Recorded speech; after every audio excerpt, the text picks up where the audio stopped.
Yeah, should do a continuity check from Earth to live.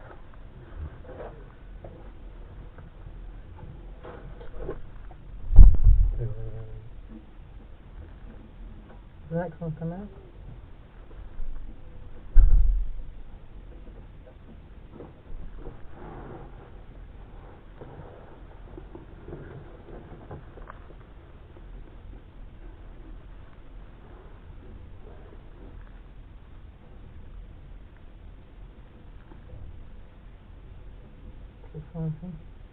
No?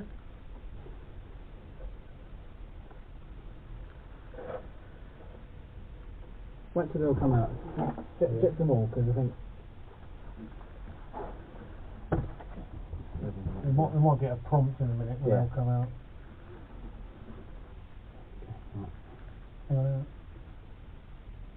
Okay.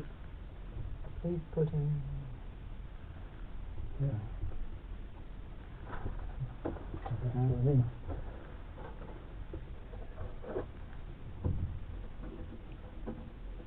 If not, I'll get 3 other replacement ones. Or to change the room.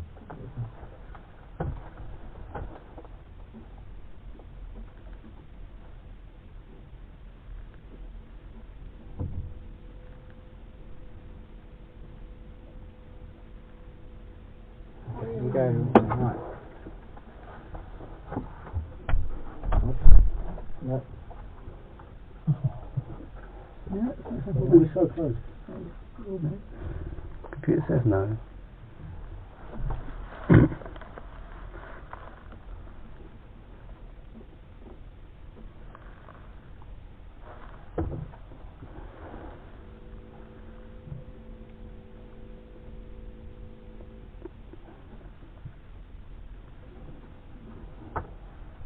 Different one though. Go and get another deal. I don't know what. Give another go, good. Yeah, it's making progress. It came up with that screen again.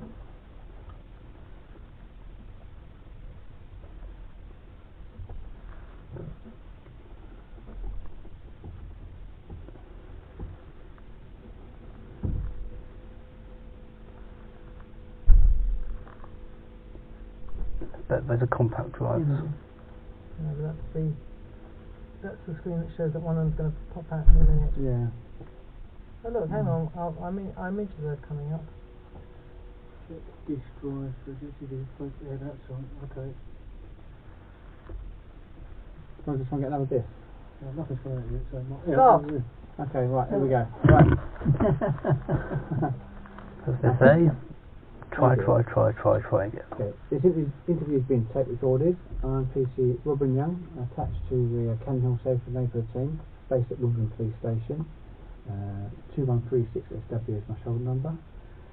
The other officer present is... my name's Tom Clark. I'm a detective and I work at the stalking unit based at Stratford. Okay, I'm interviewing... I would just provide your name, please. Michael. Oh, me, sorry. Yes, Michael Oliver Hart. Thank you, Michael. Also present is... Yeah, my name is Christine Eggert. I'm a solicitor from Berks, and my role in the police station is to protect my client, Michael Hart's basic and legal rights. I shall only intervene as and when it appears to me to be necessary. Okay. Also present is... Question, you're from the Appropriate Adult Service and here to assist with communication and to see the procedure to follow. Okay. As an appropriate adult, you're not expected to act simply as an observer, and the purposes of your presence are first, to advise the person being interviewed, second, to observe whether or not the interview is being conducted properly and fairly, and third, to facilitate communication with the person being interviewed. Okay. The date is the 19th of January 2023, and the time is 1300.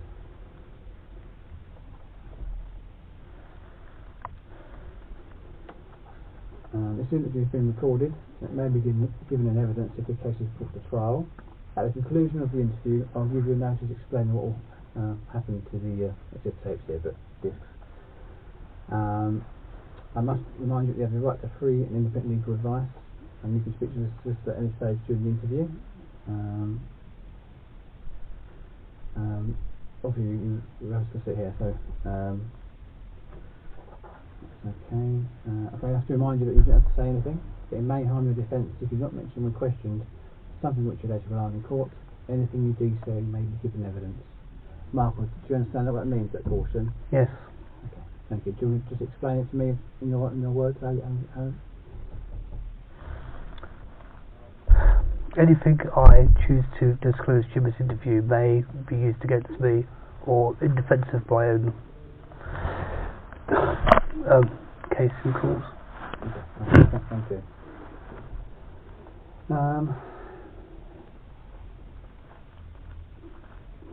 Okay. Right, okay, well, obviously, this is a case of, initially started out as a neighbour dispute and has escalated into offences of stalking. Basically, Michael, just regarding what medications do you take currently? Diazepam as needed. Daily doses of 200 milligrams of citrulline, it's a mood stabilizer, and there's this other one I keep mispronouncing, QE something. Anyway, but that's a antidepressant. Okay, and how often do you take those? So it's a daily measurement for those last two drugs, and the diazepam as needed. Okay, thank you. And just basically, obviously you're partially or severely sighted. What is the extent of your vision? So, I'm registered with Burton Council as being severely sight impaired. Severely sight impaired. Which is not the same as being visually impaired. Okay. We used to use the classification either partly sighted or blind. Yeah. That is no longer done. The status of severely sight impaired describes all situations from zero vision of any type up until the point at which navigation is possible with aids only, and I'm within that boundary. Okay, alright. And do you regularly see a medical professional or GP or something like that? Or? Yes, I am a regular attendee at Morford's Eye Hospital in London for my eye care. Mm-hmm. So they're my primary physician for the health and welfare of my remaining vision. Okay, and how often when was the last time you saw them basically? Or when? Well, COVID interfered with a few appointments, and I've not been able to attend two of them, but there were yearly routine checkups for them, ophthalmology and photography. Okay. Our understanding of the ongoing issues is as follows. Okay, basically, Mr. and Mrs. Connell purchased the property of 56 Cherrywood Lane in January 2021. The house is terraced and attached to neighbours at yourself and your father. The house was originally in a state of disrepair. And the Connells began working on the house themselves. This work lasted for some time and caused some disturbance to neighbours, including yourselves. During February 2021, Mr. Hart himself made complaints to Merton Council Environmental Health Officers. He then became concerned regarding comments posted to the social media platform Nextdoor, which is a digital platform similar to that of Neighbourhood Watch in retrospect. A social media platform to which you were at the time a lead administrator, and many complaints to Nextdoor themselves regarding Mr. Connell. Jack Connell also made complaints to the social media platform Nextdoor following comments posted. Following believed to be comments by yourself regarding a negative review of Mr. Connell's building company. Work at the house, obviously. Can I just stop you? Yeah. You're basically disclosing. Are you going to go through the full disclosure? I was, yeah. And then ask him specific questions? Yeah. Okay, that's fine. Sorry. We are duty bound, really. Oh no, I appreciate that. It's just that he doesn't know whether to intervene and comment. Yeah, I think Robin should have explained that at the start. I'm just going to, have you had sight of that? Yeah. Etc. So and we're going to read it out. Okay, so this is the background basically to where we are today, Michael. Okay. Yeah, you can read it out, but there are significant corrections required to that. That's the reason I raised it now is because there are throughout that summary that you're giving in the disclosure, there are comments that Michael would have liked to make regarding the accuracy of some of the things that you've said. So I don't know how you want to proceed on that basis, because it makes it a bit tricky. That's fine. We're going to read the disclosure out, take 5 minutes, and then we'll ask specific questions. Okay. Right. The work on the house took some time, and it's been obviously conducted, as you mentioned, through the COVID pandemic. At this time, the mother was quite ill and bedbound. In March of 2021, Mark Hart made 3 further complaints to Merton Council Environmental Health Officers due to the noise disruption of these expensive building works. And at which point you moved into your brother's address, away from the address, for a period of about 2 months. Sadly, Mrs. Hart passed away in this time period. It was going to coincide with Mr. and Mrs. Connell moving into the address of 56 Cherrywood Lane. This appears to have been a catalyst in the start of this dispute, and repeated actions by yourself in the form of offence of stalking. In June to September 2021, you made further complaints to the Merton Council with regard to noise issues, bonfires in the rear garden, their neighbour mowing their lawn and using machinery, and fly tipping. During this period, there were exchanges of words between yourself and the neighbour Jack Connell. In September 2021, the lead administrator of the Nextdoor social media platform was revoked by Nextdoor themselves. Throughout October 2021, Mark Hart made further complaints regarding noise to Merton Council. There was an initial report to police for a public order incident. Mark, you also made a report to police regarding unknown persons contacting Rightmove estate agents, which is an online sort of estate agents, regarding providing your address and contact phone details. And in January 2022, you received a visit from the RSPCA officer regarding animal welfare allegations. However, no actions were taken. In February 2022, sonic pest deterrent sound emitting devices were installed in the front and rear gardens of your home address 54 Cherrywood Lane. Throughout this month, occupants at 56 Cherrywood Lane contacted Cannon Hill Safe Neighbourhood Team over concerns regarding these high-pitched sonic noise emitting devices. On 23rd of February 2022, Cannon Hill attended 56 Cherrywood Lane and served an ASB warning notice with an accompanying letter to both Mr and Mrs Connell for the allegation made to Rightmove. On the 28th of February, an ASB warning was served on yourself in the presence of care coordinator Charles Bill and caseworker Adrian de Rizzo Palmer. Basically advising not to make reference to your neighbour via social media and the removal of the sonic devices and the intrusive CCTV. On the 21st of May 2022, Jack Connell attended Woodland Police Station for an interview under caution +3 following allegations of trespassing in the rear garden, including criminal damage and theft of such sound emitting device. On the 1st of June, Jack Connell was issued a community protection notice warning. The conditions for Jack Connell included not to engage in behaviour which causes or is likely to cause harassment, alarm, distress, nuisance or annoyance, including excessive noise. 2. Not to enter the boundaries of 54 Cherrywood Lane, SM44HS, and no direct or indirect contact with the residents of 54 Cherrywood Lane. Or my guests.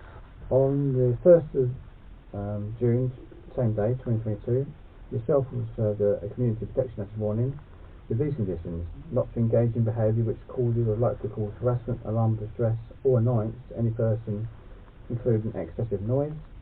Removal of all audio devices, including those used for pest deterrents inside your address, including both the rear and front gardens. Discontinue CCTV recordings, both visual and audio, that capture footage outside the boundaries of your own property. Then on the 5th of July 2022, a penalty notice for disorder was issued to Jack Connell following the investigation with regard to the theft of the sound emitting device. On Wednesday the 16th of November 2022, Mrs Charlotte Connell attended Wimbledon Police Station and made a statement regarding harassment stalking from yourself. Charlotte Connell stated that both herself and husband Jack Connell and their 2-year-old son Mason Connell had suffered actions and behaviours from yourself, including contact on 3 occasions from gas safe or gas engineers. It was some. It was some NGL, which are subcontracted by the gas emergency service. Okay. And these aren't questions at the moment. We're just reading out the disclosure. Yes, and I'm just clarifying that. We'll come to that in a minute. Okay, so I note that gas engineers attended and possibly will check to see whether or not the turn off gas supply Basically, they checked and the installation had been completed correctly and no issues were found on the 3 occasions. Mrs. Connell believes these allegations were false and caused her family harassment, alarm and distress. Mrs. Connell said that over the past 10 months, yourself had installed numerous high-pitched sonic pest deterrent devices along the border fence with themselves, causing piercing noises which constantly caused headaches, stress, loss of concentration, disturbed sleep and the loss of quality of the family's life. Charlotte Connell also stated that Mr. Hart installed CCTV cameras for over the past year which intrudes into both the front and rear gardens of their address, and that the CCTV also records audio which captures photos of their 2-year-old son without her permission. Charlotte Connell stated that both her and husband were unable to hold conversations in the garden due to being listened to and recorded by herself. The below main causes of stalking alleged by yourself are through use of sonic alarms, including being fitted several devices in the front, rear and inside the house, which amounts to harassment and stalking. Obviously the gas engineers have been called 3 occasions. Various YouTube videos, I think there's 250. CCTV cameras which are installed in front and rear of the garden, which are pointing directly into the kitchen area of Jack Connell's house and their garden area. An electric fence has been installed to both the back and the front of the address, in between 54 and 56, which has caused the neighbours fear and anxiety, which amounts to harassment and stalking.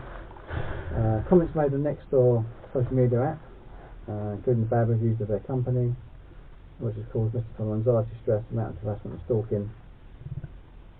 And then they've also alleged that on both the 27th of October, 28th of October 22, 1st of November and the 4th of November, you self emailed Merton Council's Children Family Hub over the concerns for child safety in relation to their child master, Mason Connell. On the 21st of November, following receiving a phone call from social service, Mr. Connell attended the front door, which you reported him on 3 occasions for public order, where he was shouting and banging on the front door. Well, it's actually 5 offences. Okay, alright. On the 5th of December, Jack Connell attended Women's Police Station regarding these and was interviewed under caution for 3 and his behaviour over the last 2 years. Jack also provided a statement on this date detailing the ongoing stalking and harassment.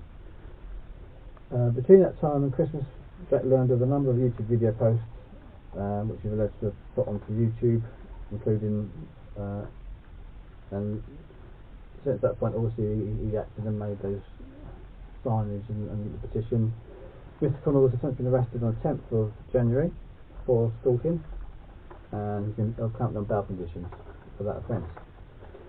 You yourself were obviously arrested on Friday the 13th at 9:18 hours for the offence of stalking under section 4A of the Protection from Harassment Act 1997 and various items received from the address, which we'll get to in a bit, okay?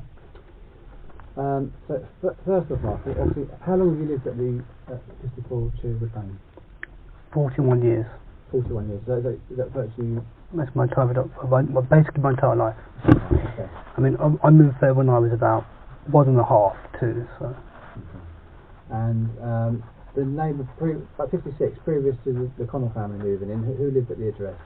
A gentleman named Brian Whitbourne. Okay, and he had dogs, didn't he, as well?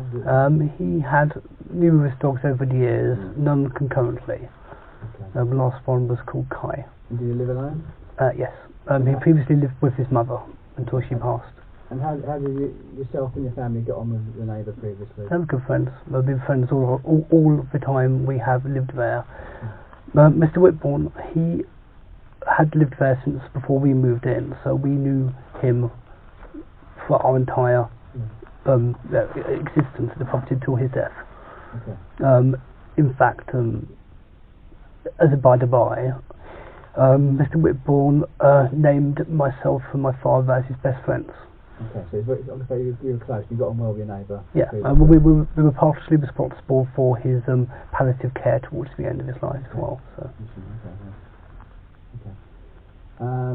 So then obviously the Connell family purchased the address, or representatives purchased the address in January 2021, and I think they moved in, obviously they started work and then moved in a few months later. Yes, it's April. Well, this is your opportunity to explain basically what was initial. How did you initially get on with your neighbour, your new neighbour's Connells?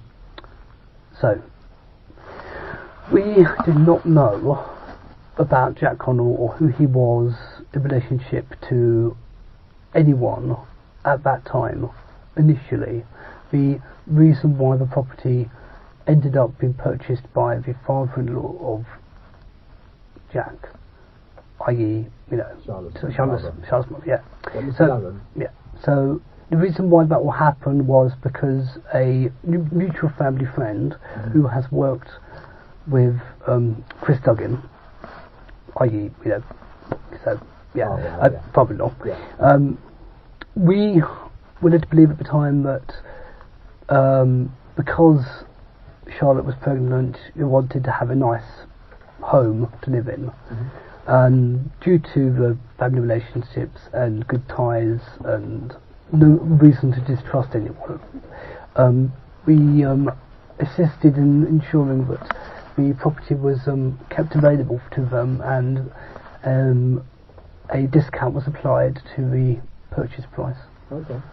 So we acted in good faith at every single point.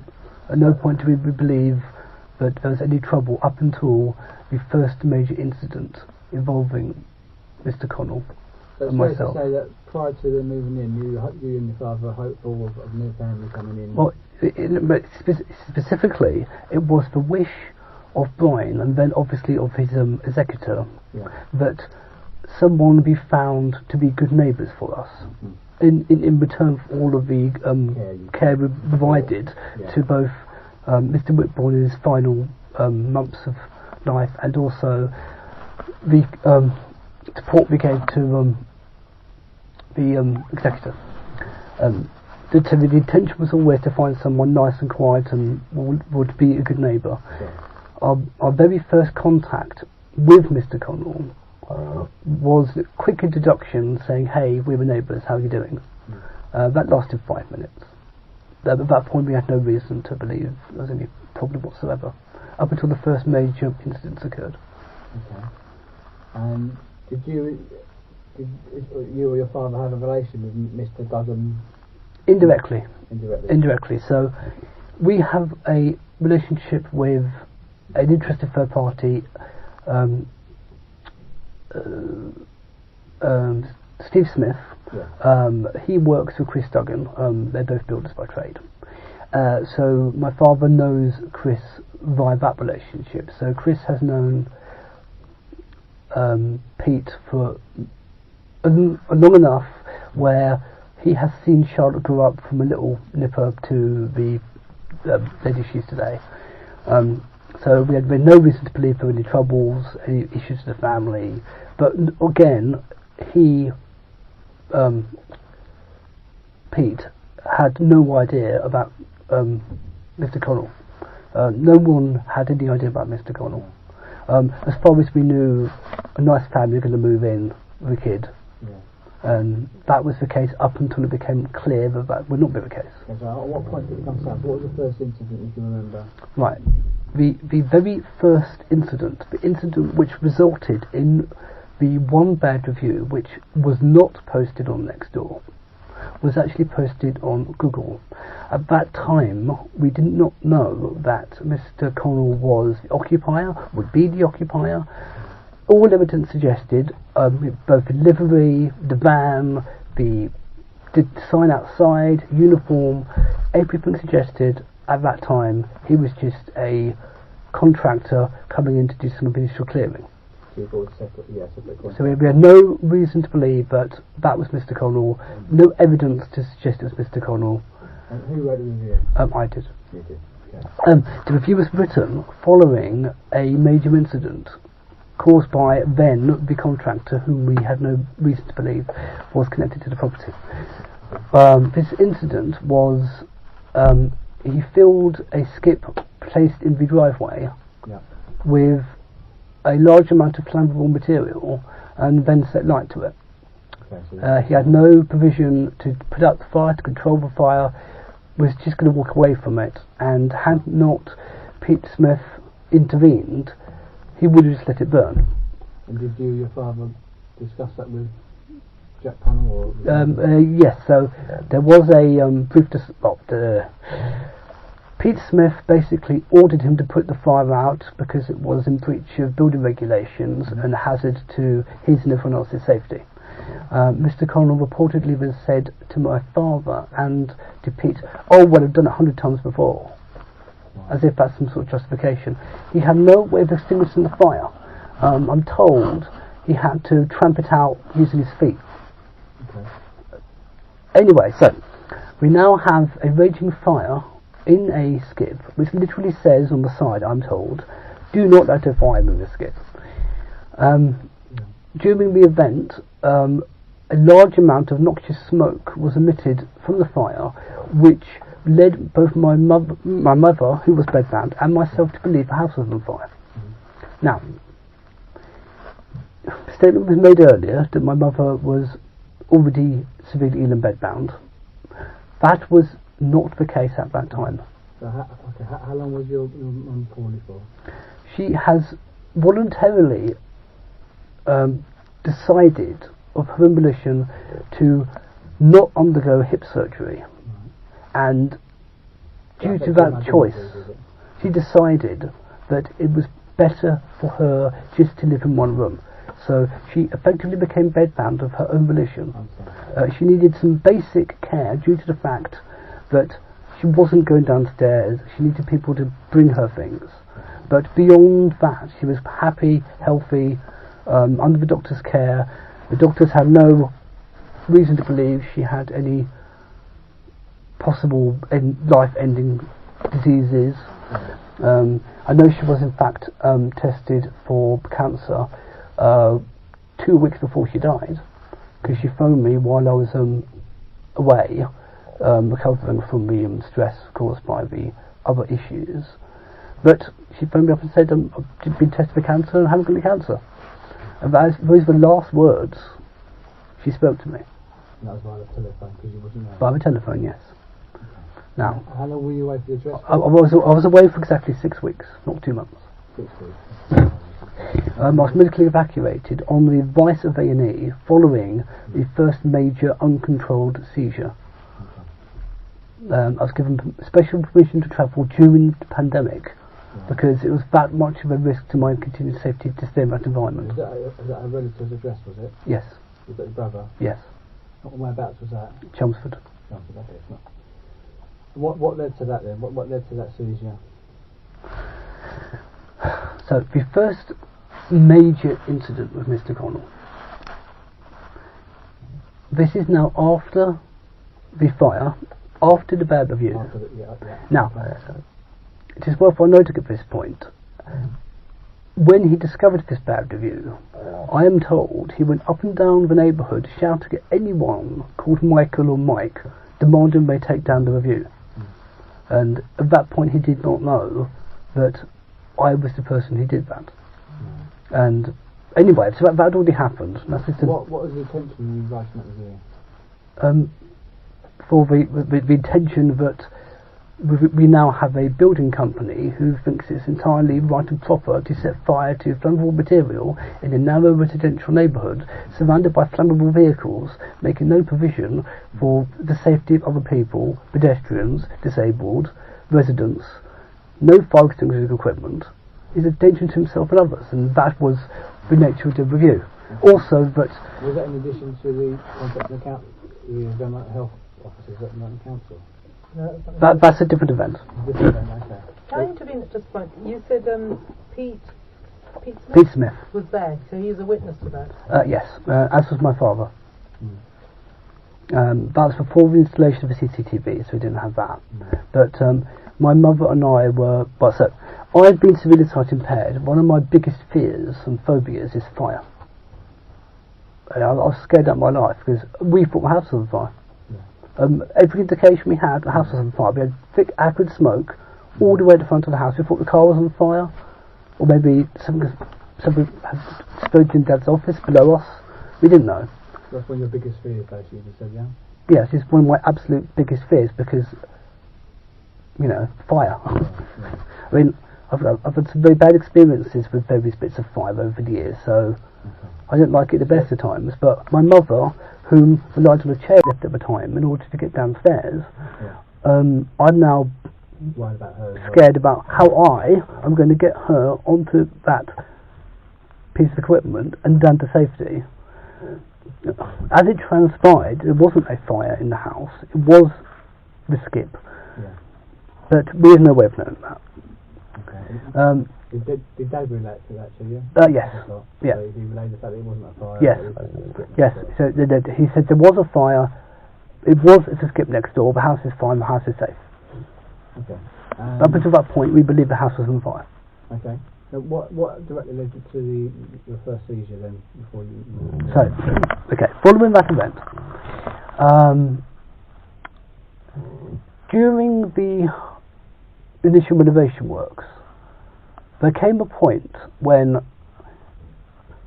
we now know after the fact that he was basically being evicted from his current residence.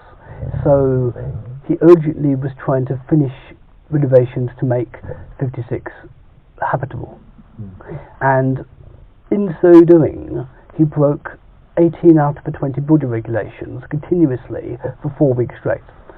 So there was a 4-week period where both me and my mother did not get any restful sleep, no respite, no peace whatsoever, because Mr. Connell was quite literally doing highly disruptive and intrusive works for 9 hours a day for literally 4 weeks every single day, including Saturdays and Sundays. Yes, during the COVID period, where not only would it have been very difficult for my mother to be out of the house because she became agoraphobic. Again, that's her own choice. But, also, I couldn't just go and walk around and do anything because, again, COVID. I mean, yeah, there was the ability to go and walk around for exercise, but that wasn't enough to get rid of the continuous high intensity impact equipment being used inappropriately against building regulations on the party wall, which he had no right to be interfering with to start with. The very first event, after 4 weeks, every single day of continuous noisy intrusive works from 8 till 5:30 usually, sometimes earlier, sometimes later. After that, there came a Sunday, I couldn't take it anymore. And I said to my father, either you go around and talk to them or I will. And father actually wrote Jack a WhatsApp message, which we have in evidence. And so he had Jack's contact details with you at that point? Yes, because Jack's contact details were his work contact details, so the number was stuck in the van. So you're both, basically, both of you, your dad and Jack were on the same one WhatsApp, so they could see each other's icons and stuff. And as far as I know, yeah, I suppose so. Remember that originally we had no reason to distrust him, we had no reason to have any worries or fears. So, you know, the completion documents and the surveys and the structural surface with steels, of course that's got all our contact information on it, which ultimately he then misuses, but that's another issue. The first major issue with Mr. Connell was on that Sunday. I had enough of it, couldn't stand it. It was 7:30 in the morning. Was it 7:30 or 8:30? I can't remember. But way before social hours on for a Sunday. And they were doing there was woodwork going on. There was a powered bandsaw happening. There was a very, very intrusive, very noisy, high-powered equipment which would not be available to a DIYer. I mean, this is proper professional equipment. I wouldn't mind knocking on the door. They didn't hear me, obviously, because it was too noisy. And so I knocked on the door harder, didn't hear me. Knocked on the door a bit harder still, didn't hear me. In the end, I ended up not pounding on the door, viciously so, but enough so it could be heard and eventually someone did answer the door. I subsequently read the Riot Act to the workman. Building regulations, unsociable hours, the fact that it's been going on for 4 weeks straight.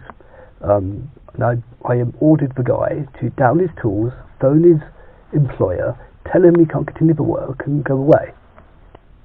The next thing we know after that is Mr. Cornovan sent a WhatsApp message to my father saying he's lucky that he didn't report your son to the police for damaging his door. And that was the very first major incident. Now, that is what first led to the presence of S&T officers that day, and the following day is when I left. Yeah, so that's when PCSO Black and PCSO Wood attended. And I said to them at that time, the guy is just trying it on, he's just taking the piss. If someone just talks to him sternly enough, that'd be enough. Okay. But of course that didn't happen, and now we're here. Okay. And then, so trying to get back to when you had the seizure, what directly happened? What led to that directly? That was caused because of that text message to my father saying that he's lucky that I wasn't reported to the police for damaging his door. Right. That made me very, very, very angry and anxious. Sorry, what was that text message? What was the crux of that message? The important part of it is, and I'm paraphrasing here, and I've got a copy of it. You're lucky I didn't report your son. No, you're lucky I don't report your son for damaging my door. Right. In answer to the fact that why you're doing these disruptive works. And at that point, there was a brief exchange of other messages. You see, every weekend he was doing work, if anyone complained, he would forcefully claim some sort of emergency. And that was fairly easy to disprove. I mean, for example, the Sunday he was doing that work, he said it was a gas emergency. Despite the fact that the person in the property was the same one that came the previous day doing carpentry, also doing carpentry. He came at the same time as that guy came, left at the same time as that guy came. It was the same number plate on the same vehicle, and he was using power tools around a supposed gas leak. I mean, no. He made no attempt to inform his neighbours of a potential emergency. Just many things wrong with that. And he told our neighbours on the other side it was a water leak emergency. And the week before that there was a heating emergency. And the week before that they had to secure the property. And you, at some point were you using your mobile to film Jack in the garden, is that correct? That was a lot later. Right. That was when he started. What was he doing? Prior to the rendering, he had to take off all of the old rendering. Yeah. And he not being scaffolding around. So there was scaffolding at that point. Yes. Yeah. So it was up there on the scaffolding using a completely inappropriate tool to remove render, and I'm told causing horrible damage to the brickwork in the process. During this activity, he was raining down cement, brick, dust, and all sorts of other stuff onto my newly hatched flowers. At the time I was growing some saplings out for the Merton Garden Streets project, and I was actually due to hand that batch over to the other local coordinator for a neighbouring borough a few days later. So, I was filming that happening. With your mobile? Yes. So you're supposed to hand those saplings to who? One of the other coordinators of the Merton Garden Streets project, of which I was also one. So basically you do plant swaps is what we called it. So but they were going to give me some basil, and I was going to give them some, what was it at the time? I think this is wildflowers. And Michael, just to get back to the seizure, was it due to anxiety? So following the text message, which made me very, very anxious, the fact someone could blatantly lie so freely about something that clearly didn't happen. Following that, I then phoned 101 to report the fact that this guy's just threatened to maliciously report me for damage that doesn't exist. And the response I got to that, whereby that's not a 101 call, you can't call 101 because someone threatened to report you to the police. Yes. That is what primarily caused the setup for what then eventually happened. But that didn't happen until after the visit from the SNT officers. Yeah. And what the officers give words of advice? Oh, I can't remember. I mean, I don't remember what happened at that point. Okay. But I remember they came. Yeah. I remember they were not very concerned at all. Basically giving words of advice, I don't know. I mean, I can't attest to that because I wasn't conscious. So the issues continued and you had a seizure? Yes. Of anxiety? Yes, so what... who recommended that you move away from the address? A&E. A&E did, okay. So, what happened and later... What's your feelings towards that advice and the fact that you had to move away from the address? Well, I was following medical advice. They said it was the best thing for me to manage this condition, so I did what they told me to do. And what's your feelings on the fact that obviously during that period you lost time with your mum? Well, I'm still naturally resentful because that was the last 6 weeks of her life, and there are so many things I didn't get to ask her, so many things we didn't get to clarify. I mean... Are you close to your mum? Yes, very. And you also say you feel resentful. Is that towards the Connell family? Or no, resentful the fact that she died prematurely, before her time, through no fault of her own. I mean, indirectly, yes, I do blame Jack Connell for being deliberately obtrusive. One of the things he said to my father after her passing was, he said, she was really ill anyway. Callous. She was what? Really ill anyway, in a sort of a really... she wasn't really ill anyway. She was voluntarily bedbound. She was otherwise healthy and happy. And what transpired was after 6, 7, 8, 9 weeks of continuous, incredibly loud, incredibly disruptive noise, dust, debris, breaching of the party wall. He quite literally breached the party wall. He broke into our property through the chimney through his incompetent, inept attempts to remove the chimney breast, which he wasn't qualified to do. It contaminated our entire ground floor. It disabled my mother's mobility equipment. Chairlift became inoperative. And that itself was a source of stress and anxiety, knowing that might not work when needed. If it wasn't for Mr. Connell's hand-fisted work on the property, which he wasn't even meant to be doing, according to the original agreements, the paperwork for the renovation, he was meant to actually subcontract professionals to do this work. But at the last minute, he just said, no, I'm doing it myself. And because he's not qualified, because he doesn't know how to use the tools, lots of things went wrong because he just wasn't competent to do the work himself. One of the things that happened was he breached the party wall because he didn't understand that if you knock through a chimney, you have to be careful that there's a double skin fan, which he wasn't. Made no attempt to ask. When we finally got to stop, he said, well, you should have complained.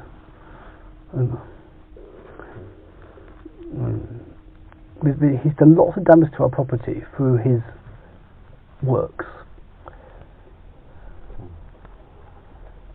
But do you accept that the disruption was inadvertent, or I mean? Or No, it was intentional. It was intentional. It was intentional. Why do you think that? Because he said so. He said so. He literally said so. On 2 separate occasions. Once he said that I'll give you something to complain about. I'm going to install a new driveway, an extension, and then you'll know what suffering is. And that's a direct quote.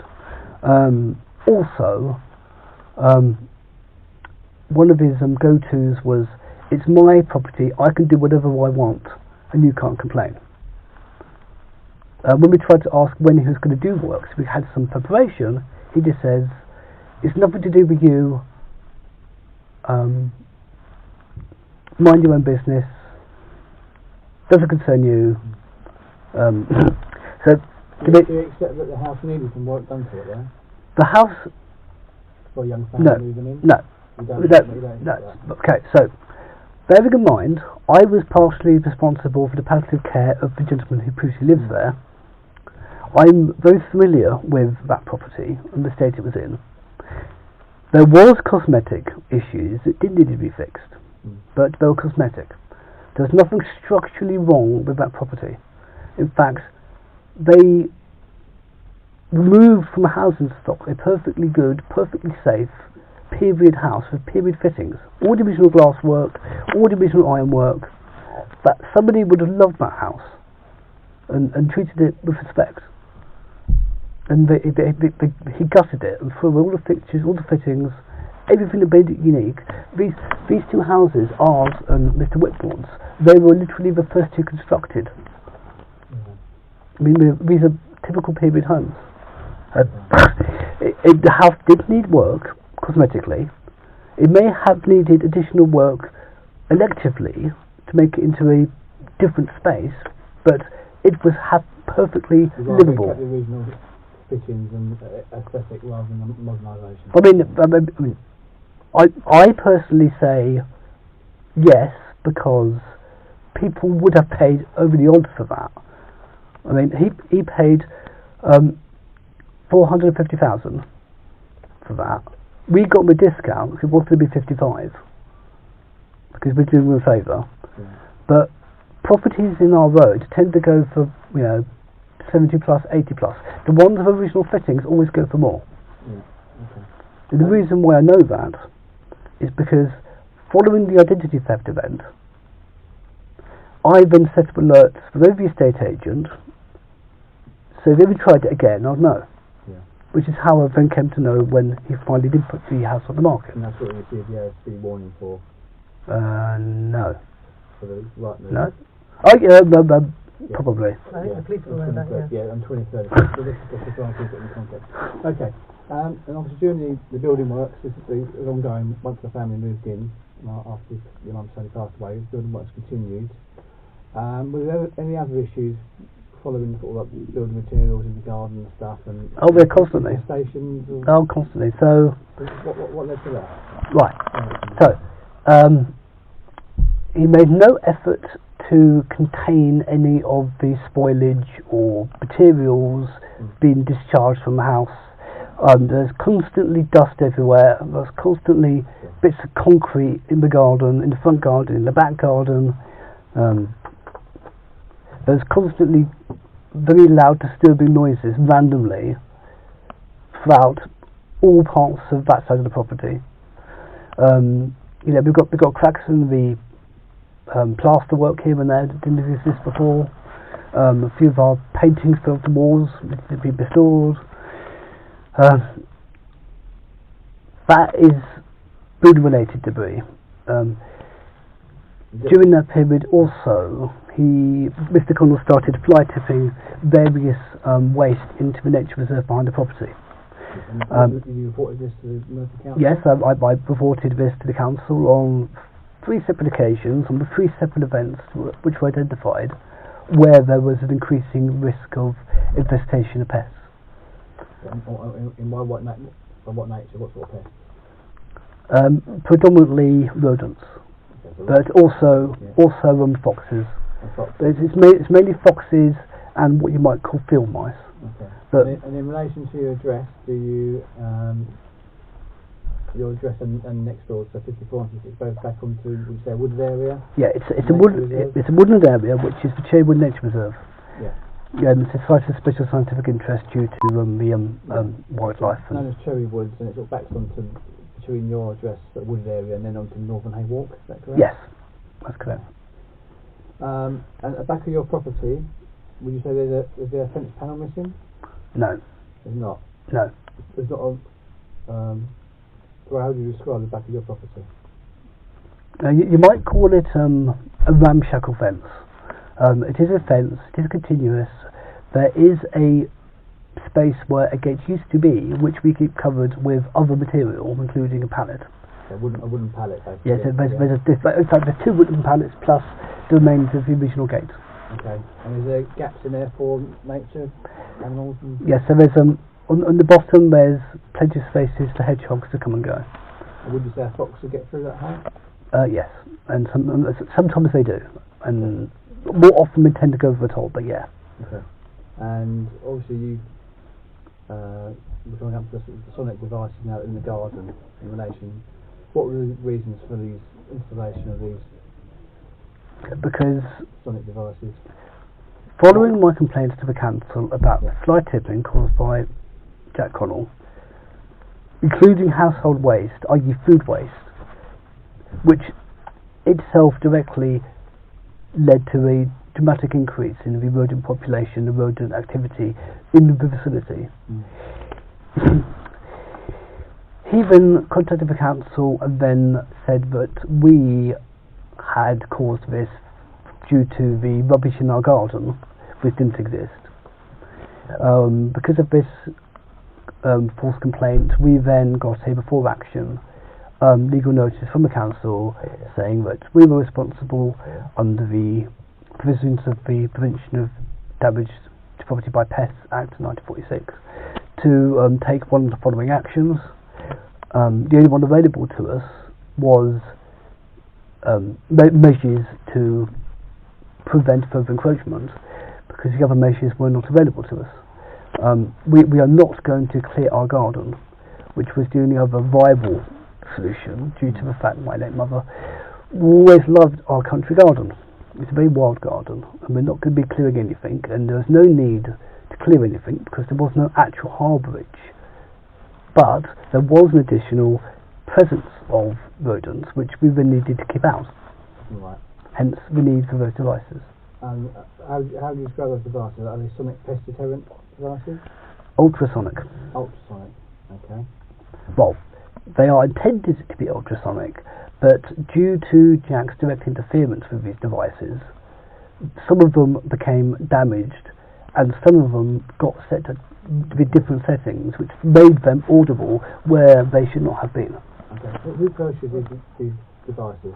I did. You did yourself. How many did you purchase originally? Right. Originally, there were 2. Okay. And where were they placed? Originally, they were placed about 3 feet from the back gate, into our garden, roughly in the middle, roughly pointing about 35 degrees arc across each other. Okay. And how many, over the period of the 2 years, how many have you placed in the garden? Every time Mr. Connell broke one, I was forced to then try and repair or purchase a new one. So in total, over the last 18 months, due to the damage, theft and other destructive acts of Mr. Connell, I probably had to purchase at least 18 of them. 18. And how many at one time have you had in your garden, would you say? Well, there's always been 2 at the back, and it became necessary to have another 2 out in the front. Okay. And you sure not no more than that? Only one time? Well, yeah. Well, there were times when there were more than 2 devices in the garden, but at any one time, only 2 of them were operational. Occasionally, I didn't bother to bring in some of the ones that Jack's already broken.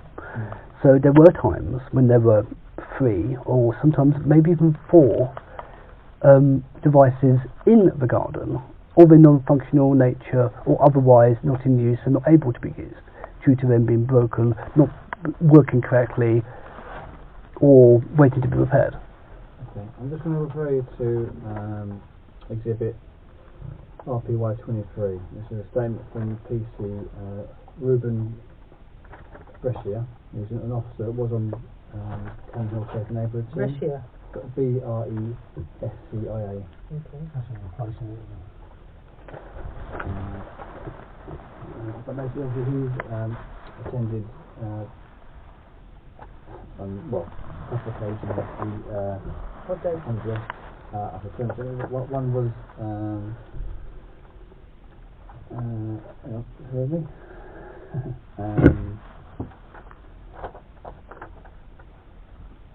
So one was the 1st of June, one was the 11th. 1st of June, which year? 22, so it was all 22. 11th of July 22, on RPY 20 as well. Basically, like I say, he at the time he was the same role as myself. He was a police dedicated ward officer for Cannon Hill Ward. Basically, I was quite somewhere. So he's attended following sound complaints of sound from these sonic devices. Basically, he went into the back garden. Michael said that he's far away. There weren't any other noises. As I went into the open door into the garden, I could hear the further noise. Once at the store, I could hear Jack Connell say that the noise had already been turned off for calling. I could hear a high-pitched sound going off, coming from the garden area. As I pinpoint exactly where it was coming from, as I walked into the garden, I could find the source of the noise. At the back of the garden, there were a couple of devices, apparently for foxes, which were pointed out by yourselves. On the terms of the garden, by the back door, sorry, lost my hand. So it's a piece of pressure. I went back into the garden. Michael Hart said that there was no other possible devices. He was willing to show me. He then upstairs to the bedroom and then over the back garden. Yeah, at the time I had just taken medication because I was about to have a seizure, which is why I went upstairs. PC Brescia came saying that he found the item that was making the noise and showed it to Michael Hart. Michael Hart stated that the device was broken. However, PC Brescia stated that it was on and it was making a noise. Michael Hart continued to state that it was broken and it wasn't making a noise. Do you accept that possibly you don't hear all the noise because it's ultrasonic, that other younger officers might hear it, depending on age and hearing ability? I'm not going to attest to that, but I have physically dismantled that device to work out what was wrong with it, and the only way it could have been making any noise was likely due to a malfunction in the generator. Okay. So Michael Hart basically led us to the back room and showed us devices that were alleged to have been broken or damaged. PC Brescia confirmed that he could hear the noise coming from these devices. You stated that it's a device used for foxes. PC Brescia confirmed that it was making a high-pitched noise. So what I'm trying to get at is that I understand that you believe that these some devices are broken and not working, but can you understand that possibly, depending on your level of hearing ability, other officers or other persons could hear the noise? I'm not disputing that noises can be heard. I am disputing that just because they happen to start malfunctioning, that is somehow a problem.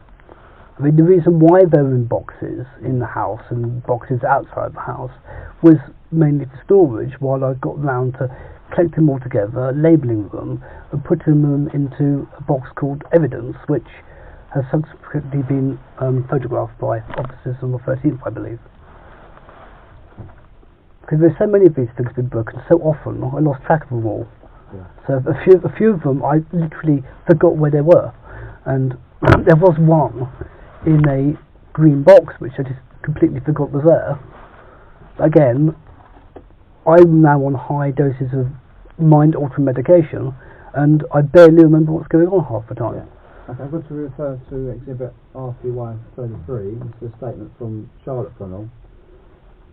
Basically saying over the last 10 months, this is dated the 16th of November 2022, I mentioned in the initial background.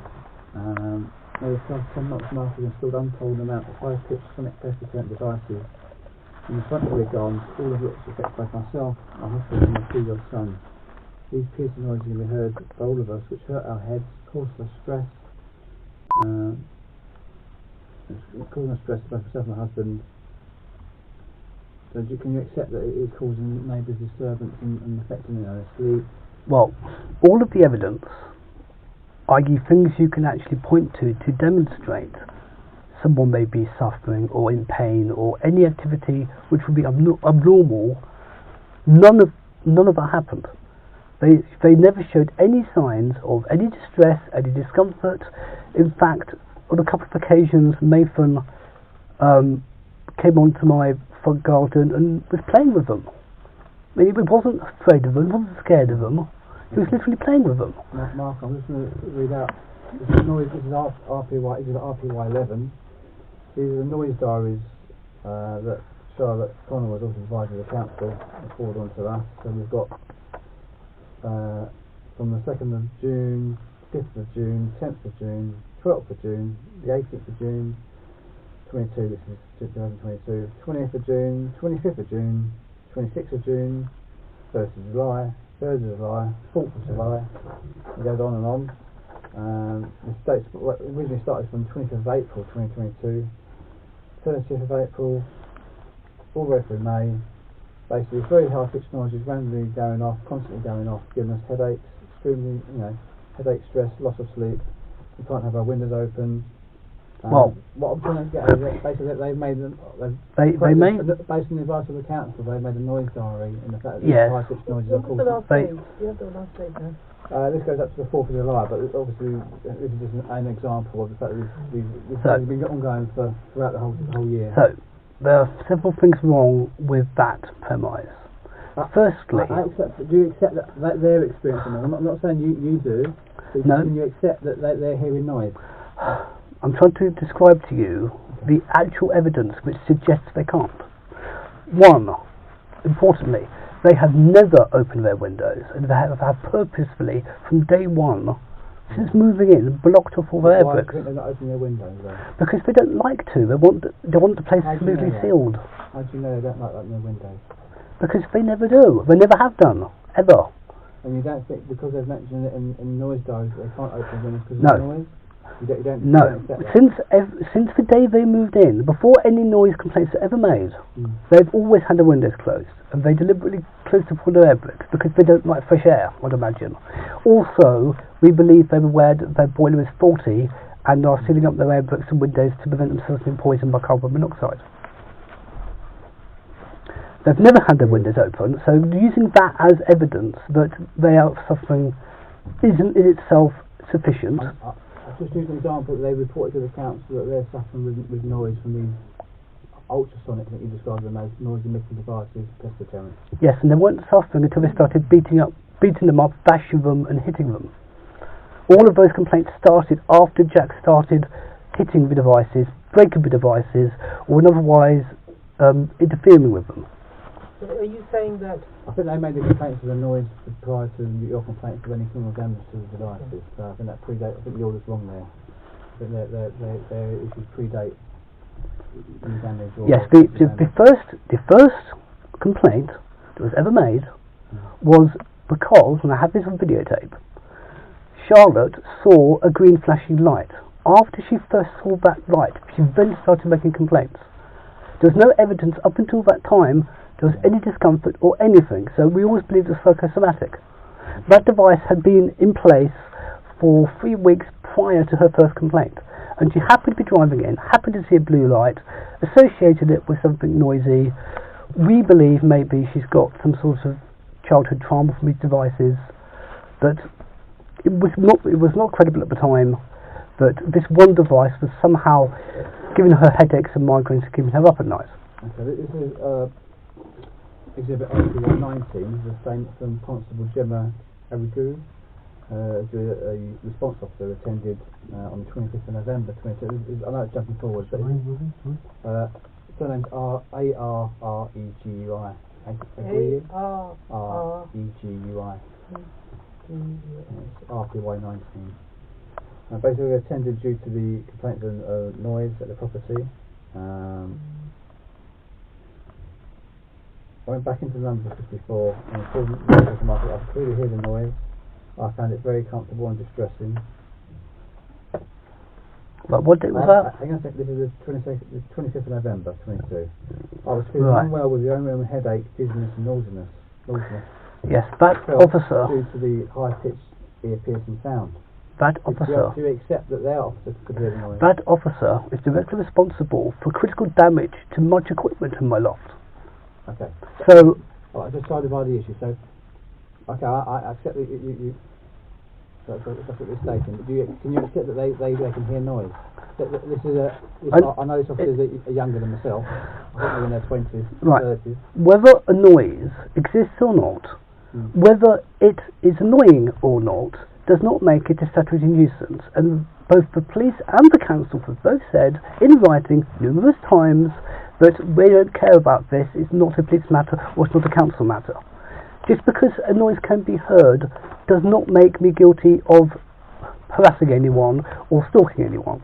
I have those devices up there for a medical purpose, which has been... When you say up there, where do you mean? Well, I now work in the loft space. I've turned it into a bit of a workroom. I've also got I've got a garden up there. Because I cannot use my own garden because Jack has made it impossible for me to, in any way, shape or form, enjoy peacefully my own property, i.e. actual harassment, which is actual, measurable and actually provable.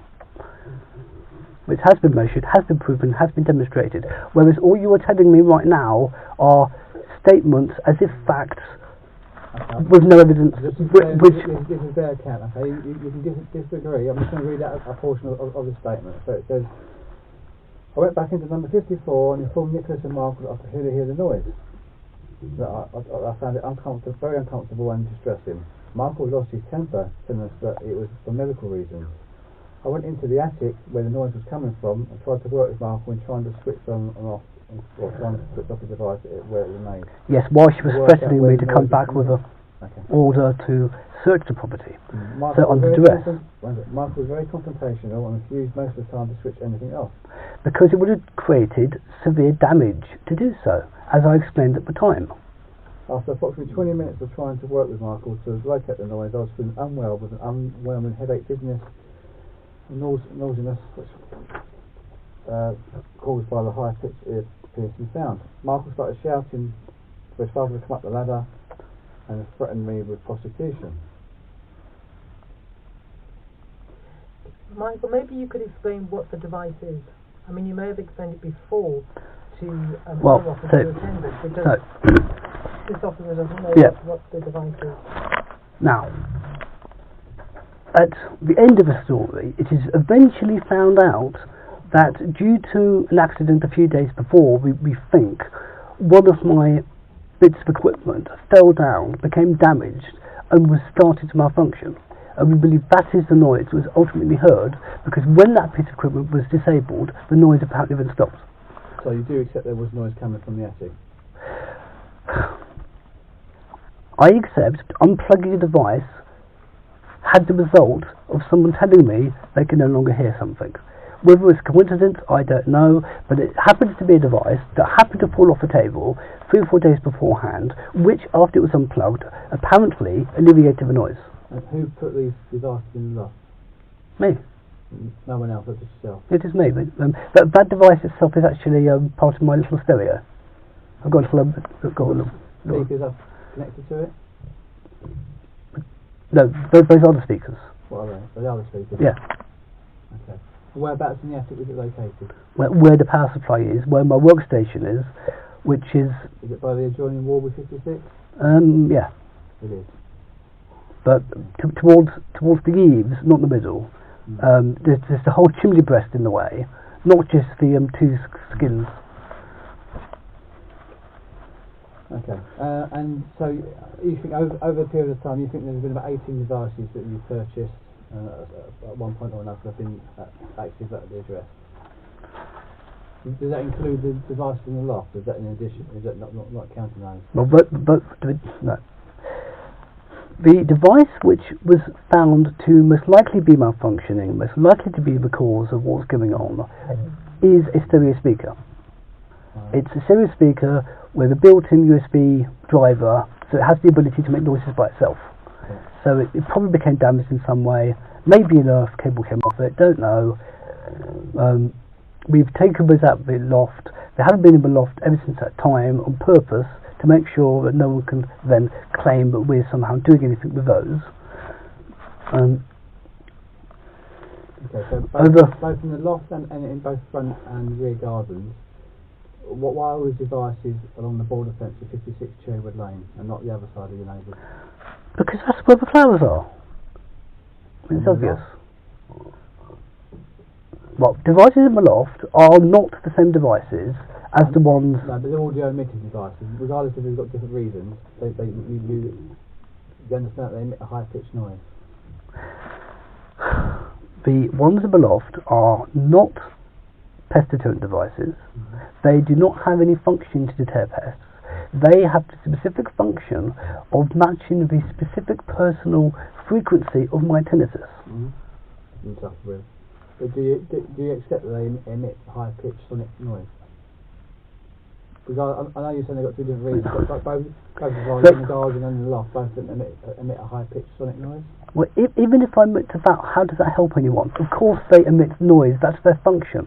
Their function is to, for different reasons, to create disturbance either for pests to not want to be there, or a inverse frequency of my objective tinnitus. Okay.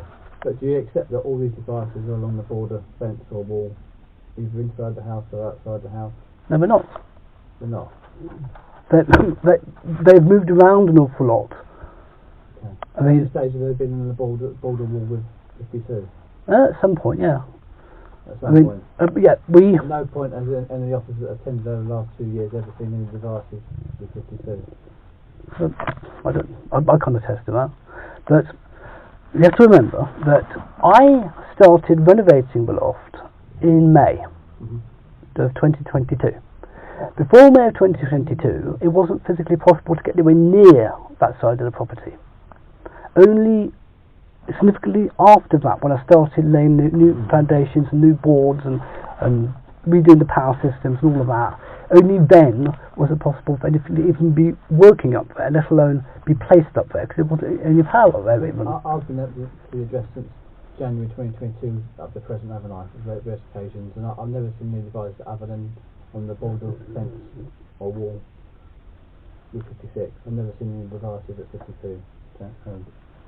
Right, so the front garden of 52, our front garden, our border of 52, has rosebush, conifer and other bushes. Yeah. The soil there does not support the proper maintenance of actual flowers. Yeah, the place where things actually grow, where the soil is actually arable, is the other side.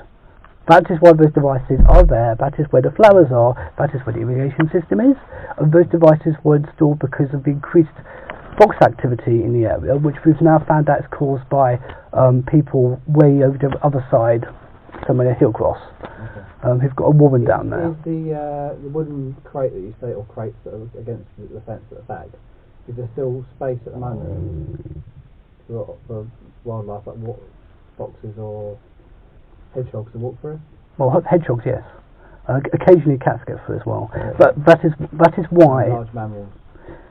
Well, cats can get through any space they want to, if they want to. Okay. Michael, can I just, maybe I think I know where you're going. Michael, the sonic pest deterrents, do they deter hedgehogs? No, they do not. Okay. They do not deter hedgehogs. In fact, they exist... One of these devices actually helps the existence of the hedgehogs by not being housed by cats. Okay. So I just confirm that you still have the crates at the back of your property and the space for hedgehogs? We do not have any crates at the back of the property. You don't? What do you mean by crate? I mean pallet. Pallet, sorry, wooden pallet, or you just like pallet. Yes. Right. That's still the same as that's been consistent throughout the time period? Yes. Okay. Well, I wasn't forced to install a couple of alarm systems because Mr. Connell kept invading into my garden and creating criminal damage with intent. Have you ever put in a formal fence panel or gate at the back of the property rather than... But why should we? Why should we? Well, just what you're obviously concerned. You say you're concerned about foxes entering or through the property, but that might help. Foxes will get there. Foxes jump across the fences. They jump across the trees.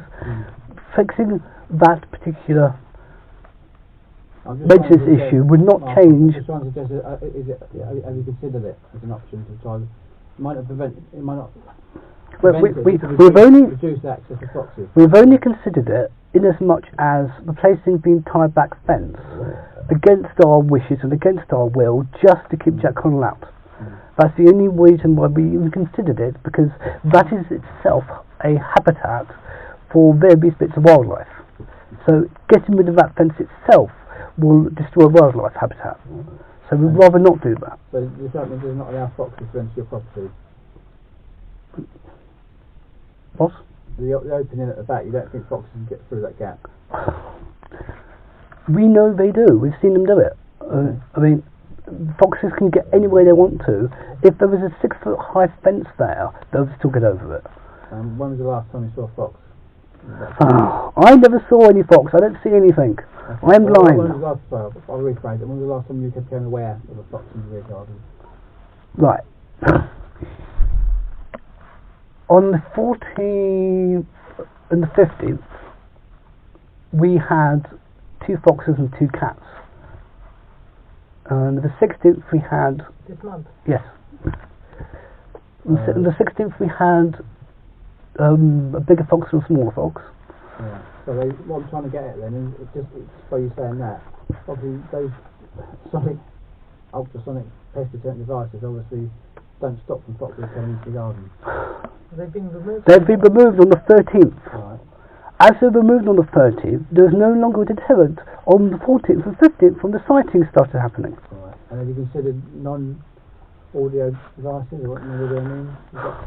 Yes, and as previously explained to you on multiple occasions, they are either not appropriate, not safe, or will not be effective. Poison would not be a good idea because I will then have to know where it is, and we have other wildlife to protect. And poison would ubiquitously kill anything that tries to eat it, including cats, including occasionally, once or twice, you can get a stray dog in the back. And you know where these sonic devices are? When they're in place? Because I put them there. I put them there and they don't move. As opposed to poison, which if I put down, I can get flipped over, moved around, blown around. It's not safe. It's unreasonable. We can't clear the back garden for reasons I've already mentioned. It is a habitat. So again, you're the sole person that placed these devices in the garden, or gardens, front and rear. Yes, and my father occasionally helps me to make sure I haven't accidentally put them in backwards or the wrong way around. He checks on them. Yeah. Has he ever assisted with you installing them? No. What he has done is, after the fact, I think everything's done. I just get him just to make sure they're not accidentally. He reviews them basically, make sure they're correct.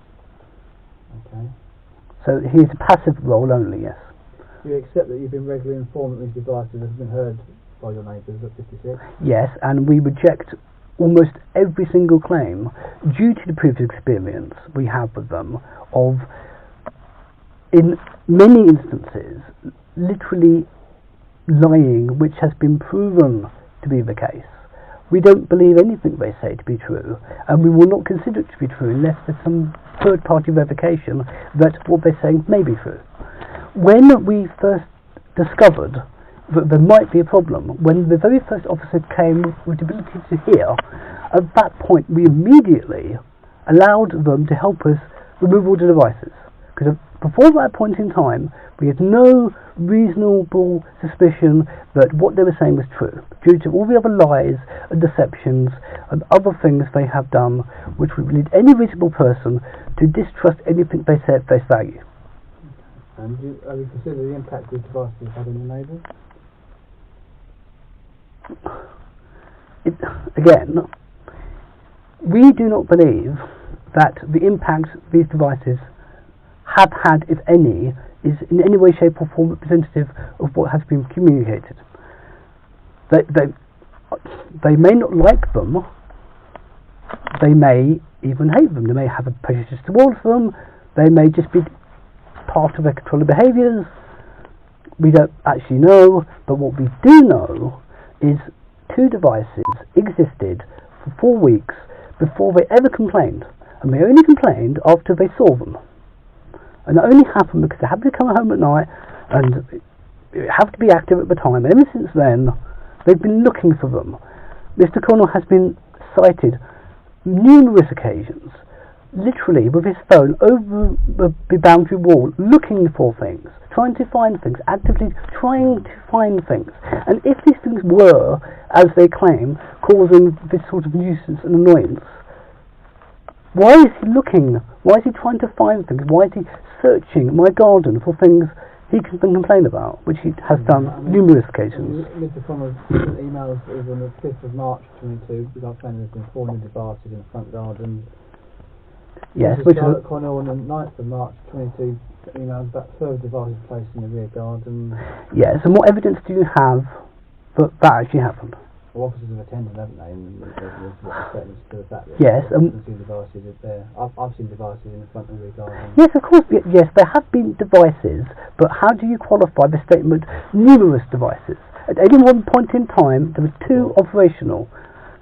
Jack routinely says we've got 20, 30, insert a random number here. We have other devices in the garden, like carbon monoxide devices, testing. Yes, because he tried to set fire to the woods. So just explain to me, so other than the ultrasonic sound emitting devices, what other devices have in just at the front? What devices have you got at the front garden? As explained on numerous occasions, numerous emails to the SNT, we provided photographic evidence, annotated photographs of all these things. This is a waste of time telling you these things. You already know these things. For the record. This is under caution. This is recorded. We have to answer these questions. Right. So, before Mr. Connell and Nathan and Charlotte moved in, there was nothing. We didn't need anything. So before they got here, there was no device. No, there's nothing. Okay. Everything there has been installed as a direct result of some violation of our boundary or some crime or antisocial behaviour which made it necessary to install that device. Currently, there is 1 CCTV camera. There are 2 standard illumination lamps, just along the pathway. There is a PIR illuminator. What, sorry? PIR illuminator. What's that? Blacklight. It helps night vision work on cameras. So cameras use passive infrared in order to light up a dark scene.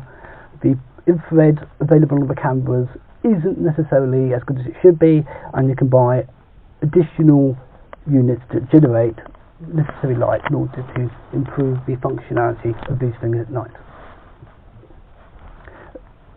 And there were devices? So, right.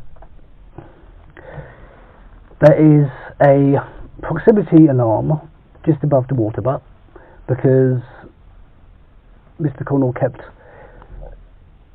literally trying to look through the windows over that side, trying to see what we're doing inside in a very creepy way. So that was installed just to make sure no one was doing that. We've also previously had break-ins through that window as well, and we were worried that people seeing him do that might give them ideas. So there's that. There's a burglar alarm sound up there, connected to one of the burglar alarms. What else is there? Yes, that's the stuff at the top. Yeah, and in addition to stuff which is effective of the flashing, i.e. that equipment. Originally, we had 2 anti-pest devices protecting mum's flowers, specifically to protect the irrigation system because of the foxes. They found water source and they kept chewing for the cables. And you keep them as a tribute to your mum. Yes. Yes. My intent is to keep those alive for as long as possible in tribute to my mother, because she was like flowers and gardening. And due to Jack's interference and the fact I can't even go into my front garden by myself anymore, I was forced to automate some of that process. That's why there's an irrigation system. I used to water with my hand, but due to Jack's interference and stalking and actual harassment, using his Ring doorbell to literally harass me, which has been demonstrated on many occasions. Because of that, I was forced to install irrigation systems to help care for the plants. Because of the increased number of foxes due to the war over the other side of Hillcross, foxes came and started chewing the cables for those irrigation cablings, the cables and the supply tubes. So one was required for that. And then we started getting an increase in cats peeing on everything, and cats' pee is very acidic. So we didn't want that to be happening there either.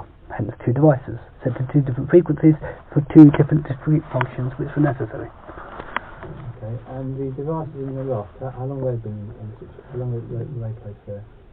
When was the first time basically they were put in the loft?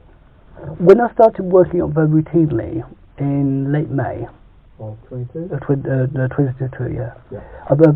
Before that point, it wasn't feasible to even work up there. It took us a month to clear enough space in order to start the laying process for the new room. And you say it's for your tinnitus?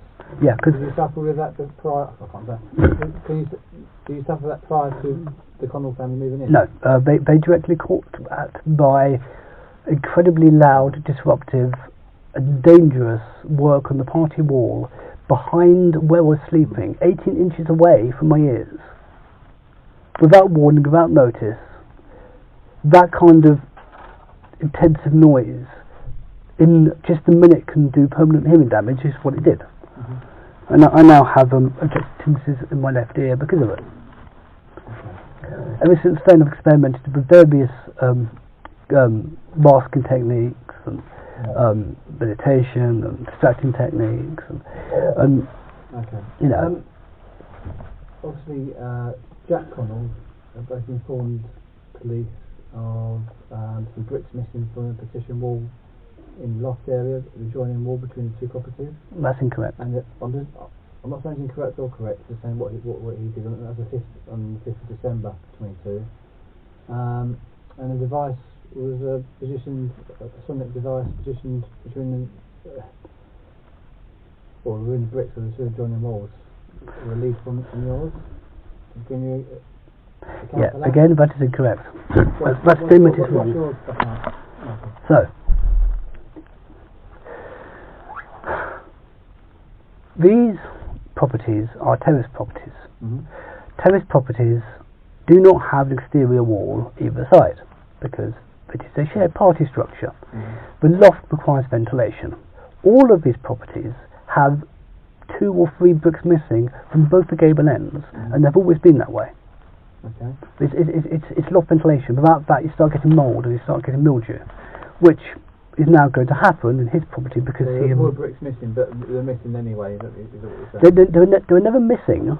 They were never there to start with, and intentionally because it is there for natural and proper ventilation of the loft space. Okay. But where bricks should be in the wall, there's one missing, but you're saying it's always been the case. Yeah, it is not missing. It is a design feature of these properties. Yeah. In the same way as the foundations are interlinked for ventilation, prevention of mold and spores and stuff like that, these properties are also linked in that way. Okay. And was there a device placed there by yourself between the 2 walls, or between the 2 properties adjoining wall?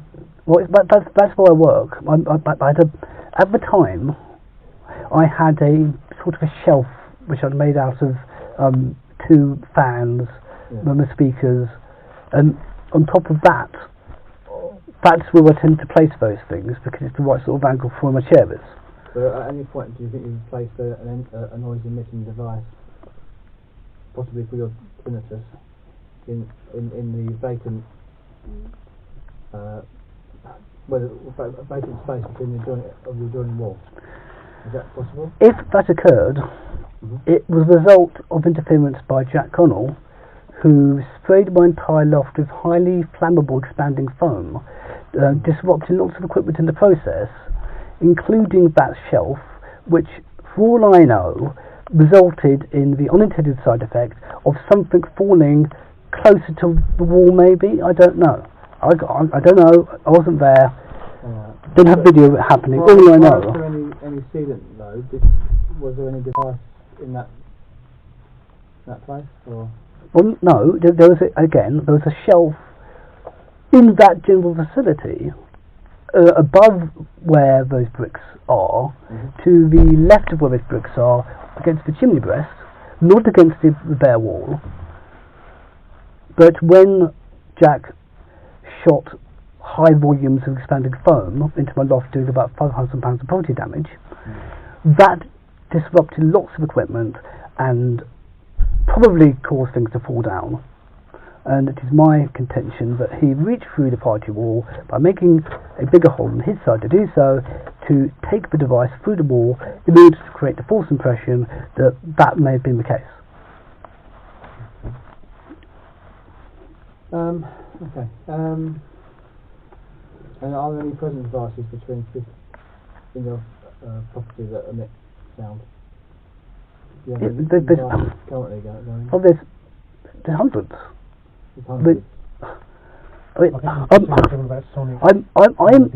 am blind. I have many devices around my home, all emit various levels of sound. Okay.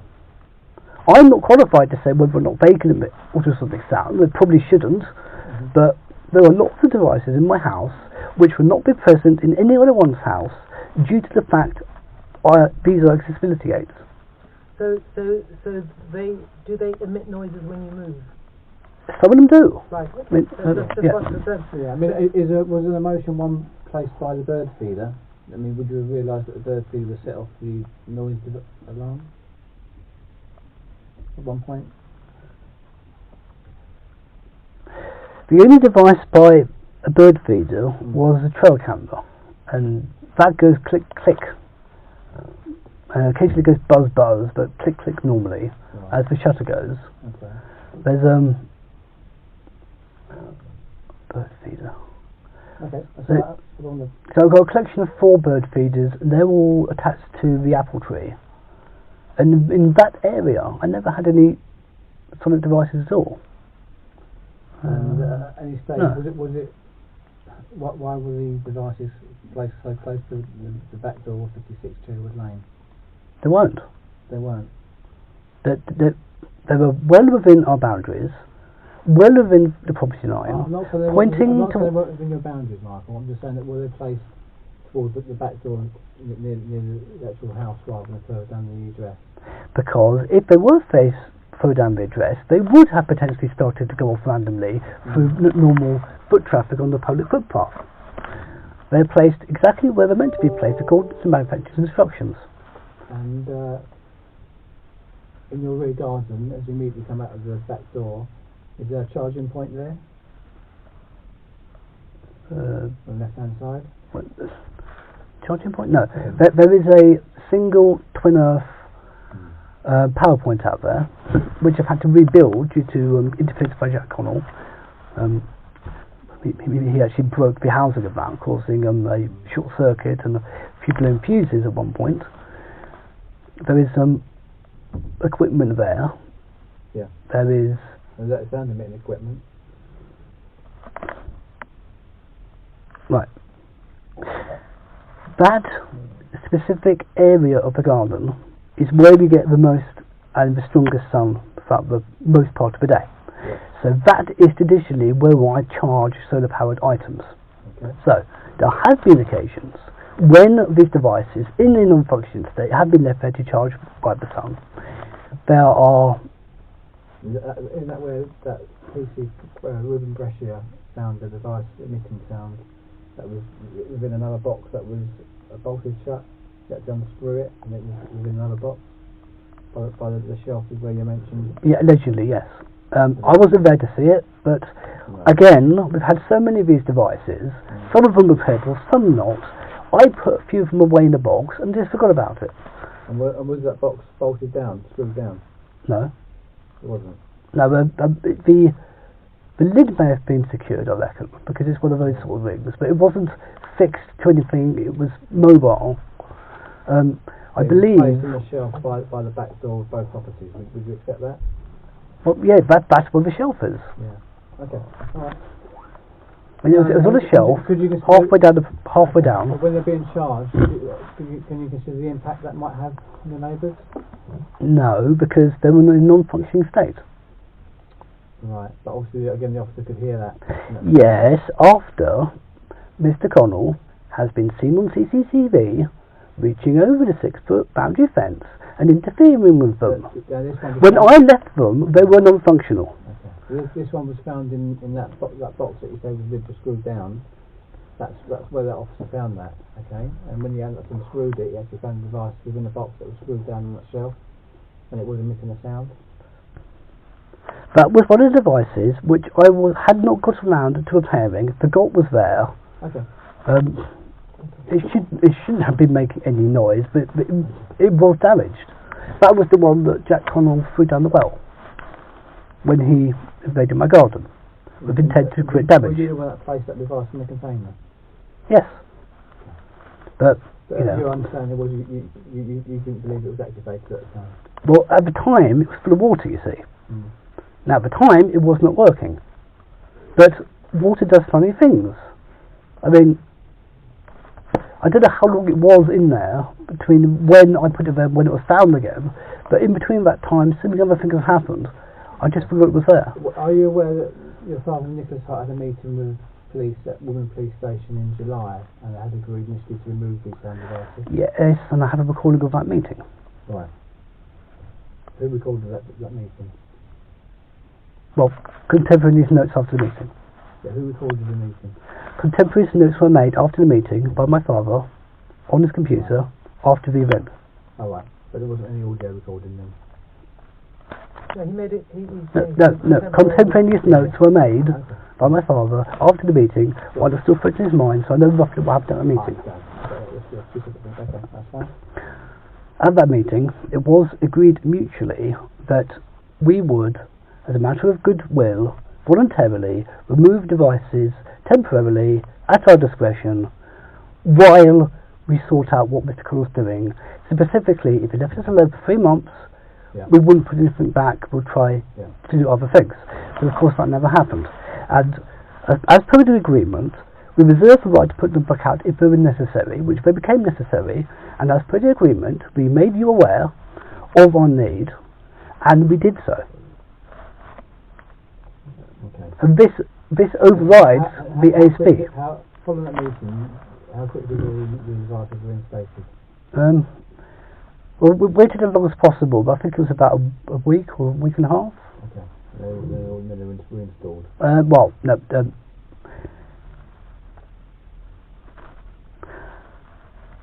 The ones in the garden, no. Yeah, one was reinstalled, one was left in the garden, so just turn it back on.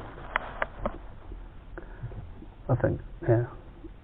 Okay. I might be wrong about that. That's alright. Basically, have you considered the impact on the neighbours of these sonic pests, or sonic pest deterrents have had on your neighbours, and sort of causing serious harassment, alarm, distress? I do not accept that. You don't accept I do accept on the following grounds. One, nobody has ever complained about these things in any way, shape or form to us, either directly or indirectly, apart from the Connells, who have demonstrated repeatedly their willingness to lie and deceive and just cause havoc just because they can. So we have no reason to immediately trust them. And when it was made clear to us that one officer could hear something, we immediately allowed them to turn them all off, because at that point we didn't know. Up to that point we believed they were just lying, like they lie about everything else.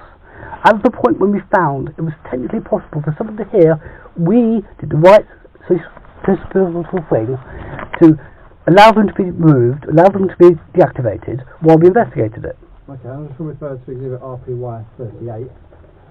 A statement from Andrew Pickup, who is the Environmental Health Officer for Northern Council. Yes, an officer for whom there is a current complaint. June 2022, okay?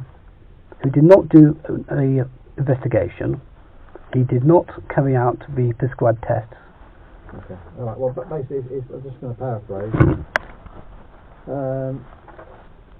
On March 24th of March 2022, he's visited throughout February, March, basically. I visited Mr. Connell and the pest deterrents at front of 54 Cherrywood Lane were audible inside the property. I was able to hear the devices from across the road. I contacted Mr. Hart regarding this, and he previously stated that these devices were not audible. So do you accept that he... Right. Mr. Pickup has his own safeguarding problems. Okay? He did not bring any monitoring equipment. He was unable at any point to pinpoint, even generally, where the noise was coming from. He was not able to rule out it could have been another property across the road or any other random source. And no effort was made to do a proper investigation. No readings were taken which could have helped indicate, prove or disprove what he said he could hear. The only thing we ever had was a ridiculous little bar chart which doesn't even make any sense, audibly, and the statement that something can be heard in their property. It does not follow his devices. To your point, whilst we repetitive details we heard from the loft hatch of your property before, he did not consider this to be a statutory nuisance under the Environmental Protection Act. Okay? So he's trying to give a balanced opinion, alright?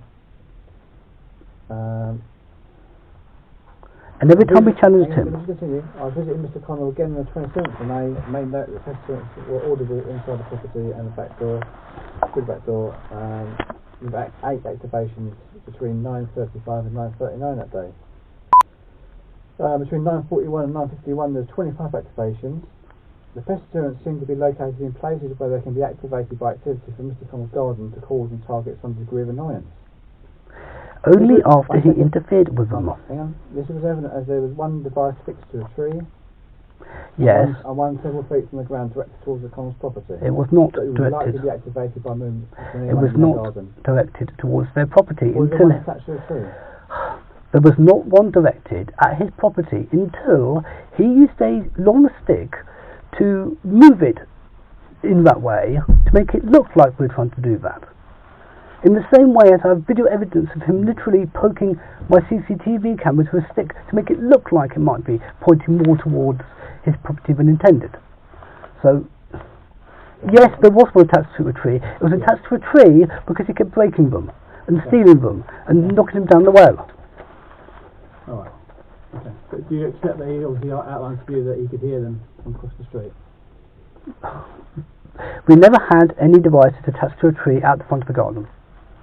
You're talking about the back garden and the front garden. I am, but I'm just saying you could hear devices from across the street from your property, regardless of the front. He doesn't. No, we don't know that. That has not been established. I'm just going on his statement. I'm not the expert. I'm just saying that he's the environmental health for the Merton Council. He also has safeguarding issues, and he also doesn't have all the information, and he also has 2 active complaints against him for malfeasance. This is exhibit RPY 39. This is I won't name him, but he's a resident further down the street. He's lived on the address since 1995. For the past 6 months, he could hear what he described as high-pitched noise coming from RPY 39. And this is a resident on the address, but I'm not going to name him. Resident in the same street. In the same street. Yeah. In the same street. Basically stating that for the past 6 months he could hear high-pitched noise. What date does that statement say? 11th of July 2022.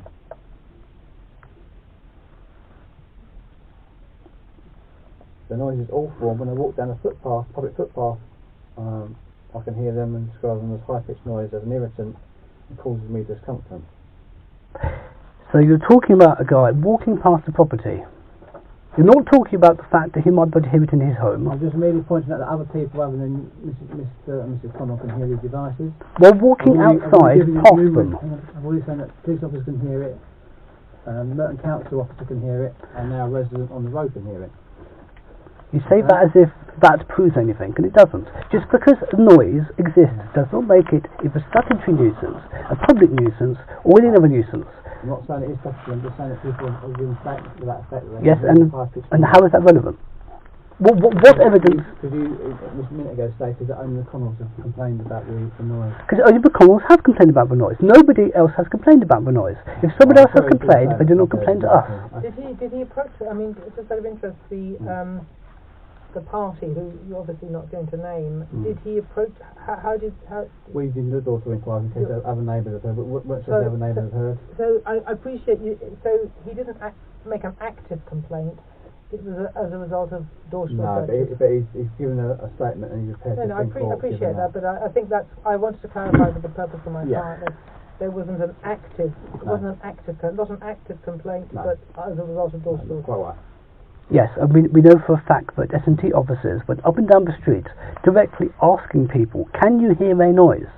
Not, is anything happening unusual? It was very directed, and that itself is a problem. Can I also intervene at this point, because the purpose of this interview is the allegation of effectively harassment. Oh, good point, yes. And stalking, but effectively that is effectively harassment, isn't it? Stalking is worse, and it's under a different. I appreciate that, but it has to be that your action in putting these devices was deliberately as an act of harassment, whereas I think my client is explained in detail that they were pest deterrent, why they were pest deterrent, what the purpose of it is in relation to his garden, and that in fact in themselves they're not a nuisance.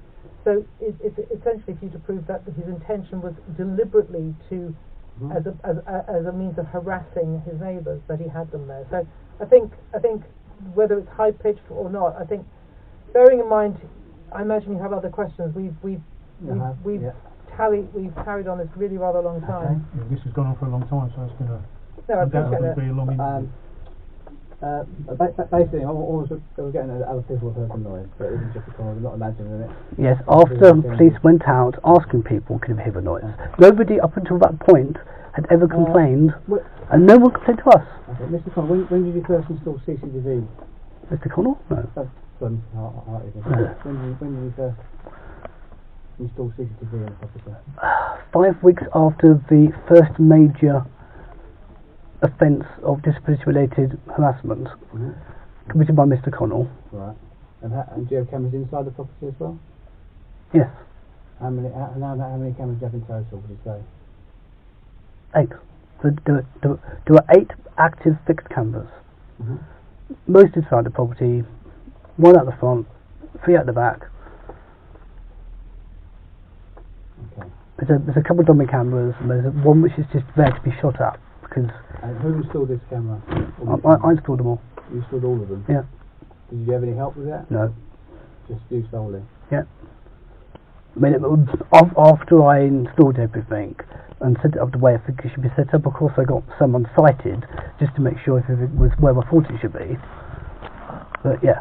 Does coverage of these cameras cover any part of 52 Sherwood Lane? Only as much as absolutely necessary to demonstrate the crimes committed. Is that the same for 56 as well? That's 52 Sherwood Lane. No. The cameras are installed in a way consistent with the need and the requirement of the police to provide evidence of criminal activity, which has been asked for, which could not be provided if the cameras were not positioned exactly where they are, due to the nature and the type of offences being committed. Are these 24 hours a day, these cameras? No. So, the DVR continuously records a buffer from each of the cameras, which can be up to 3 days worth, depending on what's going on, depending on lots of other variables. But it's between 1 and 3 days buffer. I need that buffer in order to be able to locate the relevant footage and then download that relative footage. Does it record audio? It can. It doesn't have to. It is captured by default, but it does not have to be. Has it captured audio? Yes, of course it has. Okay. And for good reason, because some of the offences are verbal offences of harassment and stalking, specifically of disciplinary-related harassment, which is necessary to record the audio of that to demonstrate the crime. So, of course, yes, for a legal, proper, valid reason. Okay. But it's referred to RPY 10, which is a letter dated the 20th of September to the occupiers of 54 Cherwood Lane. 20th of September? 2022, yeah. It's from the ICO, the Information Commissioner's Office, regarding CCTV. I think your father provided that. And it's from who to who? From him? It's from the ICO. ICO to us. 54. Do you recognise this letter? Do you recall the letter? I know why you have a letter, I know why it exists, I know how it came to exist. Well, why is that then? You explain to me why. It is our belief Mr. Connell made a complaint to the ICO after being advised to do so by a police officer 2 days prior, which we haven't actually got a recording of that conversation.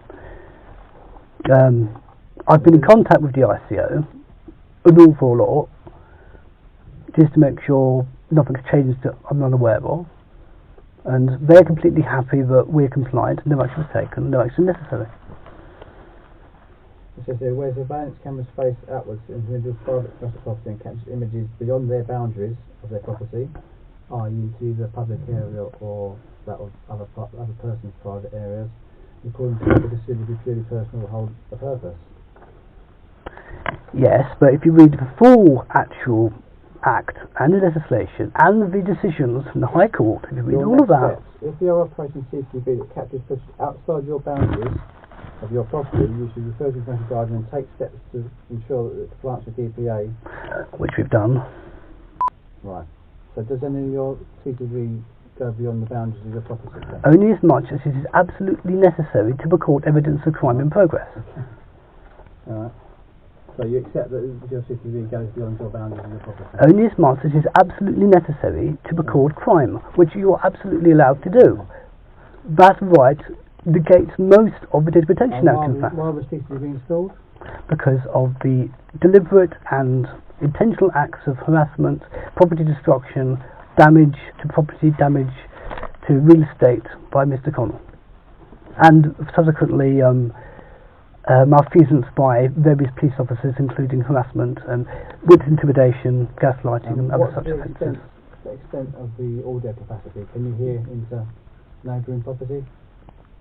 Can you hear in their garden? Technically, yes, but it is not a monitored system. There is a buffer which is necessary for me being disabled in order to access relevant crime, without which there will not be a buffer and will not have any ability to record anything in any way. But it is necessary as a reasonable adjustment for the fact I'm disabled.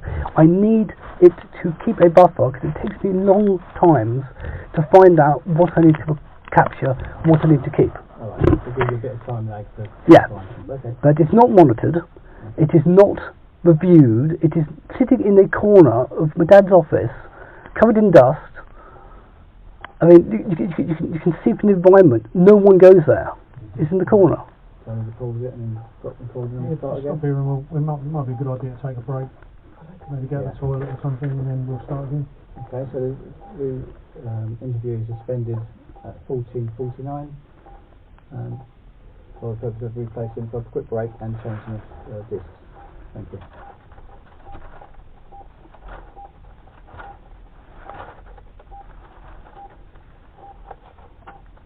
That's okay.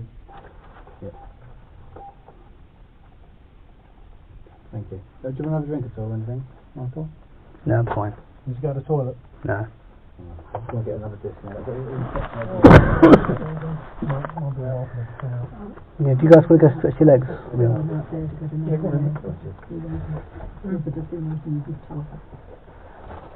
Thank you, everyone. Oh, okay, sorry. I'll show you. Alright, thanks, Michael, do you need anything? Can I get you, maybe can ask the customer to get you a biscuit or something? No, I'm fine. Are you fine? I'm fine. Good. Alright. Maybe I'll just give your dad a ring and let him know what's going on, just to let him know that, so that he doesn't worry. Yeah, because I'm sure Tom's getting on. Yes, we've been. What, about 2 o'clock now? Station now. We've been since 10 and now 3 o'clock. So 3? 5 hours. Time well spent. Good job.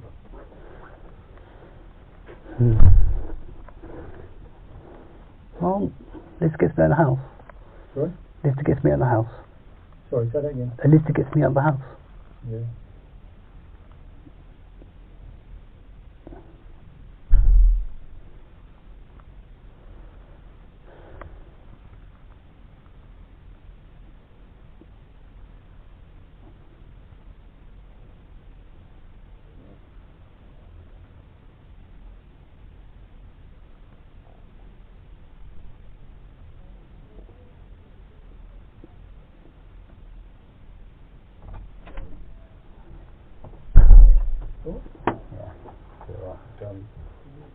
Checks whether that has been completed. That's the effort again, isn't it?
There we go.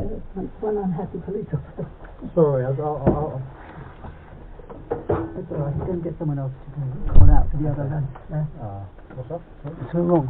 Well, the first one I had, the solicitor didn't come, so we got started. He's been there for 2 hours.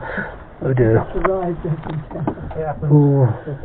And I'll wait for the inspector. I'll wait for the solicitor, and then I'll wait for the good news is we're on the home stretch. So. did you stand up at all, Mike? No. Do you stretch your legs or anything, Not Michael? very comfortable, these benches. No. Hold on, yeah, that why they're designed like that. Well, the human believes the violent offenders don't have anything to throw at you. I mean, if there's cushions, they can be thrown at you. I mean, yeah, stress tactics and Don't stuff. go to sleep with my voice. I once fell asleep standing up in a train going through Yugoslavia. I mean, you have to sleep. I get the best sleep on the train. anyway. I sleep quite well on the train. I think that's good emotion. Rocking you back and forth. Yeah, Maybe. it's better than at home. It's not just emotion, it's also the repetitive noise. Yeah. The ga-dung, ga-dung, ga-dung. Yeah, I saw that. Yeah, it's part of what's it called? SRMI, yeah.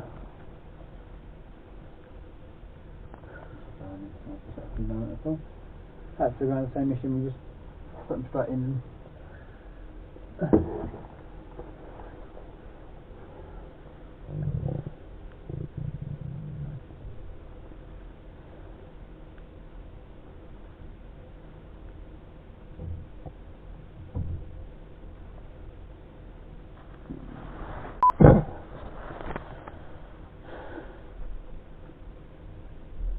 Should we do another watermark?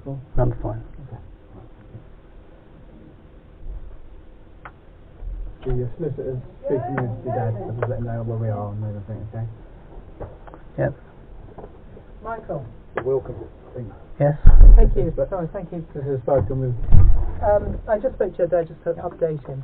Now, I have some food here, because he was worried about you, so I'm telling you what's on offer. Okay, I've got ginger nuts, I've got Nutri-Grain, and I've got chocolate brownies. Oh, and the Nutri-Grain. The Nutri-Grain, yeah, I was going to go for that too. Well, can you share that? What? No, I've got two here. Okay. Yeah. When you crack on. Can I still quest her for 5-10 minutes and then she can come back? I'm happy with that. I'm happy with that. I don't see a problem with that. No. Oh, sorry. I've still got one appropriate adult here, so I mean. Yes, it's just for the purpose of a 10-minute break. Stack it up, but It's a break. just in case. My interview's very quick. Yeah, but they're going to do an interview. And they need you to do the interview, yes? Just for 5 minutes. Exactly, so. Basic commentary.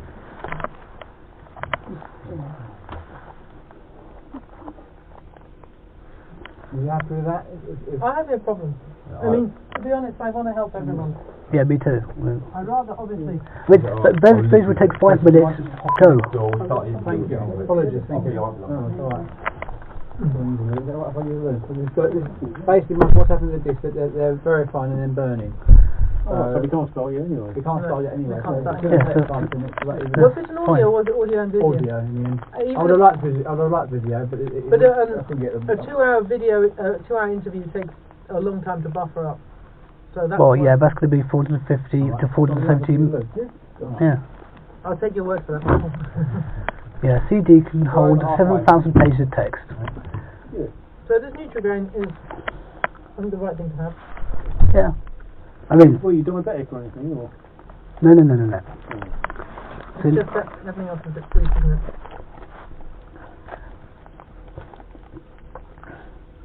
lots of catering contracts always get into trouble by serving food with high fat contents at lectures because all the people and all the employees spending lots of money for their employees to be trained fall asleep. Oh, I see. Okay. So that's why catering contracts are always very complicated for event management. I mean, I could happily eat the chocolate brownies, but I'm trying not to. Well, I won't tell if you won't, and I can't even see you do it. So. I'm trying to reduce my sugar content, but I kind of thought we'd finish the lunchtime. That's easily said than done. I mean.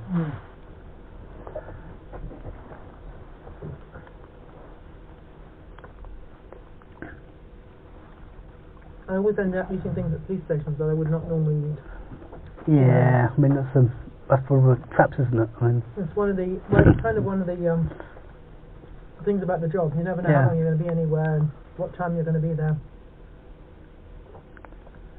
yeah, it must be a bit stressful not knowing what your day-to-day schedule's going to be like. It's a bit difficult. When I was planning to visit my mum this afternoon, she's on her own. Oh, I'm sorry.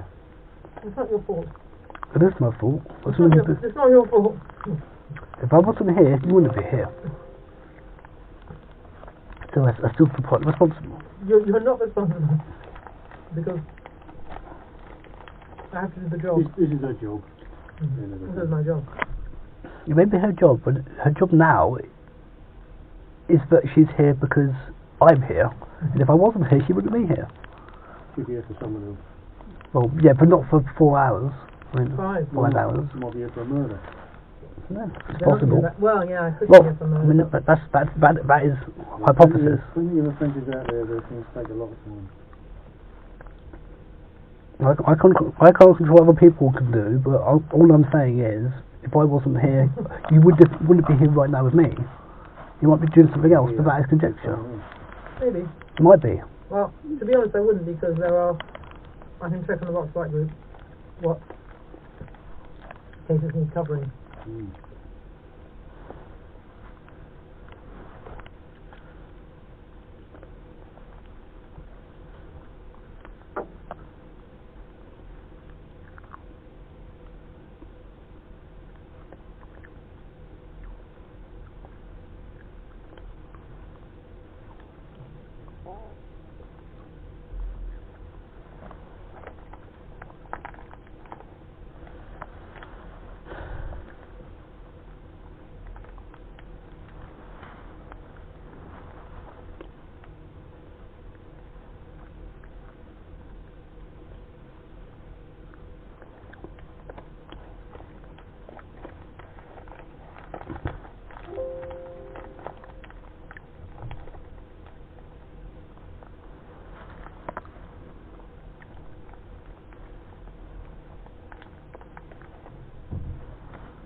Excuse me.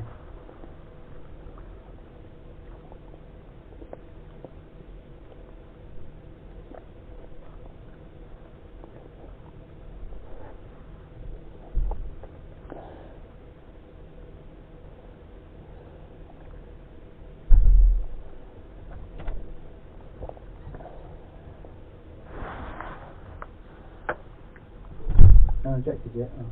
No, it's still doing it.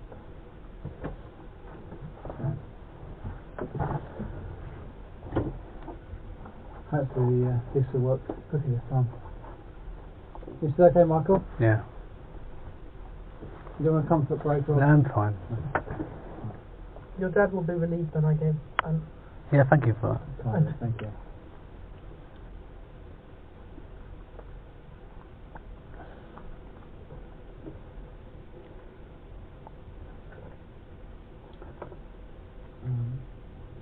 Christian, you I don't normally sign them. Okay, I'll find that's fine, sorry, I didn't realise.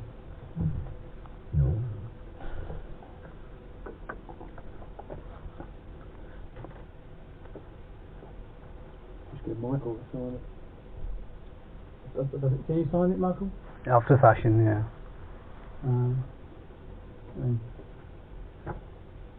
We can do all that. I mean, there'll be Yeah. two to feel anyway. There will be Yeah. two to sign. Yeah.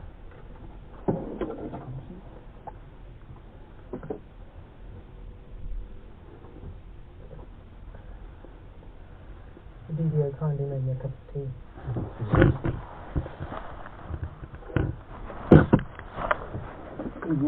Love it. Thank you.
Lovely.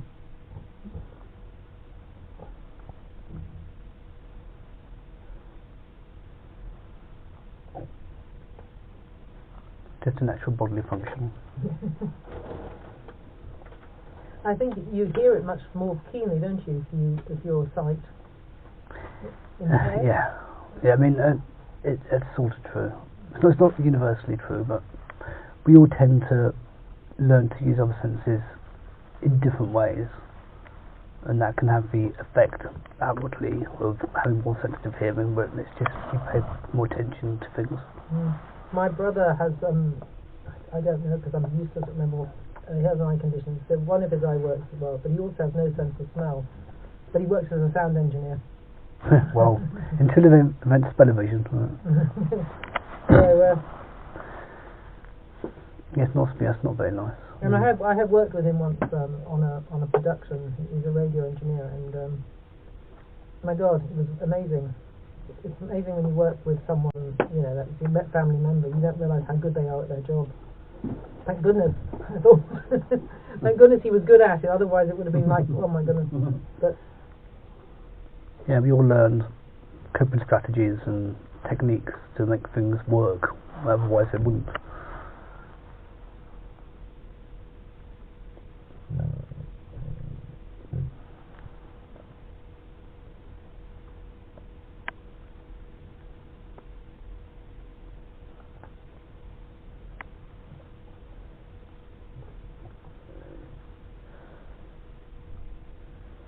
So is he a sound engineer for Broadway or no, movies, he works or? for a radio production company. They do blogs, they do broadcasts, interviews. Oh, right. And what do they call outside broadcasts and things like that? That's an important job. Oh, should we say something like that? No, but I work for What? the field. I work them up for the field. Oh yeah, I believe you. Well, I just have to trust Thank you. you. Open. I mean, you know, no one's ever tampered with a disc or a tape since they brought them in. Well, That's why they brought them in. But, yeah. you know, it's not something that worries me. To be honest, if someone actually tampered with them, I'd be really impressed. I think, wow. Trying to get out the box at the moment. They'll probably do a sort of TV, sort of crime things where a CD comes out completely different. That's because they just mix them up, not because anyone's tampered with it.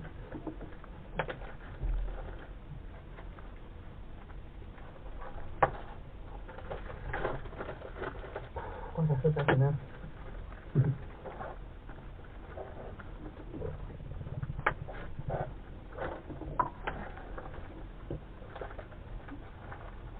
Fundamentally, we're still hunters and gatherers, and we're still tuned biologically to be snacking throughout the day. And this whole 3 meals a day business, they're really not designed for it. Well, yeah, there was different theories about it, I think. Yeah. Or there's the other theory is that you eat a lot when food's available and then you fast. That's the other Right, type yeah. of hunter-gatherer thing, Yeah, isn't it? yeah, it depends which continent you're on, isn't it? Because sometimes there's more availability seasonally, and cause evolution takes a lot longer than we've been civilized for. So it takes about 100,000 years for a genetic trait to propagate, and that's nothing in terms of our civilized existence.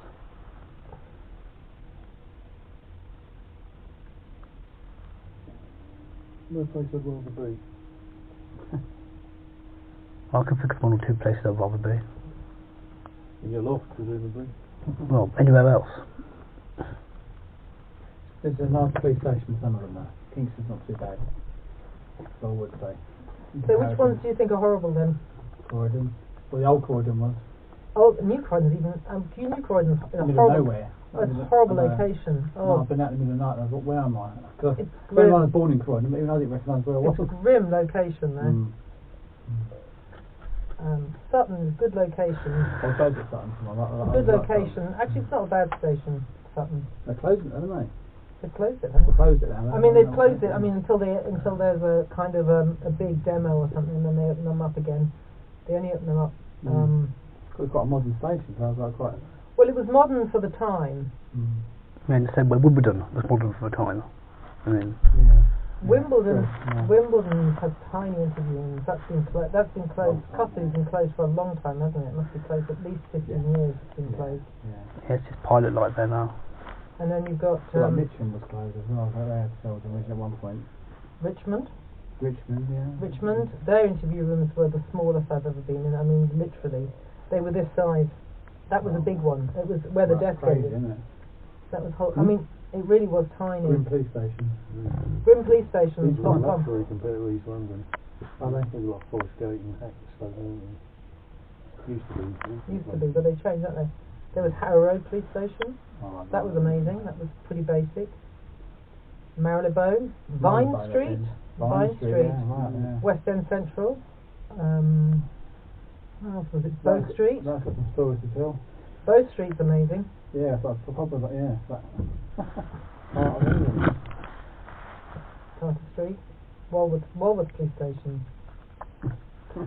And they have that little one inside Marble Arch, didn't they, for quite a while? That I think is Vine Street. No, Marble Arch. The one inside Marble Marble Arch, yeah. Near Marble Arch. Well, that would have been It was Marylebone inside. police station. In the arch, yeah. Was it in the arch? Really? Literally in the arch. That might have been the Parks police. Yeah, it was. That was intended for the Rangers. I'll probably go back to the old police boxes at some point. Maybe like a plug-in station. I think I've been to virtually every police station in London. Things come around, don't they? Sort of reinvent things and.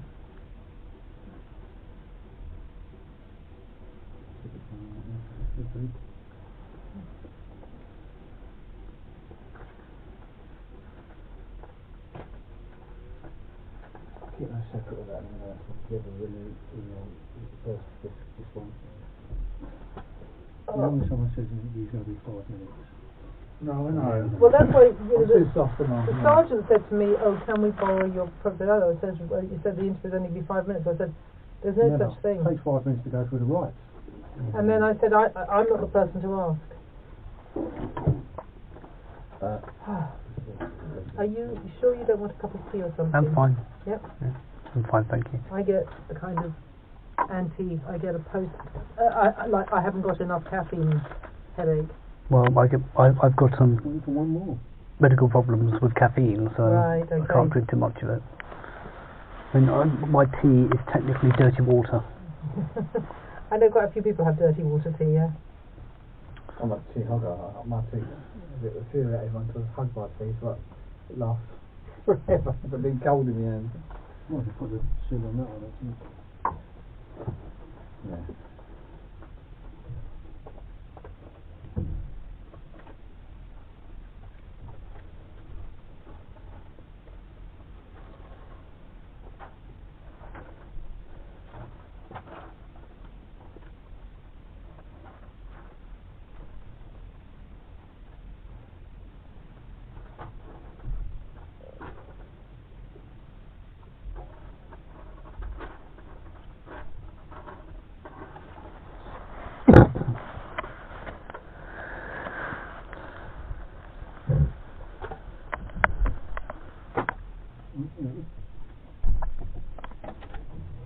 You're literally coming to an end. So just after the pause, Thank so you. it'll be another 5 minutes. No problem. Alright, thank you. He was honest. Well, he's left the interview to tell us that. Is that the same bloke? Yeah. You come out of the interview to tell us we won't be very long. No, maybe because the interview's now ended and now they just... Go through the right. Soon, Yeah, I think so. Positive thoughts, Tom. Positive thoughts.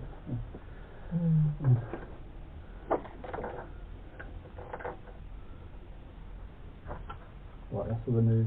When we're ready. Where I need to type everything back in again. Let me just see the. I won't put them in there because there's a thing I hope I don't run out of paper. do not insert this until receiving the on-screen prompt. Yeah. So tell me when to put them in.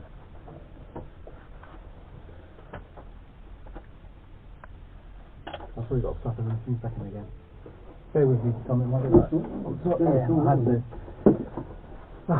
Sorry, bear with me. This is the worst sensitive touchscreen marker on this is I'm using. See, they cheaped out with touchscreen as well. Yeah. They've gone for resistive, not capacitive. That's just great.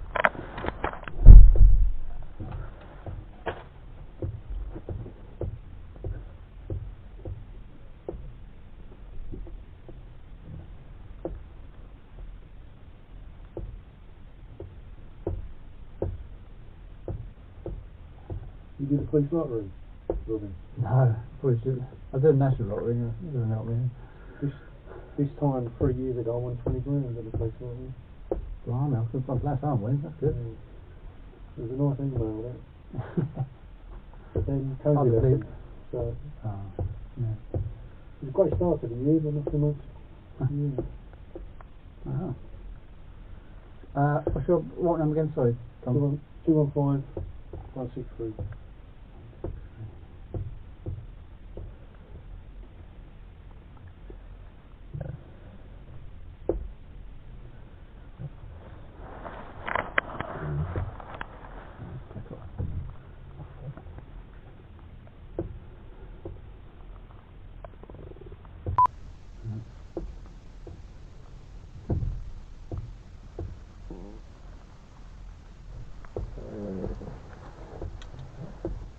Michael, I just got to let you know that I think I'll go and see my mum this evening. Oh, good. So it's all right. Oh, good. I don't want to be responsible for somebody else's suffering, so. Now, I was meant to go and see my mum. I was going to see my mum. I hadn't told her in advance because I didn't know when I'd finish. And then I was going to see a friend this evening, but then she's now changed to Monday, and I'll see my mum this evening. In case you were worried. I know I was, in fact, thank you for telling me. Very kind. Thank you, Catherine. It's always strange when you have a police interview because there's all the intense questions during the interview, and afterwards everyone just relaxes and chit chats. I did that. I did 5 days of a terrorism case in Southwark, and it was like really intense. And then afterwards we were just chatting about meals, and our favourite dishes and stuff like that. And it was just like. That's a feel for people, aren't they? Well, it was just that the tension. Like a court with barristers, isn't it, when they have a go at cross-examining people, and then they switch off. The barrister comes up to you afterwards after absolutely hammering you. They said, don't take it personally, officer. It's my job. Well, I didn't. Fine. Yeah, Chinese walls.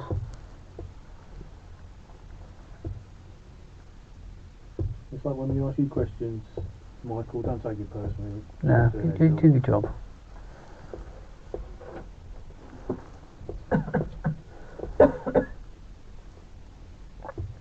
I have become very stroppy and upset with officers visiting my home, but that's because, well, there are reasons.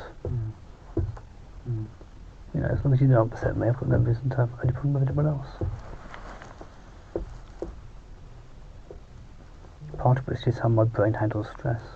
Some of it's the medication. Hello.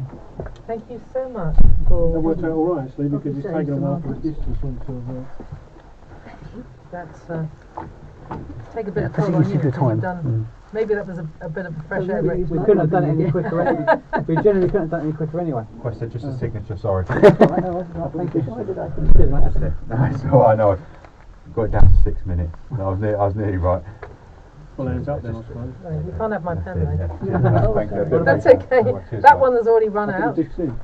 About the order, minutes, then check it. I do have this pad. I thought I had best part of a pad of paper here, so if it runs out, I'm going to have to. Go to the loo and get some toilet paper. Right around the edges. Have you met my colleague Cynthia? Her notes are like they're all over the place like this, and sometimes I get to say, if I look at them, I'm not even going to read that. Yeah. Do you know shorthand? Do you know shorthand? No, I don't. No. And also, I've got terrible handwriting. No. It does save a lot of paper. Yeah, I think I was just past the generation that learnt shorthand. Yeah, it's a very useful skill.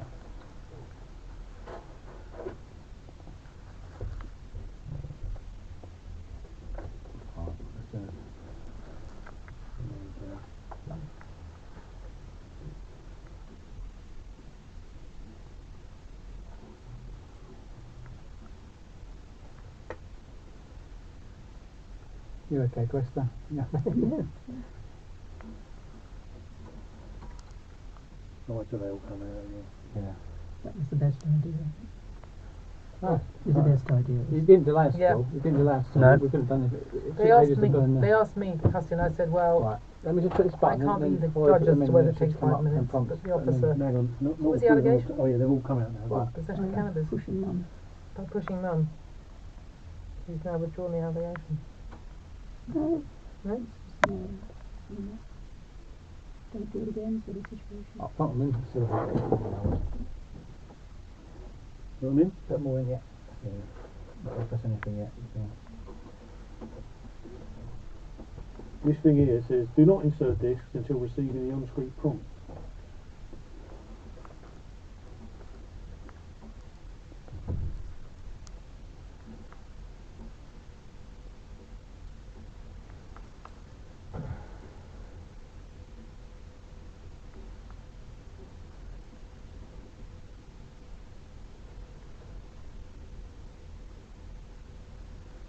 No, it's not done it yet.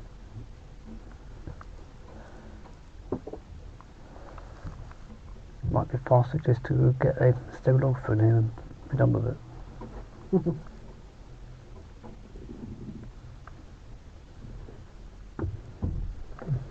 I just had a Nutri-Bar. I bought these in case you needed something. That's all right. Well, I kept it in. Yes, they kind of come to think about that. So.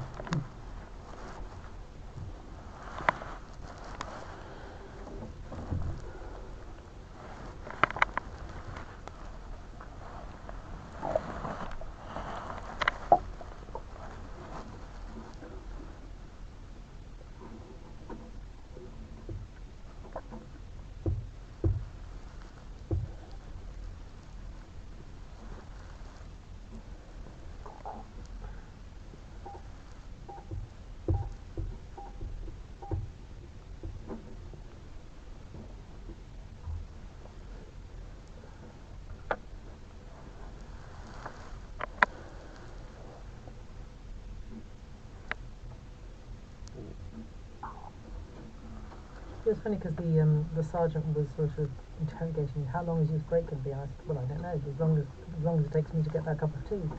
You know. He said, well, can your appropriate adult do the other interview? And I said, well, don't ask me. You know, it's 5 minutes.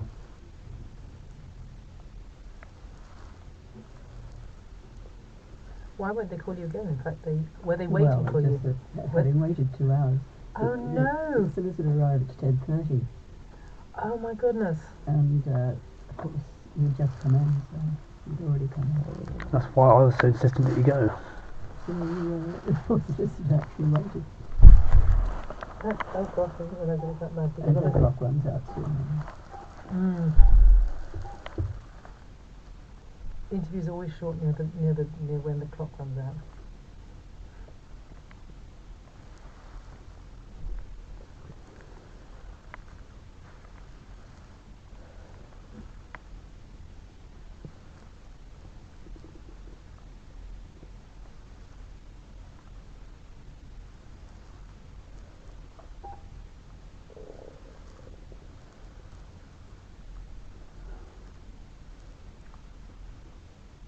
It's checking disk. And what the room next door is, it didn't have any problems at all because No, free me.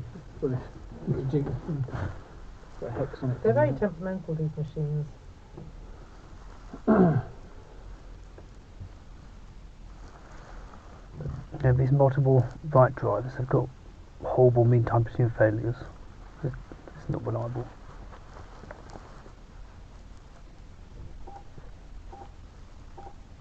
Tapes never used to break down, and they never. It's only when you got them into your machine, then they used to go, you know, when the tape. sometimes the tape went Well, loose. you could get twisted occasionally, but if you had two heads, it didn't matter anyway. You could use a pencil.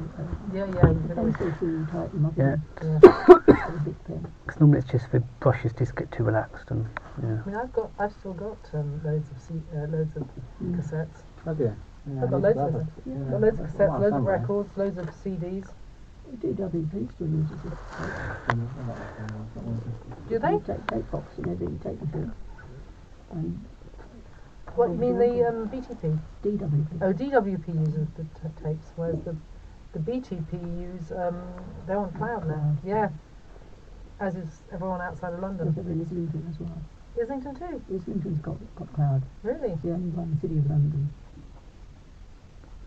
In the metropolitan area? Or is That's what they tell me. It's the right. only one in this area. In London, in the Met. Just the Islington. It's okay, yeah. Let's go back to that one.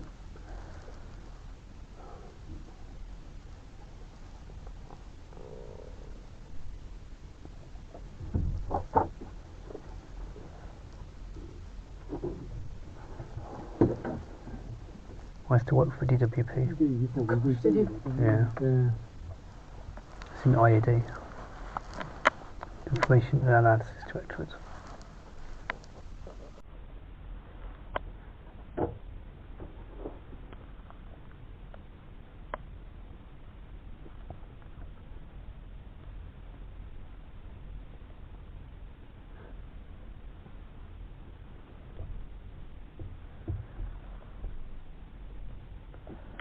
Yeah, if you're according to that thing there, you're supposed to fill out that thing before you put the discs in. If we did. Well, you haven't you? You filled it all out, haven't you? Yeah.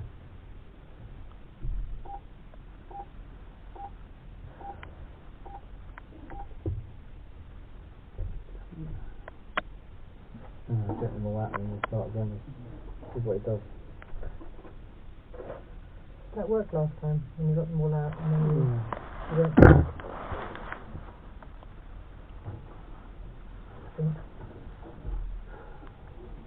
Oh, they have a packet with like 4 or 6. I suppose they take them out individually, don't they? Thinking, so if they handed me one of those, I couldn't be able to eat 4 of them. Yeah. Oh, hang on. The bizarre thing is it said start, didn't it? And it backed off.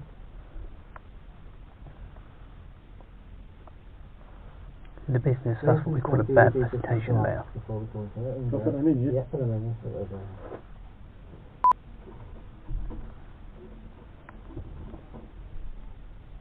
It could be, yeah. It's going to work. Give it a chance to catch that one. Yeah, just make the appropriate sacrifice to data integrity goals. Thank you.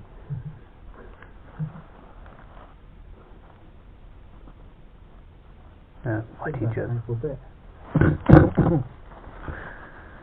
Yeah. It doesn't like it, does it? Put Put it running again, Tom. Put it.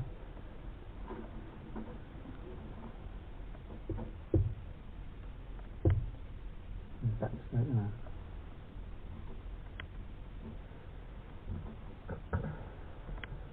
No, they've changed rooms because they've walked back in the life. Maybe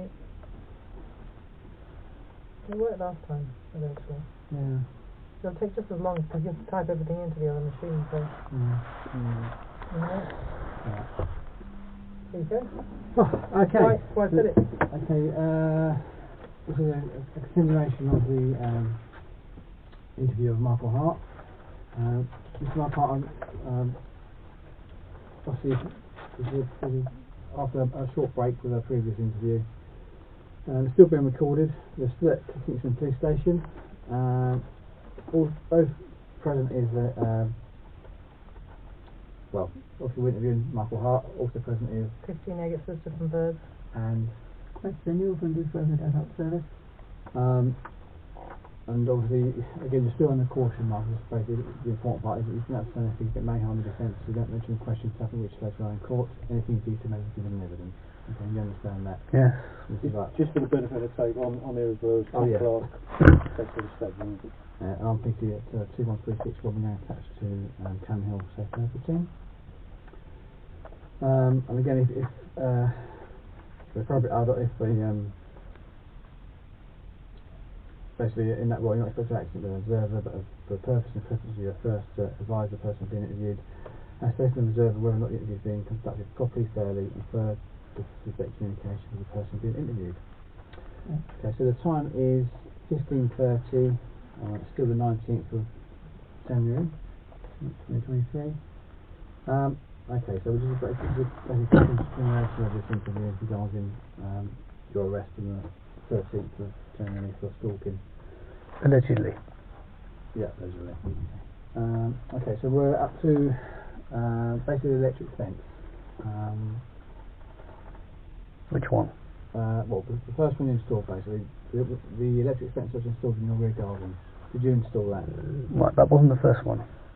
It wasn't the first one, No. it was the front, was it? Yeah. Okay, when was that installed? After Mr. Connell had started reaching under the boundary fence and changing the settings on the devices to make them emit noise, I then installed a electrified cage around the units to prevent him doing that. Okay. Was it live? Yeah. It was live, was it? Yeah. And obviously you're aware that you cut up signage? Yeah, oh yeah. No. Did anyone else help you install that? No. You did that yourself, did you? Yes. Okay. I got my father to make sure the signs in the right place and stuff like that. A bit like you did the devices he reviewed. Yeah. Okay. Yeah, because one thing that Mr. Connor kept doing was hitting it with a broom, and he kept knocking the signs off. So you were trying to protect that, was you? Yeah, I was trying to stop him fiddling with the ultrasonic devices.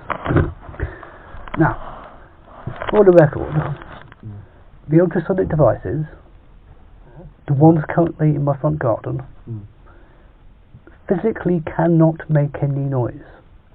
Okay. They physically cannot make any noise because I personally have disconnected the speaker system. Okay. They cannot make any noise, which is why I know for a fact any complaint about noise from the front garden is fictitious. And why are they still there then, if they're not working? Because they are still working. They're still doing the function. It's just they're not using the ultrasonic part of their features. The feature set includes flashing lights, which are red and white, which confuse cats and foxes.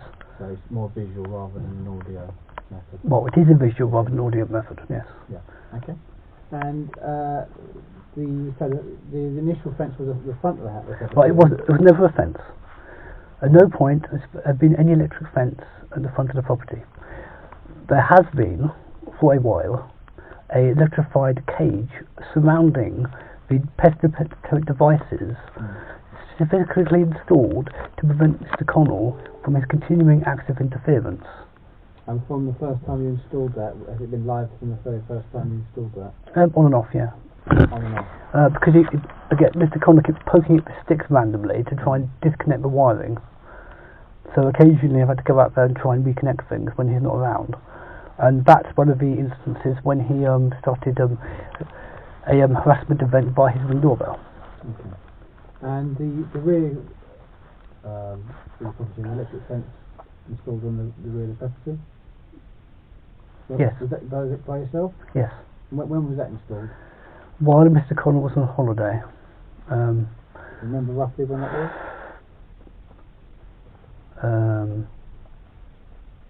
It's definitely before. I think it was November, October. Okay. Doesn't matter. I was wondering, that's all. If you knew. But it's in the record. Okay. And did you install it yourself? Yes. No one else? No. Again, I got my father to make sure I got the signs the right way out, for example. So he again reviewed it and confirmed. Okay. And was that powered? Was that live? Yes and no. So, it has not had the full 12 kilovolts put through it, but it has had tested voltage put through it, and has had the anti-tamper current going through it. So, yes and no. It is not acting as an electric fence right now, but it is acting as a deterrent, and it has anti-tamper circuitry which is active, but the fence is not electrified. Okay. And by fence, what was the reason for putting that electric? Well, first of all, it is not a fence per se. There are two electrified primary conductors attached to the interior side of the. But it was attached. Is it attached? Say that it's attached to the fence and on top of the. No, it's attached to the interior side, our side, of the trellising which we installed to raise the fence height, which was our first attempt to stop Mr. Connell climbing over the fence. It's not on the side of 56 at all? No. Okay. Well, obviously not, for obvious reasons, which I shouldn't need to be. For the record. Well, for the record, again, I have a background in electrical engineering, and I know very well the possible safety risks to those not qualified or not otherwise able to distinguish the danger. So I took great pains in installing all appropriate safety mechanisms and other safety equipment to prevent accidental exposure to that by the child. Knowing that the child, I took every precaution possible. Okay. And then on the 14th of October, you've emailed the Merton Council over concerns for the 2-year-old son. Is that correct? No. I did email Some things that were said before. Just go over a couple of things. Are you on with that? right. Is the interview now concluded? No. Right. No, we Is just it sent still a report. is this still being recorded? No, Not at the moment. not at the moment, No. so Right. they're best to wait. We're just putting some new discs in. Do Right. you want to make it, ask you whether you're happy to continue or you want to give it a little bit more time? No, I want to finish this off. I think I'm able to do so now. Okay. Our first one of these interviews was a boy that had thrown a sandwich at his father. And he thought it was funny until he said the bad thing was it was his dad's sandwich. Why's that? I mean, you know, technically it's battery. Oh, for that one. 15 is below the age of maturity anyway, so what the hell? No, it's not the age, it's below the age of criminal responsibility, unfortunately. That's 12. 12 is the age of criminal responsibility in the UK. Yeah, but Schrodinger's sandwich, I know. that'll be... Well, I think there was a plate attached. Okay, right. If there's, I mean, for a Schrodinger's sandwich, I'll say that's maybe battery, and that's not really criminal then, is it? At that level? It is, unfortunately, even though it's minor sort of battery, even though... That's just Maybe ridiculous. it's the last straw.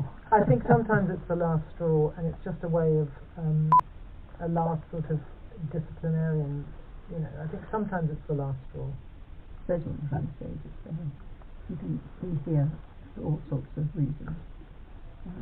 You can. Yeah, but it also makes a mockery of the justice system as well. It's not a very good lesson to teach people. The law should not be used to stop legitimate business, and that's how everyone uses it. That's why the court system's clogged up. 10, actually, as a criminal It responsibility. is 10, 10. isn't it? I said 12, but I thought to myself, it's 10, isn't it? Because it used to be between 10 and 14, but then you had to make sure, you had to see that they understood that what they were doing was wrong. I've seen a 10-year-old. But it was 10. It's just that they haven't, I haven't seen any, when it first got reduced to 10, there was a lot of 10-year-olds. They're treated differently. But now, I never see a 10-year-old. No, very rarely. They're treated totally differently, I believe. But normally, they don't really arrest anyone under the age of 12, which is why... But you're right, it is 10. Got to ask questions. Yeah, but 10 years old, means even at 20 your brain isn't fully developed. Sometimes, yes, you're quite right. Some of them, I mean, I don't think it's really some fair. people who are still 5 at the age of 20. I mean, and vice versa. I mean, there's plenty of people walking around at mental ages and they're technically... I mean, age doesn't necessarily... It's not... I don't like it. It's not really indicative of someone's emotional or intellectual maturity or ability to... Yeah, or ability, or understanding. understanding is true. The understanding is important there. I mean, the intent, I mean, there's the history, I mean, anyway. Michael, don't concern yourself about those other cases. Yeah, because I remember it being 10 because of that rape case. Well... As I said 12, I thought, no, but it's 10. And the reason I couldn't believe it was 10 was because I haven't had a 10-year-old for such a long time. Have you dealt with a 10-year-old? No, I never have. I've been down to about 12. I had, when it first changed, I had several. Because we have to go to all of them. Juveniles. Yeah. Always with us. Always, yes, you have to. Yeah, when they first did the changeover, there was a massive flood because no one knew exactly how to deal with it, so they were being overcautious. And of course, there's the care system as well, and that didn't help. Then you might find something about their background that they're in danger with it and things like that. Yeah, some of it was a bit knee-jerky, but you know, Mind be you, I did balanced have out. one kid who hotwired a car. He was 10, and he said, "Oh, my mum taught me how to." Well, whose car was it? I don't know. I think it was his mum's car. Well, in that case, it's not really taking about consent, is it? I mean, Well, I don't think she could give him her consent. but also, it's not robbery, is it? I mean, Well, the thing is, if she gave her consent, then she would be considered putting a child endangerment, all sorts of other. well, yes, that's against her, not him. So, I mean, yeah, but then he'd go into care. Everything yeah. Yeah, but would he? I mean, the care system's also the problem. I mean, nowadays they do the right thing and they try bend over backwards to keep the kids with the parents for as long as possible, and it's the right thing to do. I don't want to believe they would put the child into care for that one incident, unless it was course of conduct or whatever. That's traumatic. I mean, but obviously there's more to it. I mean, that's just one part of the case, isn't it? But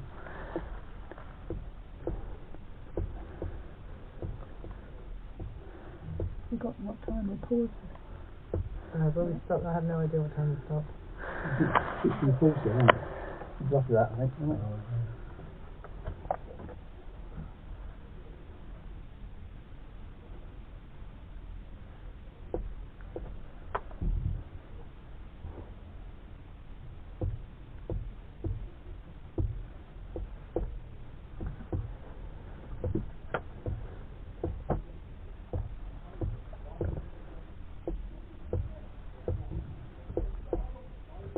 Alright, one more time.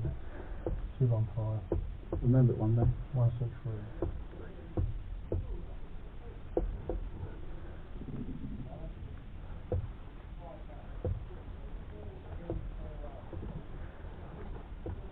What is the custody number?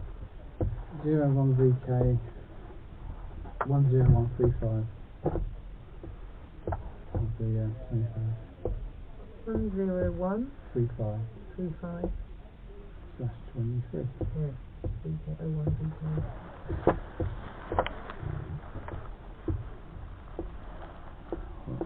Probably report is going to work this time.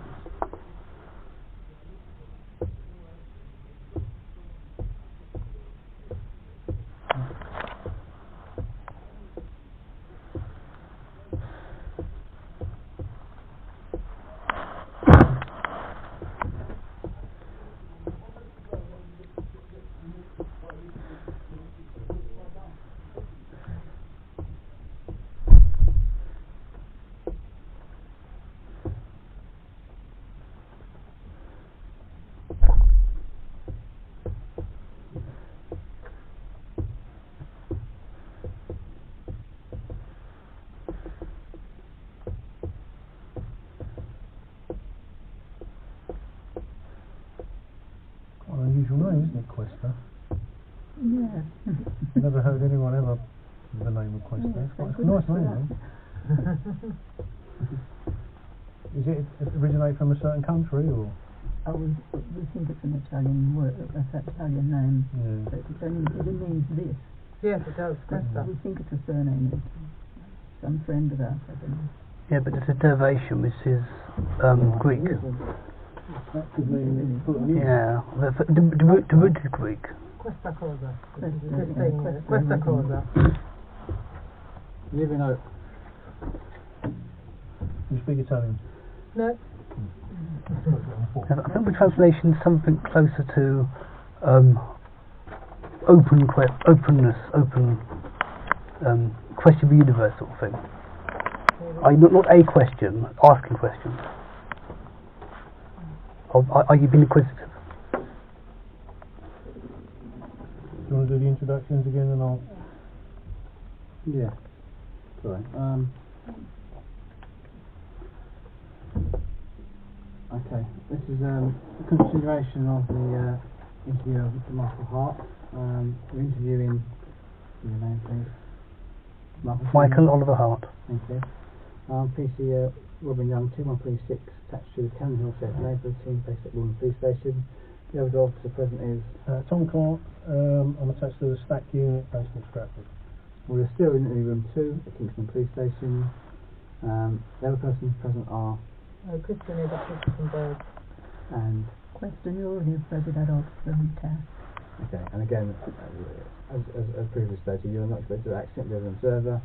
And the purpose of your presence are first, to advise the person being interviewed, second, to observe whether or not the interview is being conducted properly and fairly, and third, to facilitate communication with the person being interviewed. The date is the 19th of January, and the time now is 16:55.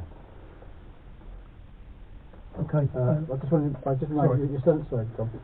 Michael, obviously you're still on the caution, so again, I'm just going to reiterate it. I know, just to clarify things, so you don't have to say anything. The main harm in offence is that much of a question, something which is based on in court, anything you do so may be given evidence. Do you understand that? Yes. Okay, so this is a continuation of our interview.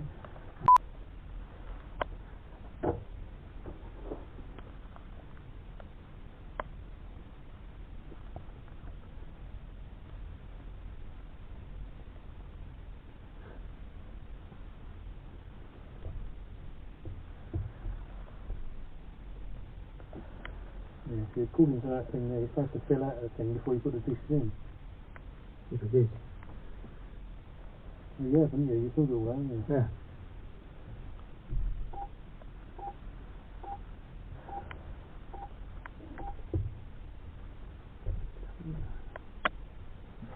Get them all out and we'll start again. This is what it does. That worked last time when you got them all out and then you went.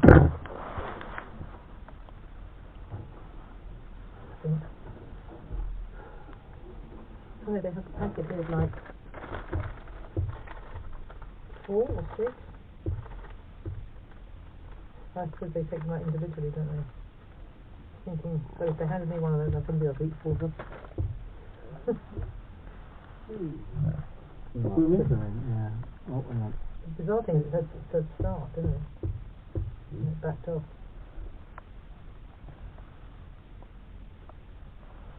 In the business, that's what we call a bad presentation layer. I'll put them in, yeah? Yeah, put them in.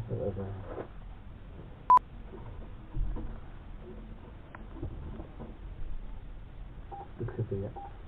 It's going to work. Give it a chance to catch that one. You just make the appropriate sacrifice to data integrity goals. Thank you.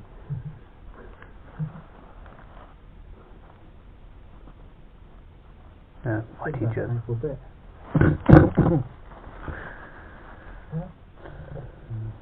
Doesn't like it, does it? Put it running again, Tom.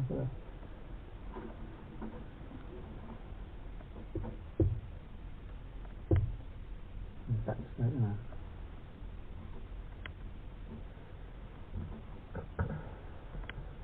No, they changed rooms and it doesn't look like Maybe.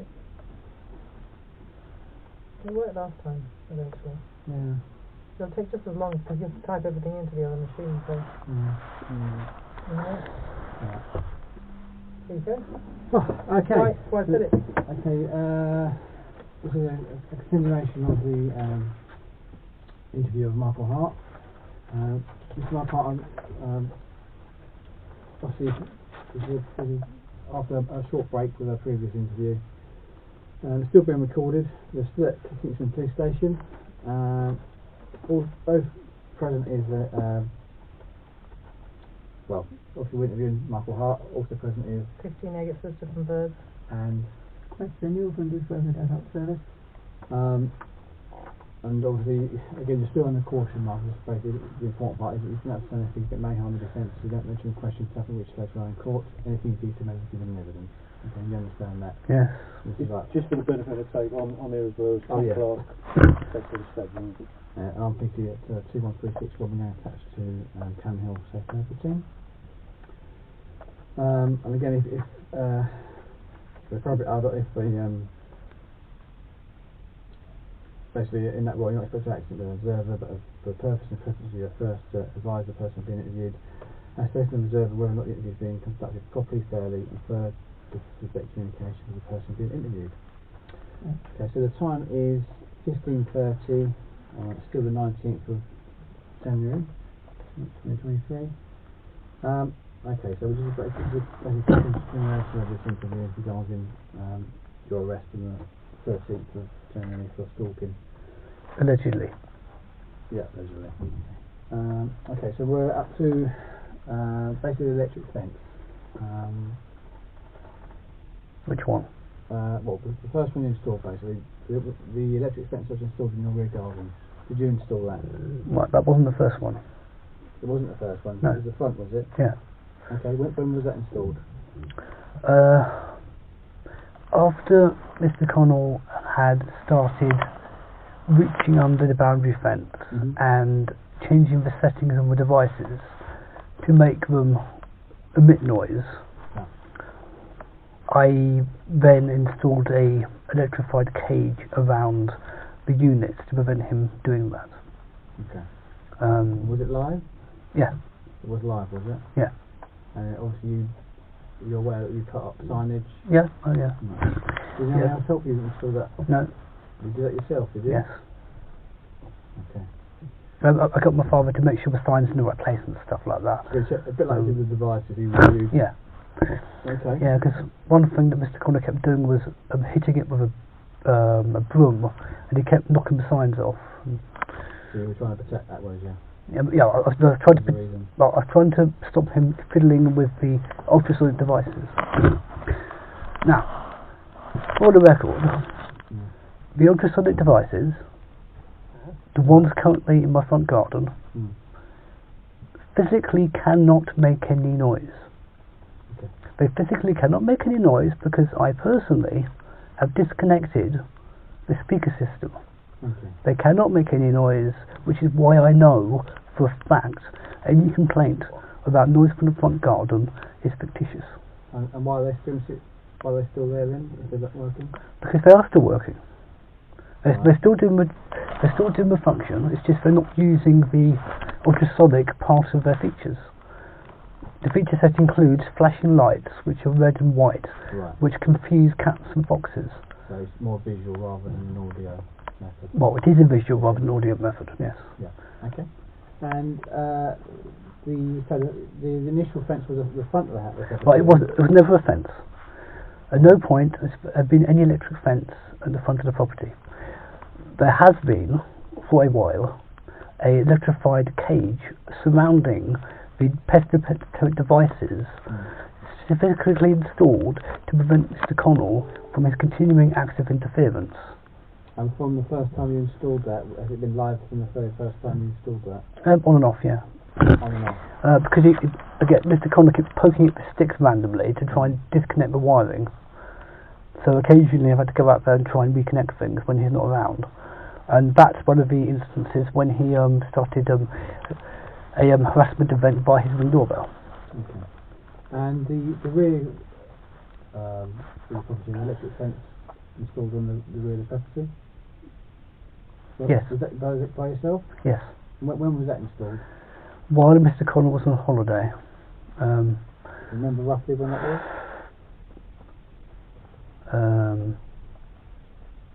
It's definitely before. I think it was November, October.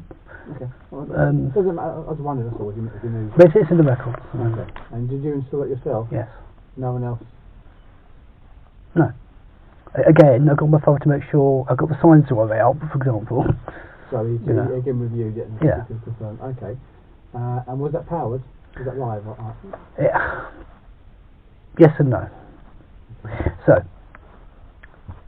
it has not had the full 12 kilovolts put through it, but it has had tested voltage put through it, and has had the anti-tamper current go through it. So, yes and no.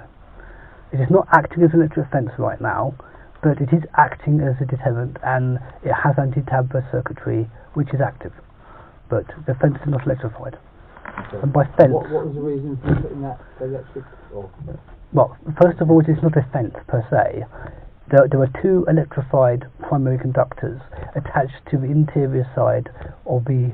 But it was attached. Is it attached? It's attached to your fence and on top of it. No, it's attached to the interior side, our side, of the trellising which we installed to raise the fence height, which was our first attempt to stop Mr. Connell climbing over the fence. Not on the side of 56 at all? No. Okay. Well, obviously not, for obvious reasons. which I shouldn't need to be. Clarify for the record. Well, for the record, again, I have a background in electrical engineering, and I know very well the possible safety risks to those not qualified or not otherwise able to distinguish the danger. So I took great pains in installing all appropriate safety mechanisms and other safety equipment to prevent accidental exposure to that by the child. Knowing that the child, I took every precaution possible. Okay. And then on the 14th of October, you've emailed the Merton Council over concerns for the 2-year-old son. Is that correct? No. I did email MASH, who aren't Merton Council per se. I mean, do you know where MASH are based? I believe they're actually in Crown. No. House. Well, one part of it's in Crown House, but I also believe there's another office which is somewhere attached to the Dementia Hub. But yeah. Yeah, they're based in Crown House. Yeah, but partly, yeah, I know. Yeah. But I did not write to Merton. I wrote to them specifically, and their address doesn't include the word Merton. So. Okay. I'm going to refer to RPY 37.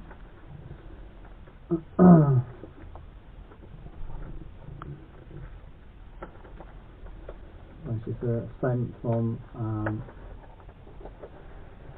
the council worker Lata Luchawa, LATA, and then Luchawa, Lata Luchawa. LATA? And then surname's LUCHOWA. I'm not sure how you pronounce it, Luchawa. Employed by London Borough Merton Council. She works for the Children and Family Hub. She's this is the statement dated the 1st of December, and she's exhibited 4 emails, one on the 4th of November, one on the 1st of November, the 28th of November and the 27th, and these are from yourself to her place of work with your concerns for Mason. Are you able to confirm it was 4 emails? The last correspondence was on the 8th. Yeah. Which is when I know for a fact Mr. Connell was lying when he was said... the first correspondence, Michael? Does that ring true, those 4 dates?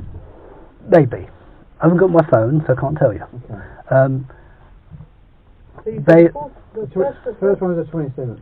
October, 1643. That's likely. From Mohart, M-O-Hart Outlook. That sounds likely. That sounds likely. That sounds right. It says, I can't get you first to inform you that the father of a child in question in our correspondence.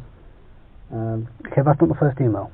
Oh, right, well, it's the first email I'm reading that I'm aware of. It may have been further emails that you sent them, I don't know. No, there's one email prior to that. Okay. And that is a follow-up. He's deliberately going out of his way to put his child in danger. And has reason to believe he's dangerous or potentially a live electrical conductor while holding his child. Does that ring true? You emailed that? I didn't use those exact words. I think you're paraphrasing a bit there, but yeah. Okay, well, explain to me why you were contacting the MASH or whatever. So, firstly, as instructed by the police, to not engage with Mr. Connell directly, for good reason. Okay. As instructed, we were to seek out the most appropriate authority to contact regarding any issues we may have. So the reason for making that contact is because they're the most appropriate person to contact, as far as I was aware at the time, regarding safeguarding issues for minors. The contact was first made, and that's an email you haven't yet read and got yet, but I have a copy of. The first email was me literally just saying, I don't know who to write to, I don't know if you're the right party, I think you are, if you're not, please pass it to someone else, but I have these general concerns, what do I do? Contrary to what Mr. Connell has alleged, I've never phoned them, and I certainly did not phone them on the 31st of October as he claims. Anyway, the initial contact was... I think Mr. Connell claimed that he's received 2 phone calls from the MASH, or the Children's Services themselves, not from you, direct. No, that's what I'm saying. Okay. That's what I said. Yeah. He claims that I have called social services Specifically, he has. On social services. Yeah, Mr. Connell has made the claim on tape that I have contacted social services and I have told social services that Mr. Connell has electrocuted Nathan on the electric fence. In his words, that's what he said. That, in fact, never happened. I've never phoned anyone regarding that matter, specifically not on the 31st. Okay, so the 4 or 5 of you suspect incidents. Why did you contact them 5 times? The first contact was, I didn't know who to contact, so I contacted the most appropriate people I can think of after a bit of research about a possible safeguarding risk to Nathan due to Mr. Connell's reckless endangerment of Nathan, in my opinion, by bypassing all the safety systems I carefully put in place to make sure he can never come to harm through this device, enabling the child to directly come into contact with a potentially live conductive wire. You see, Mr. Connell was, while holding his son, not only was his son in his reaching distance of the wire, his father was also touching the wire with a pen probe. Now, because of the way these things work, the pen probe, had that been live, would have exploded, and that would have itself represented a danger. Knowing just the fact that kids tend to do what their fathers do and copy them, and kids can see father apparently touch this because he might do it. I mean, and were there 4 or 5 emails in relation to the one incident, or are they? No. So, technically, we're talking about 3 instances here, plus 2 follow-ups. One for them, one me confirming what they already said. Anyway, incident 1 was witnessed on the CCTV. Mr. Connell holding his child next to the fence, walking up and down, interfering with the electric fence, which is on my side of the boundary. So, A, committing a crime of defence of property, B, in the process, potentially putting his child at an unknown risk. I mean, there's literally a sign there which says, warning, danger, electrified field, 12 kilovolts, do not touch. It literally says, do not touch. And there's signs everywhere. And there's flashing lights on it. I mean, he had no reason to believe it wasn't live yet. There he is, holding his son right next to a thing which could potentially cause severe injury or harm, which, in my opinion, is reckless endangerment and is something which somebody should be made aware. I mean, everyone has a duty of care. It doesn't matter if you're a neighbour or you're not. I mean, the story I've always told was there was a bystander walking past a bench. There were 2 nannies talking, and one says, "How do you get your kids to go to sleep?" The other one goes, "Oh, I give them a whiff of the gas." The innocent third party went straight to the police because they had a duty of care to do so. Did you consult with your father before contacting the council? Yes. Okay, what reaction did you expect from your neighbour following that referral? I didn't expect him to force entry into my home. No. I didn't expect him to be upset. I didn't care what. I'd no fault for what he may be feeling or he may be thinking. My only concern at the time was potential risk to a minor who had no ability to either perceive the danger or do anything to remove himself from the danger. And worse, he's been taught lessons which could ultimately prove dangerous in later life. I mean, he's already teaching that kid to hate me based on my disability. That's bad enough. Alright, thank you. But I did not care about what Jack Connell might do or might not do. I didn't consider it at the time. I considered it after the first attack when I realised he was taking this as a personal attack on him somehow. But I had no care for what he might do or might not do. I was concerned with the fact that an innocent child was potentially placed at unnecessary and preventable risk. Okay. And I was doing what I was able to do with my limited capacity, with following instructions in order to make other people aware there might be a problem. Okay. And have you contacted gas engineers? Yes, on 3 separate occasions, following 3 separate occasions, following 3 separate incidents of unexplained high levels of carbon monoxide entering the occupied spaces of my property from Mr. Connell's badly installed boiler. So was it a flue, or was it flue they call it? A flue? Well, boiler? yeah, with the terminal, yeah. Yeah. Okay. And so 3 separate incidents, but it's all for the same reason, right? Very similar reasons in each case. Each contact with gas safe or NGL was triggered by a dangerous increase in carbon monoxide in my bedroom. Okay. One incident, I blacked out for 4 hours, and I had to have an emergency trip to out of hours A&E because of it. I've no idea what happened in those 4 hours, but memory lapse is a very well known indicator of moderate carbon monoxide poisoning. What was the feedback from the gas engineers from your referrals? Did you get any feedback? Nothing helpful, but you have to remember it's not their job to do what I was asking them to do. Their remit is incompatible with what I needed them to do. So they came to the property, they examined our boiler, they talked to us about our property. They weren't able to talk to Jack about his property, they weren't able to enter the property, they weren't able to analyse any gases coming from his device, none of that. Did you consider the sort of serious harm, harassment, distress you cause the referrals will make to your neighbours? Of course not. I mean, I've no concept that anyone could even consider that to be a form of harassment, let alone deliberate.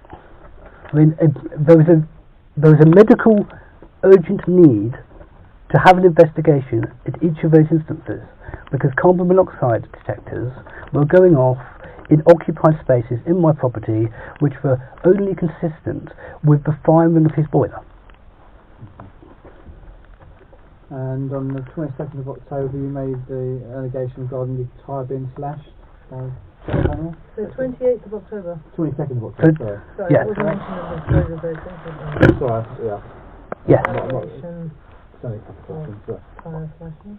and why do you think your neighbour was responsible for this incident? Right. I believe that incident happened on the evening or late evening of the 21st.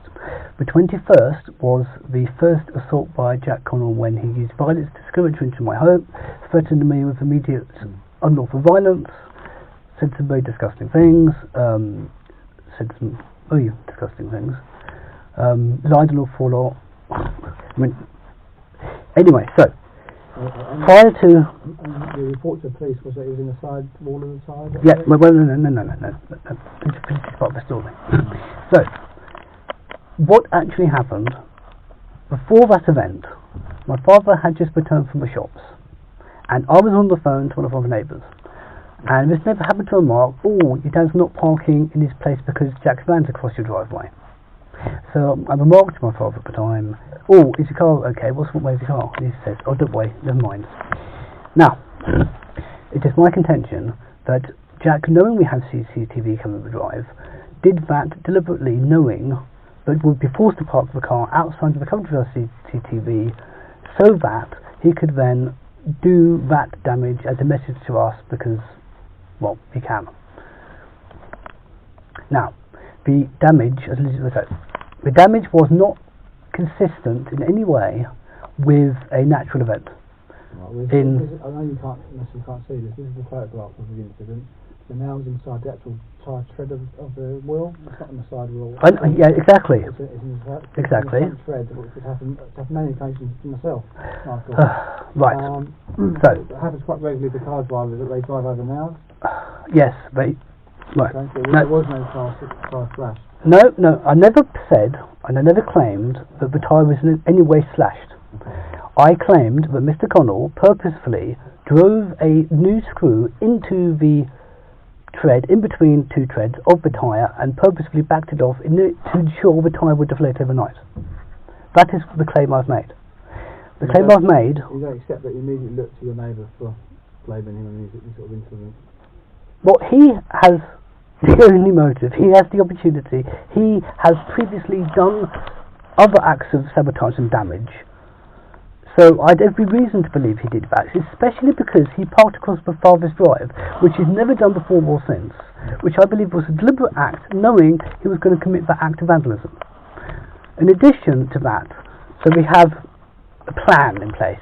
So he planned, i.e. there is a motive, a plan, and there's intent to commit damage. No one else would have that intent. And more importantly, the damage in question is not consistent with a natural event. The screw is brand new. It is not dirty, it is not in any way bent, buckled, has no signs of use or anything else. It is driven perfectly in between two treads into the weakest part of a tyre. I mean, that doesn't happen by coincidence. I mean, how that could happen, all those things could happen, and it still look brand new, and it still have filings in the head of the screw, is not consistent with a natural event. Okay. Alright, we're going to move on now then. Okay. Do you have a YouTube account? Yes. How long have you had the YouTube account? Well, 20 years, probably. Okay. Is your account name at Mick7909 or Mick K? Yes, Mick_K7909, yeah. Yeah. That's your account. Does anyone else have access to that account other than yourself? But, well, now technically my father does, because I had to try and reorganise things because I've got access to my technology. But when was that from? About the 15th of this month. Yeah. So very recently. Oh yeah. Specifically because my access to technology was confiscated, so I was unable to do anything for myself. Sure. So I've had to connect my Google account, which includes access to that subservice, to a different computer. Does anyone else use this account to post videos or anything? No. Just yourself? Yeah. So all the posts from that account are from you? Yes. Okay, alright. I'm going to refer to RPY 41.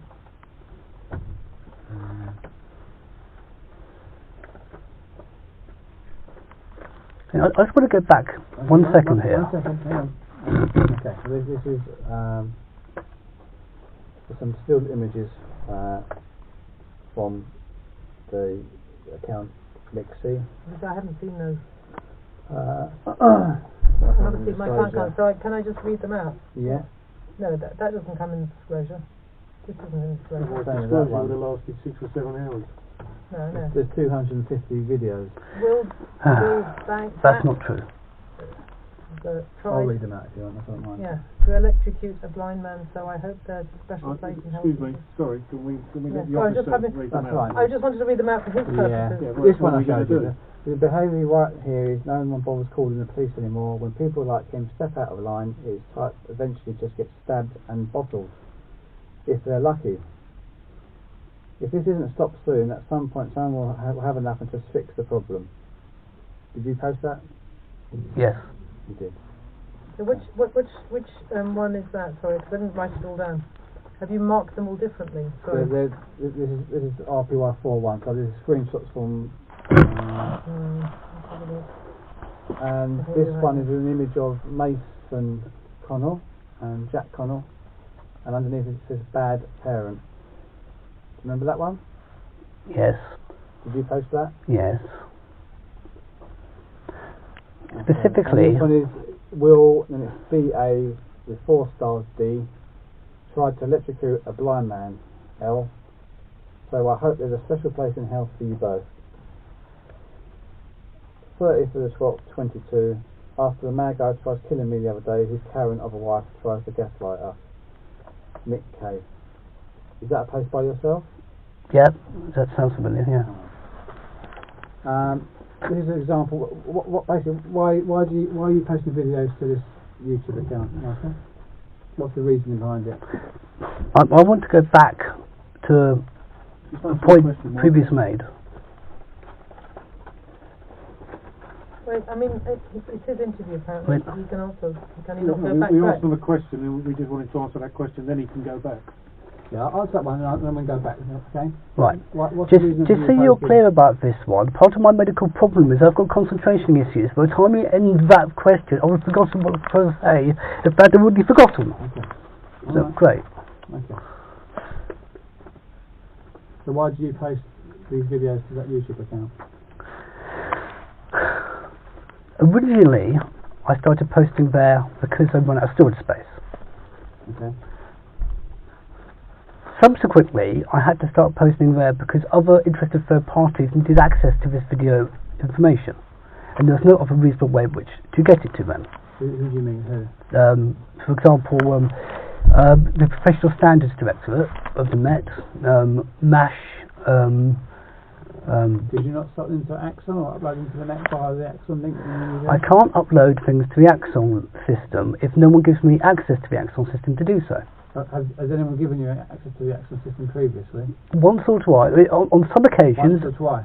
On some occasions, there have been enough links. On most occasions, there haven't. I have not had an Axon link for every single event, and I've not had the opportunity to upload every single file relevant to the event in question. So an Axon link never been sent to you when you requested it? Not every single time. On some occasions, yes, but on many occasions, no. On many occasions, officer says, "Oh well, I'll send you that when I get back," and nothing arrives. So what's the purpose of you uploading it now? So it's storage space for you? No, originally it was a backup storage mechanism. Yeah. And when I then, at that point, got enough storage locally, I then put it all on there, took it all offline. I only subsequently started putting stuff back online when people wanted copies of this stuff and there's no other reasonable way to get it to them, such as noise control, mesh, the professional standards people, who've literally asked me to make videos publicly available so they can access them. Okay, so I'm just going to play, basically this is from Met Intel Open Source, and I've downloaded the 250 videos that you've posted to YouTube. Okay. Met Open Line Source, is it? Met Intel Open Source, yeah.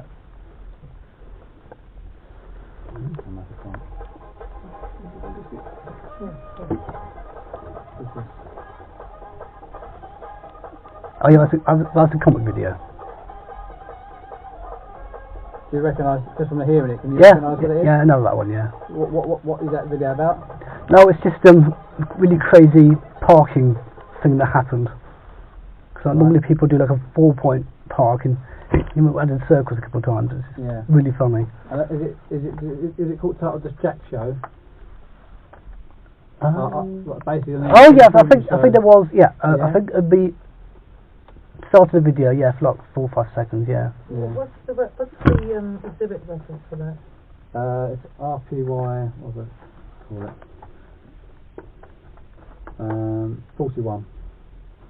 So it's same as the other one. Yeah, screen. Yeah, that's yeah. I'm in basically next to YouTube.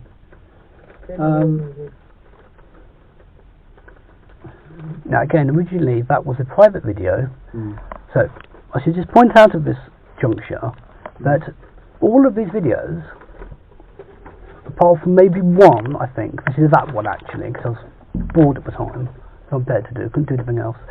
All of these were created not as videos, but as my own contemporaneous notes. I used to write contemporaneous notes, but I lost the ability to do that due to the medication. And I found it far easier to just create videos of all the stuff that happens. Okay. So you shouldn't view these in terms of content for public consumption. That was never the original intent. Okay. And I'm referring you to RPY 42, where we've got screenshots of numerous videos on YouTube where it says Jack Connell videotaping me secretly. You named your neighbour. Because he at that time was committing a horrible offence. Yeah. You are absolutely allowed to comment on people doing things if it is factual, and it is, and he did. And you've uploaded a video with officers attending encounter with line officers after Jack Connell trespasses. Which he did. That's not in dispute.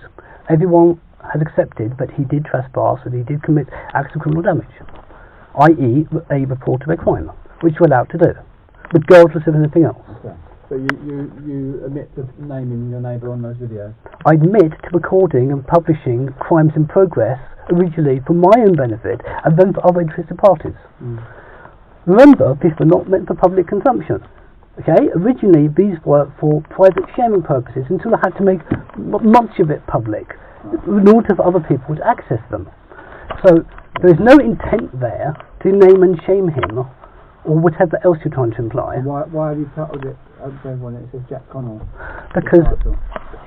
Because this was necessary for A, my note keeping, and B, for someone without any context to know what was going on.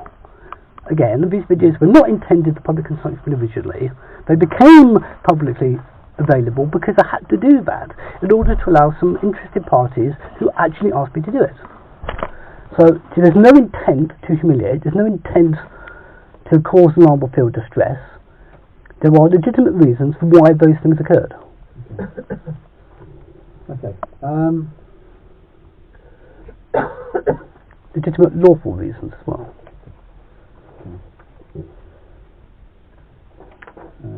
And by the way, I mean, I know for a fact there's about 8,000 Michael Oliver Harts around. I mean, just because someone's name is on the video doesn't mean it has to be them. I mean, it's not really, you know, ironclad evidence, even if it was intentional, which it wasn't. Yeah. I don't understand the point you're trying to make there. So. I'm basically just saying that you're saying that of the 250... and stop saying 250 videos. There are It is, no. This morning there's 250 videos. There are not. Now, listen. There's 20 which on there are 250 videos in total. Yeah. Of those 250 videos, I think 12 are duplicates, 36 are about hedgehogs, 56 are about police incompetence. Of the remaining, it's probably 160-ish concerning Jack's criminal activities. So it's not banding around this number 250, it's not accurate.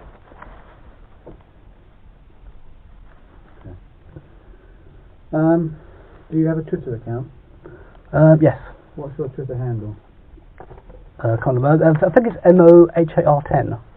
Okay. Does anyone else have access to this Twitter?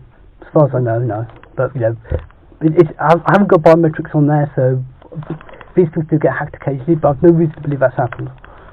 Okay. How long have you owned Twitter?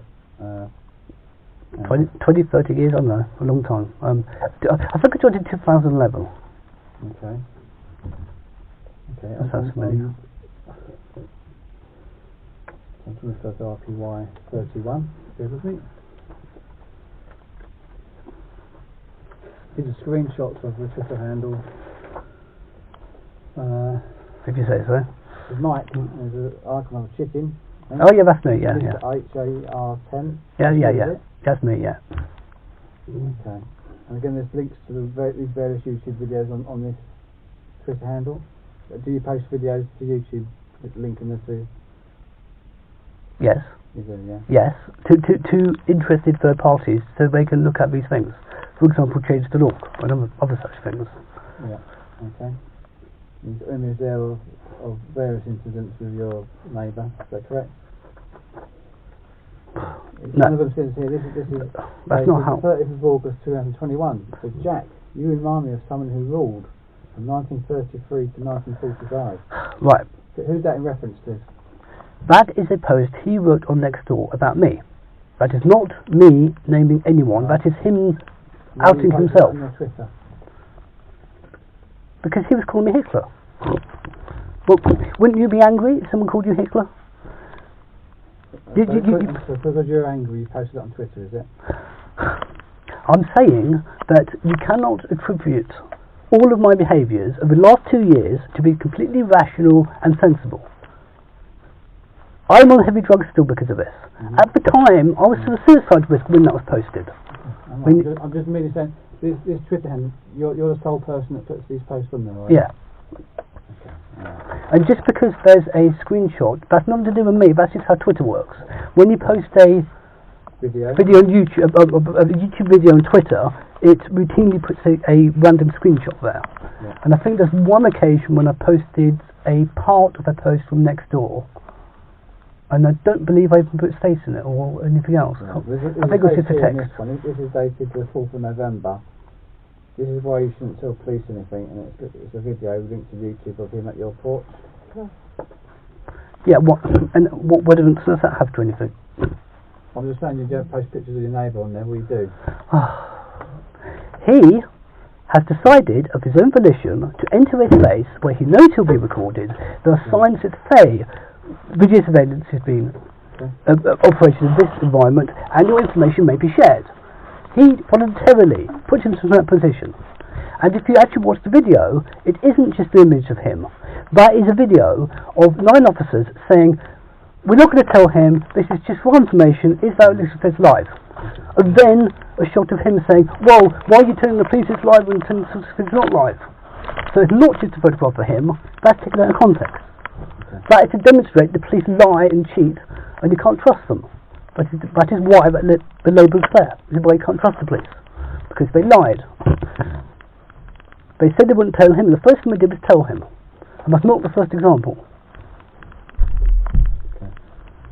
I in fact believe the reason why I'm here today is because after he was questioned last week, I believe an officer then said, by the way, you do realise you can make a mistake about Michael.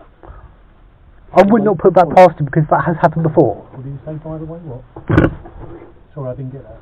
I believe the reason why I'm here giving this interview is because of a malicious accusation made by Jack, because he was instructed to do so or given hints to do so by officers, because that has happened before. What officers specifically? It doesn't matter. It does. I can't be a witness to something I wasn't attested to, but it fits the pattern of behaviour which has been demonstrated previously. Isn't it funny how all of your evidence, quote unquote, dates back to stuff over a year, and only now, 4 days after Jack was arrested, suddenly you burst into my property and give me a seizure 3 days later? I mean, this has happened before. There was an incident when he climbed over the fence, and I've got a video of an officer telling him that he can get redone for theft of his ball if he doesn't get it back. So we know for a fact that officers have given him, quote unquote, pointers and advice. And I believe I'm here today because something like that may have happened. I don't know, I can't prove it, but it fits the pattern for behaviour. Okay, so we're going to go into next door now. Did you give a review of next door, or make comments on next door regarding Mr. Connell?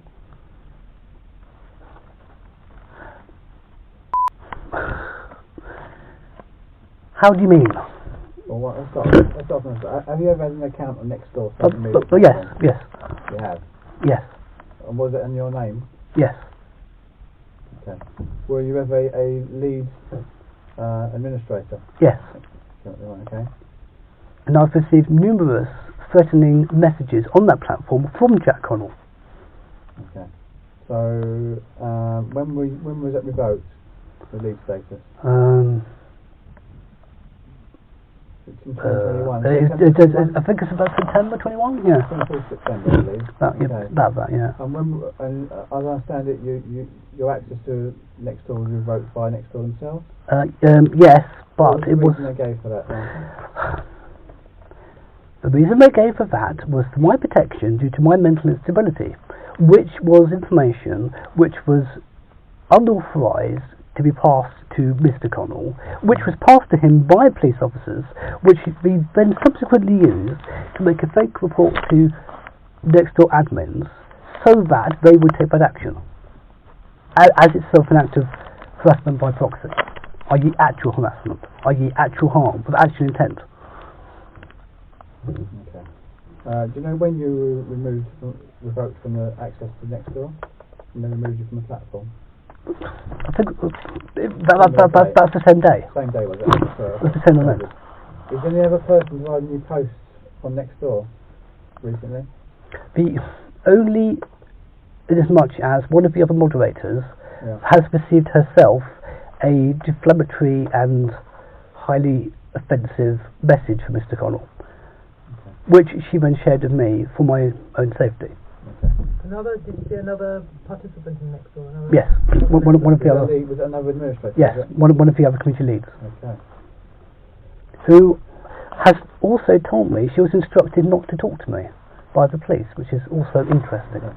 And so I think, did you place comments on Jack Connell's business on Google?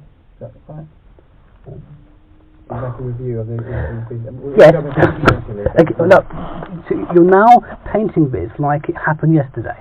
That event, 2021. That event happened before I knew who Jack Connell was. Right. Okay, as I said originally, there was a time for about 5, 6 weeks, 7 weeks I think it was, where all we knew was this guy, in a builder's uniform, with a builder's van and a builder's livery outside, was doing some very dangerous activities, including working on the weekends. So yes, I did put a review on his Google Places page, not his website.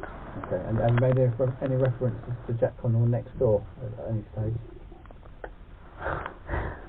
That's not really a fair question. The way Nextdoor works, by definition, everyone knows who everyone is. That's why it's a good platform.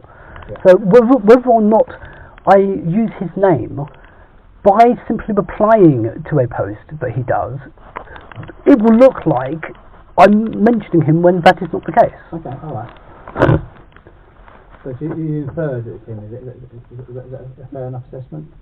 Well, I tried not to as much as humanly possible, except when it was absolutely unavoidable. And by the way, this all happened before any of the restrictions were in place. Okay. When did you become aware of your neighbours contacting estate agents and the possibility of moving away? When I got automated alert, which I had to set up after the identity theft event, which Jack Connell committed. Okay. After that event, I had to do 2 corrective things. It cost me money, one of which was to take out identity theft insurance, the other of which is I signed up to every estate agent that contacted us with alerts for any sales in Cherwood Lane, because that's just the only way to catch everything. Have you ever contacted the KSG estate agents that we were using? Yes. You did? Yes, once, yes. Okay. Was Because that in November? mid-November probably, yeah. If I read this out, this is a screenshot RPY40 exhibit. To whom may concern, I'm the occupier of 54 Cherwood Lane. It is my obligation to inform you that there is an ongoing police investigation dispute between us. I provide you a list of over 25 crime reports over the last 20 months, which include disability-related harassment, stalking, property damage, assault, affray, news complaints of murder and environmental health concerning uncontrolled building work. Fitting of an unsafe boiler which causes a blackout from carbon monoxide poisoning from the blue terminal. That sounds accurate. That sounds accurate, is it? Why did you contact them? For the reasons stated in the thing you just read out. Okay. Under P16A of the what we used to call HIP, Yeah. not called that anymore, you're meant to make certain legal disclosures, which Okay. we know for a pretty certain fact, based on previous experience, he would not make, which, had it been found out after the fact, would have adversely affected the sale. And we are desperate for him to sell. We want him to sell. I want to make sure nothing can stop him selling. Yeah. And part of that is making sure all the disclosures are made, even if he doesn't think they need to be necessary, which they are and do. Okay, so this is RPY47 exhibit. This is from your Twitter page. In relation, it makes reference to Mike. This is posted by your Twitter handle, Mr. HR10. Mike had a few words with the estate agent, got them to remove these photographs. It's a beautiful area. Basically, got all sorts of comments about moving on here.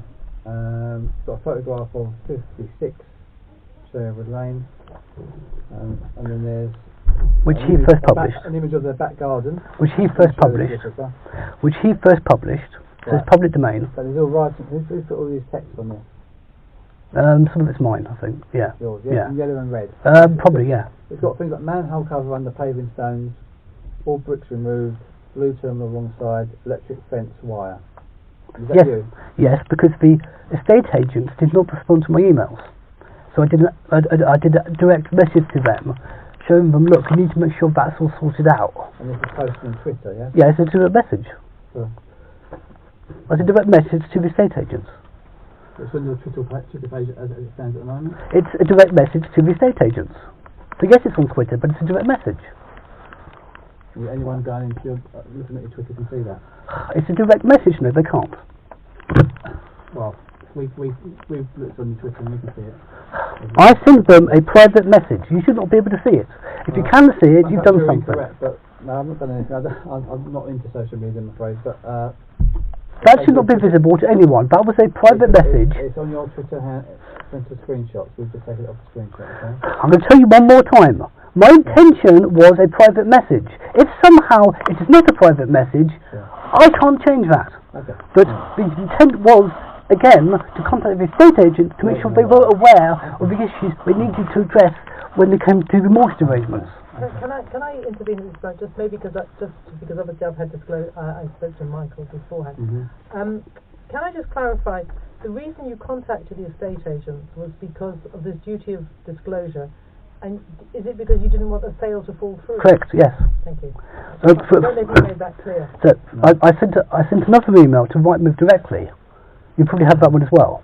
That one literally says, please take away photograph 1 and 13 because they're very unflattering and they've got my property involved. And by the way, this is a wonderful area. Why don't you include photographs of the chainwood and other natural resources? And they even offered to allow them into our property to take better photographs. Now, if I was trying to prevent the sale, why would I do that? Alright.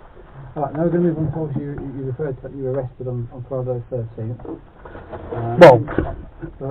It is my contention I was not arrested because I was unconscious for the entire event apart from you saying I'm arresting you. So you've That's the last thing I heard. You've emailed us with reference to that saying that you understand that you were arrested. What? This is.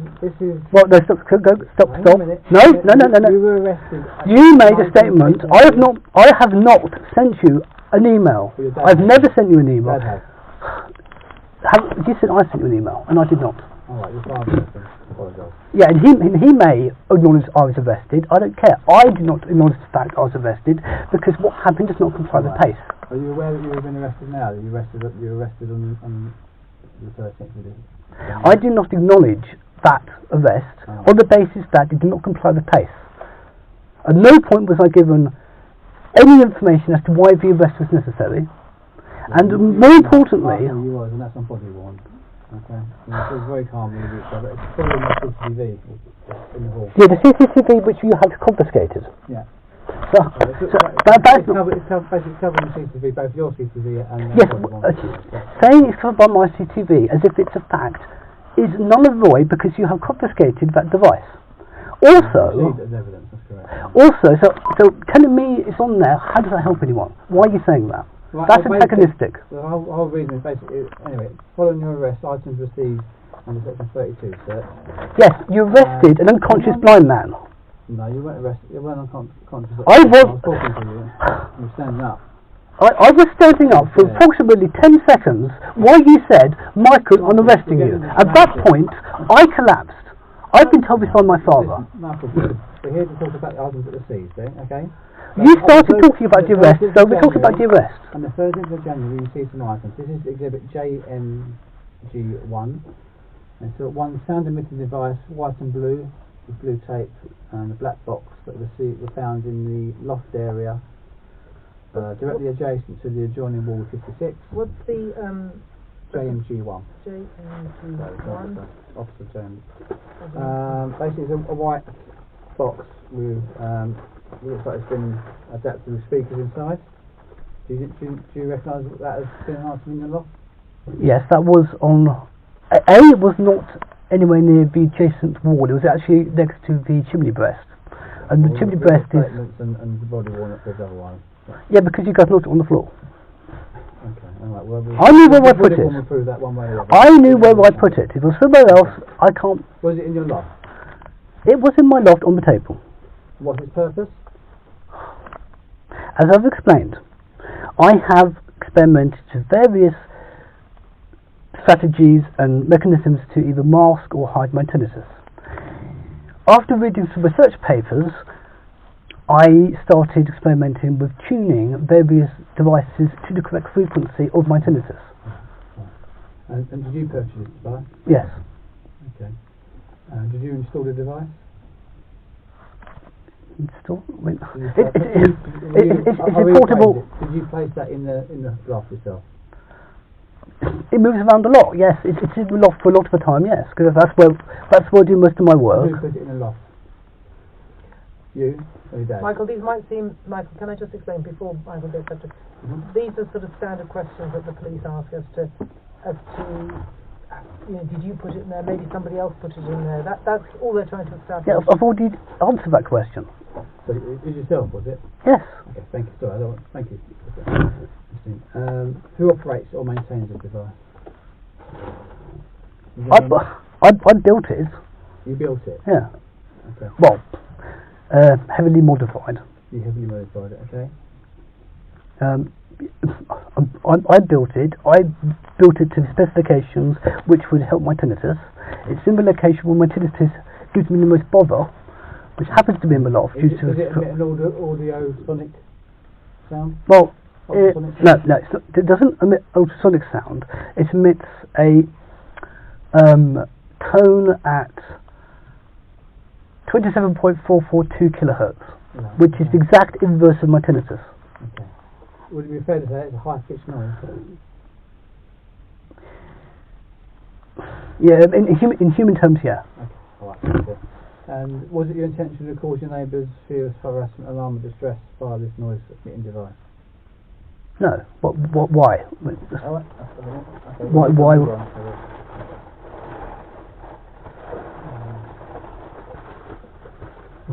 Why did anyone do that? It's clearly nonsense accusation.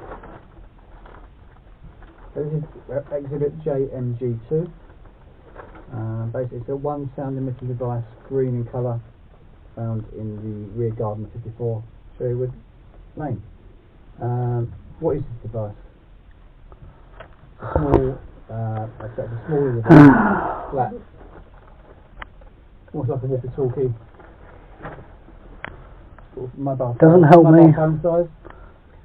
What's that?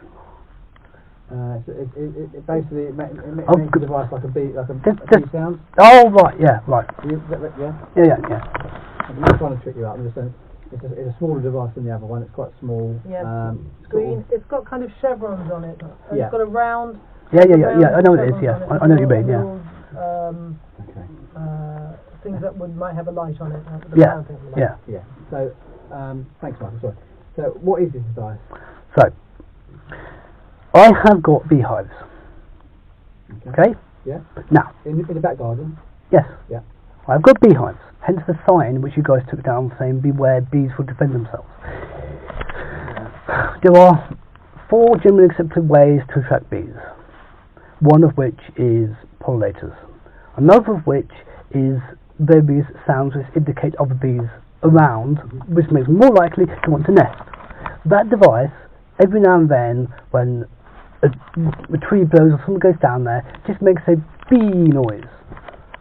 So it's not in any way amplified or any way designed to cause annoyance. It is there to try and attract more bees. Michael, how long have you had beehives? About a year, I think. About a year or so.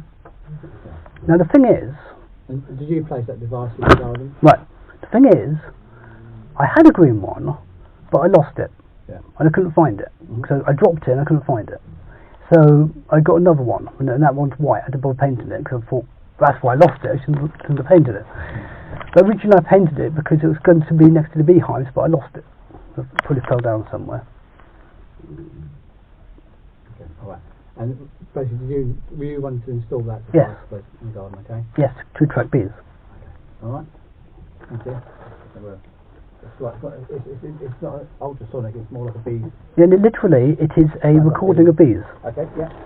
Understood. Right, It's a 1 minute loop, actually. This is RPY9. This is a sound emitting device and camera found in the rear garden attached to a pole, 54 Sherwood Lane. This is a bigger device, not like with a solar panel attached. I'd say it's what's it comparable to? A bit like a Filofax sort of size back in the day. I don't know how what sort of size you call that as.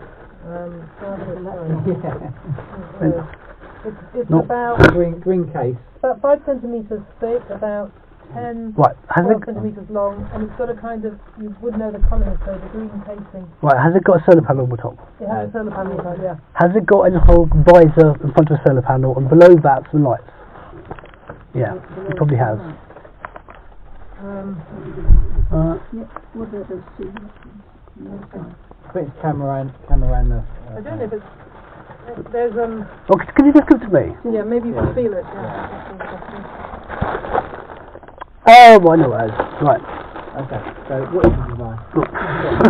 Yeah. It needs to be there, by the way. Oh, yeah. Okay, so originally that was a trail camera until Jack bashed it with a stick. Right. And just ceased to work as a trail camera. Mm-hmm. At the same time, he'd also bashed one of my pest deterrents that was no longer waterproof. So I just dismantled the casing of the pest deterrent and then used the waterproof casing of that to then do the same job. Okay. Was it originally battery operated? Originally it was battery operated, but now it's solar powered. Who undertook that moderation? What? Who undertook that moderation or alteration to the device? I did. You did. You did it by soldering it, was it, or was someone that basically it's a battery powered device? Someone attached undone it all and attached a solar panel to it? Yeah. Is that you? Yeah. Right. Because I don't like changing batteries. The light down there isn't quite sufficient to that level for the built-in solar panel, so there's an exterior solar panel to give it the right voltage. Okay, yeah. So do you use the waterproof cover from that to cover what? Well, Jack Connell damaged many of my pest deterrent devices. Yeah. Some of them were functional but were no longer waterproof. Okay. So one of the ones which was functional and no longer waterproof needed a waterproof housing, Okay. and that device no longer worked as a Right, yeah, trail camera. And it happened to have good mounting points, so I could put it to a tree. Right, this is exhibit RPY10. Another, to me, it's identical to the one with the B sound. It's a smaller device, again, similar to what we discussed. But if it's a similar size, it's Similar size, but yeah. it's darker colour. It's exactly the same. Yeah, same thing. Yeah, so yeah. It's just black rather than green, but it's exactly the same. Yeah, so Is it for the same reason? Yeah, For the B yeah. But that green one I lost, and because I couldn't find it, I bought a new one and put it somewhere more sensible where I could find it. And you bought that one as well. Yeah. Okay. Again, same thing. All right. Okay, then we're on to exhibit RPY5. It's a photograph of Jack Connell with some pebbles or runes with markings on, found in your bedroom, beside your bed. Can you make reference to this at all? Yeah. One thing on it. Yeah. And then there's Pebbles. No. some pebbles. They're Some pebbles in the bag. Right. Looking at the find it there with me. They're not pedals. Okay, I think they're described as runes. Yes. I've done a quick search on Google, and there's some runes like an alphabet, if you like. Well, it's not alphabetical, but Okay, well they seem to match. One is symbolises wealth, abundance, success, security. Okay, so I'm highlighting the word security. One is reaction, defence, catharsis, regeneration. One toy symbolises travel, spontaneity, evolution. That's the markings of these. I believe these match the markings. yeah, there are What is this? there are alternative interpretations, but those are the generally accepted ones. Okay. So I'm not going to argue too much about that. Photograph of your name first of all by your bedside.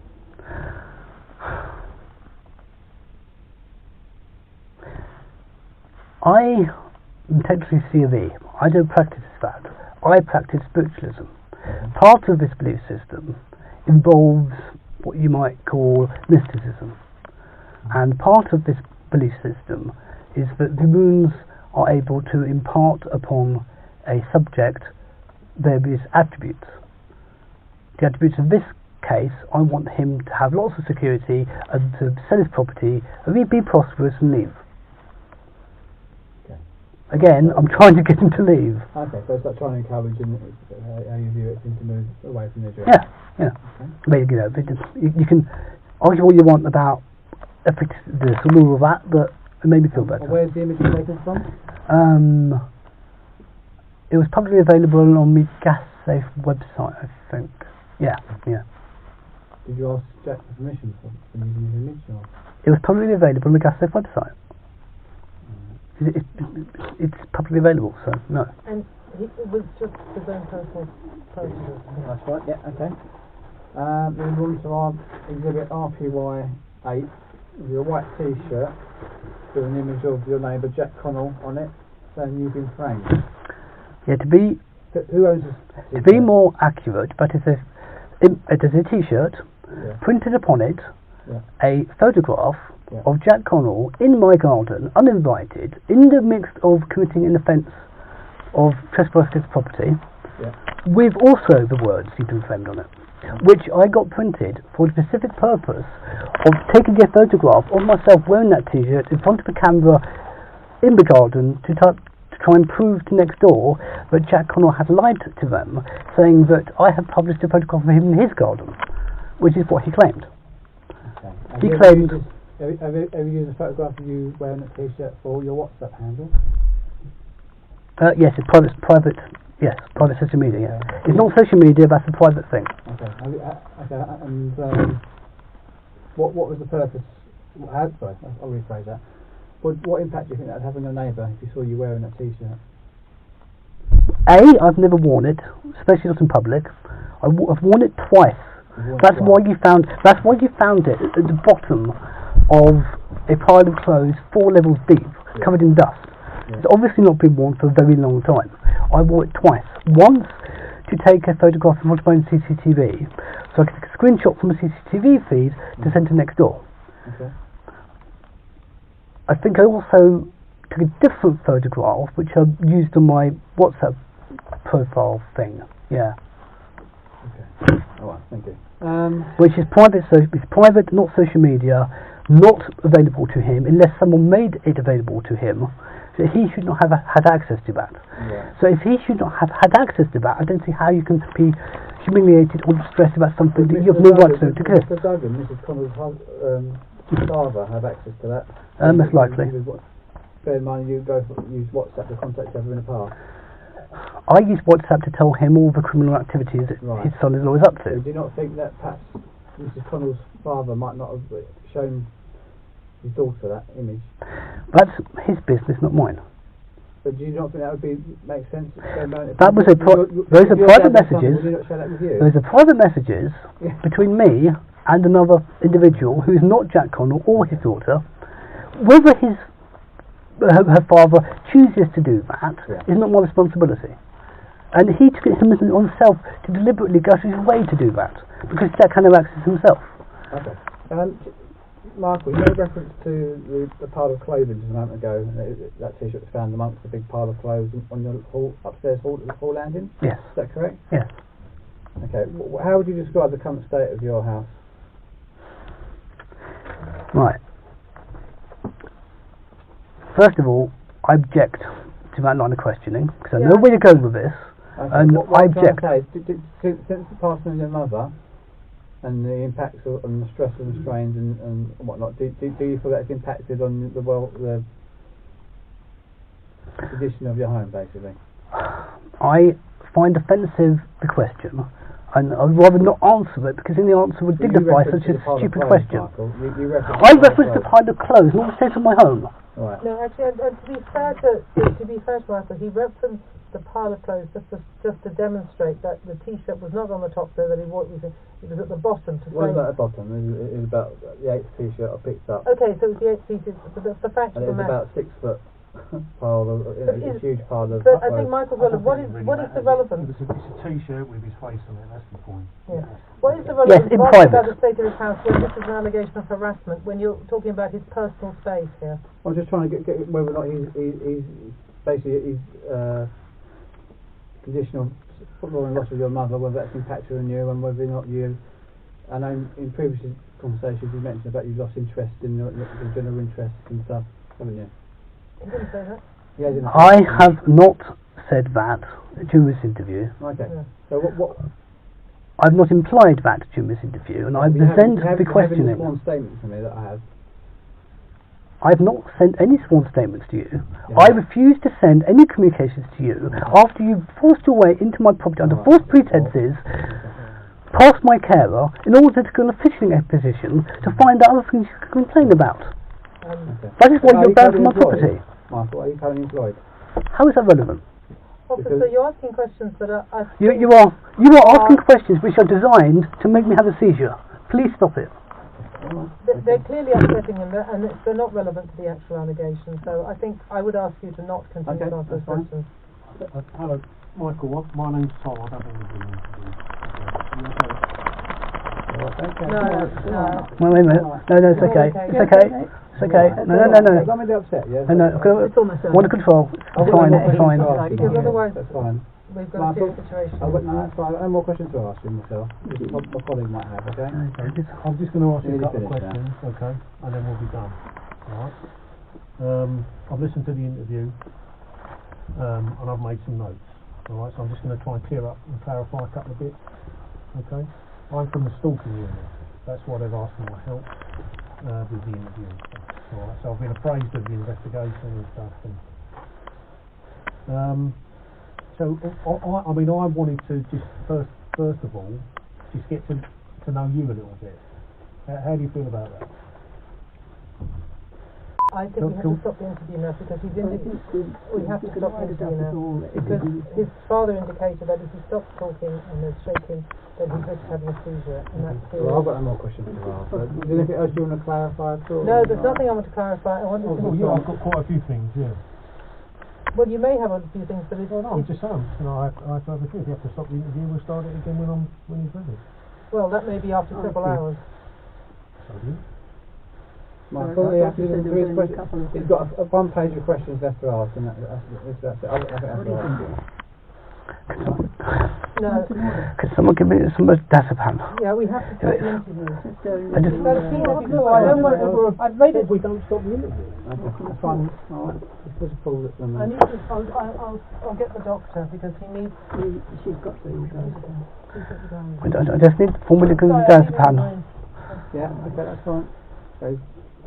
Interview suspended at 16:42 hours. Thank you. We're virtually there. I'll forget another disc. You can either do it today or do it another day. It's up to you, Michael. It's not up to me. It's almost done. But, I mean, the interview isn't finished. That's the point. The interview would have been concluded. I would not have this seizure. This.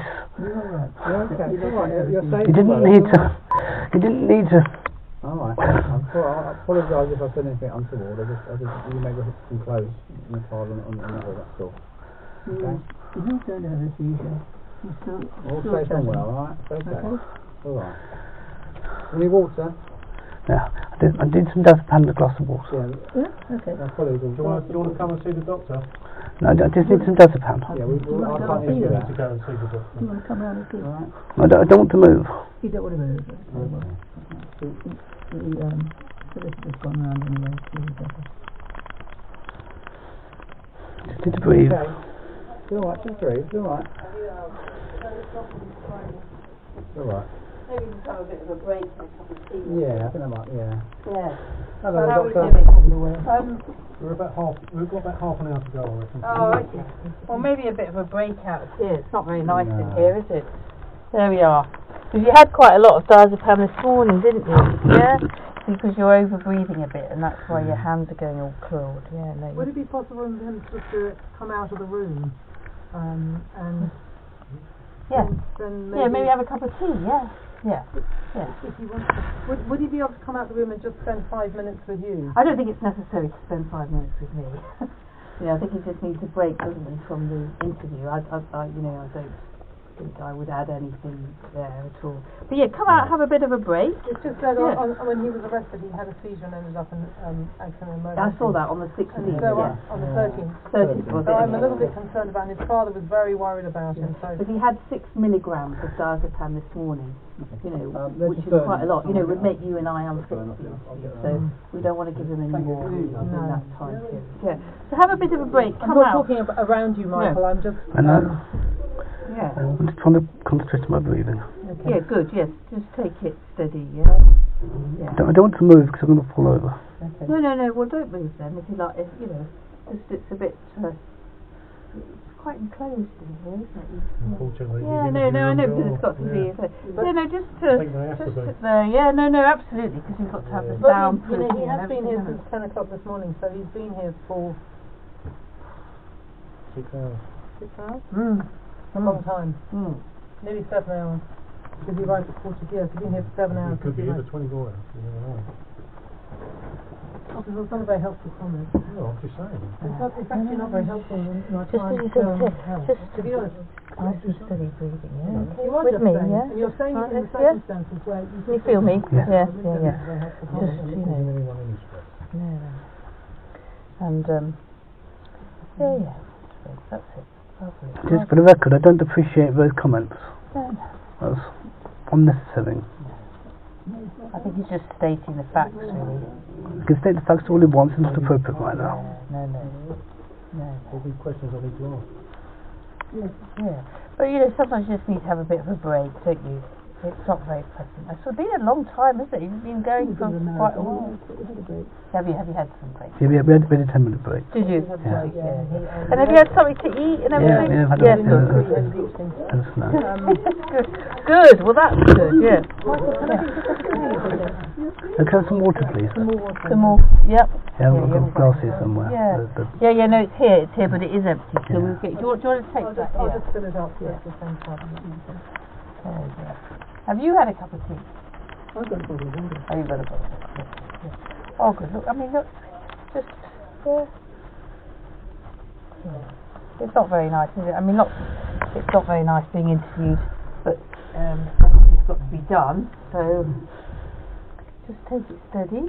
You sure you don't want to come out for a bit? No, I want to fall over. No. Well, you know, we won't let you fall over. But you want a bit of fresh air or No. anything? No. Okay. Well, look, have some water, have a bit of a break.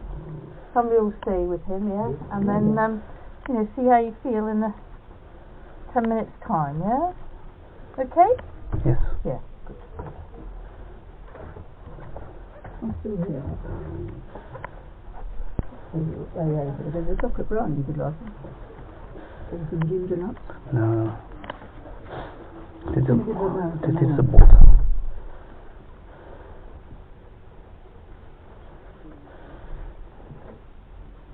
So I was saying there's designated worker, social worker you're going to get. Is that going to be useful? No. It might help my father, but really? nothing they can do will help me. Yeah.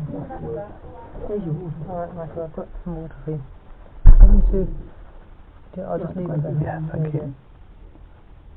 Thank you. Thanks, Christine. It was such a long interview that I think it's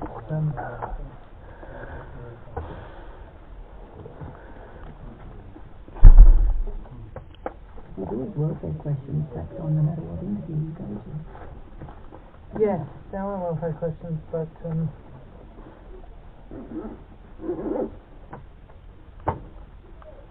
Actually, I'll go wherever you say. Oh, you do best, I don't mind. Okay. Ready? 3 more discs. You want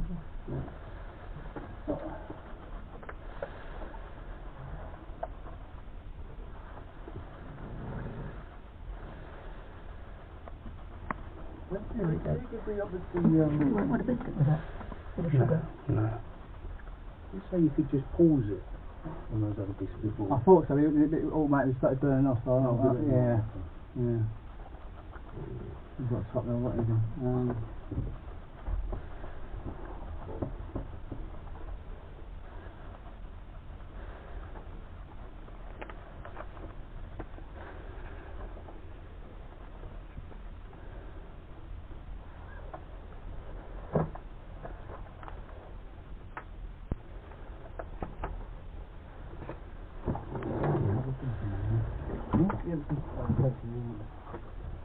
They turn off those ones? Yeah. It's quicker, wasn't it? How did you get here, Michael? Did you have a car? Yeah, my dad brought me in the car. He's got a car. you know when your dad, when you spoke to his father, didn't you, earlier on, they came in the car. Okay. I think they have the same way.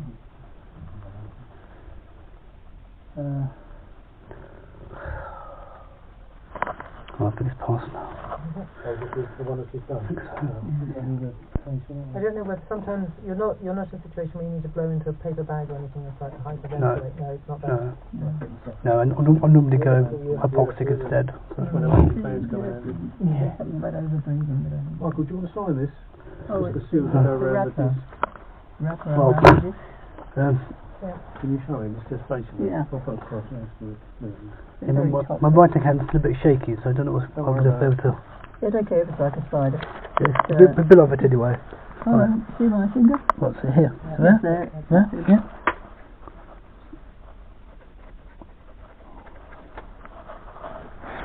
Lovely. It's lovely, isn't it?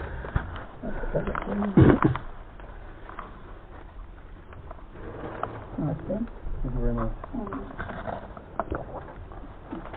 How's it going? Is it alright? Yeah, you? Bit better? Yeah, I'm better now. I can actually now focus on what you're saying to me, so. Some of us said something about questions. They're going to just, I think there's another few questions that the professor wants to ask you. We just need to clarify, off the call up, just got some further questions to ask at the moment regarding where we left off. Okay? Can I just say for the purpose of saying the previous interview was stopped because Michael was unwell? Correct, yeah. And since that point, doctor's been attended. Michael, are you okay to continue? Yes. Thank you. Thank you, sister. Okay, Michael, you're feeling okay? Yes. Are you Yes. happy to continue with it? Yes. Yes. Continue. Okay. I don't know how much you remember from just before we stopped, but my name's Tom. I'm from the stalking unit. Okay. And this officer here, Robin, has requested our help because it's a stalking one and it's quite in depth and it's been going on for quite a while. Well, I obviously reject that statement, but yes. What do you reject? The notion that I have been in any way stalking Mr. Connell for any amount of time, let alone 2 years, as stated, according to my father, Robin Young stated at the time of my arrest, the reasoning for the arrest was stalking Mr. Connell for 20 months. Okay, we'll talk about the end, okay? And I'll ask you if you understand what stalking is, okay? Right, so stalking is what Jack Connell has done to me. Okay, we'll talk about it at the end, okay? And you can try and give your reasons as to why you don't think it's stalking, and I'll give you the reasons why I think it is, okay? So what I was going to do, what we normally do when we do these kind of interviews, we just ask you about your daily routine. Do you have a routine? Is that something you're happy to talk about? Self-defense could never be a crime unless there is absolute provocation and there's obvious avenues of de-escalation which are ignored in favour of the violent option, or the worst option, and that you cannot demonstrate. So I reject the concept in every way that I could have in any way stalked or harassed, for that matter, Mr. Connell in any way other than what was necessary to defend myself and my property in good faith. Okay, so I asked you if you had a routine during the, I have a routine. I get up, sometimes I go to work, sometimes I work from home. I have children, I have to take them to school, have lunch, etc. Maybe go for a walk. Do you have like a certain specific routine during the day? Prior to Jack Connell threatening me with violence, specific violence on more than one occasion, along with associated behaviours and other words which would lead any reasonable person to believe they were under immediate threat of unlawful violence. Before all of those things happened, I had a functioning, active social life. I was active in the community, I was volunteering, I was contributing to society. I had lots of routines back then. I used to routinely walk down to the civic centre where I was volunteering. I used to routinely go for power walks around the immediate area. I used to do my own shopping.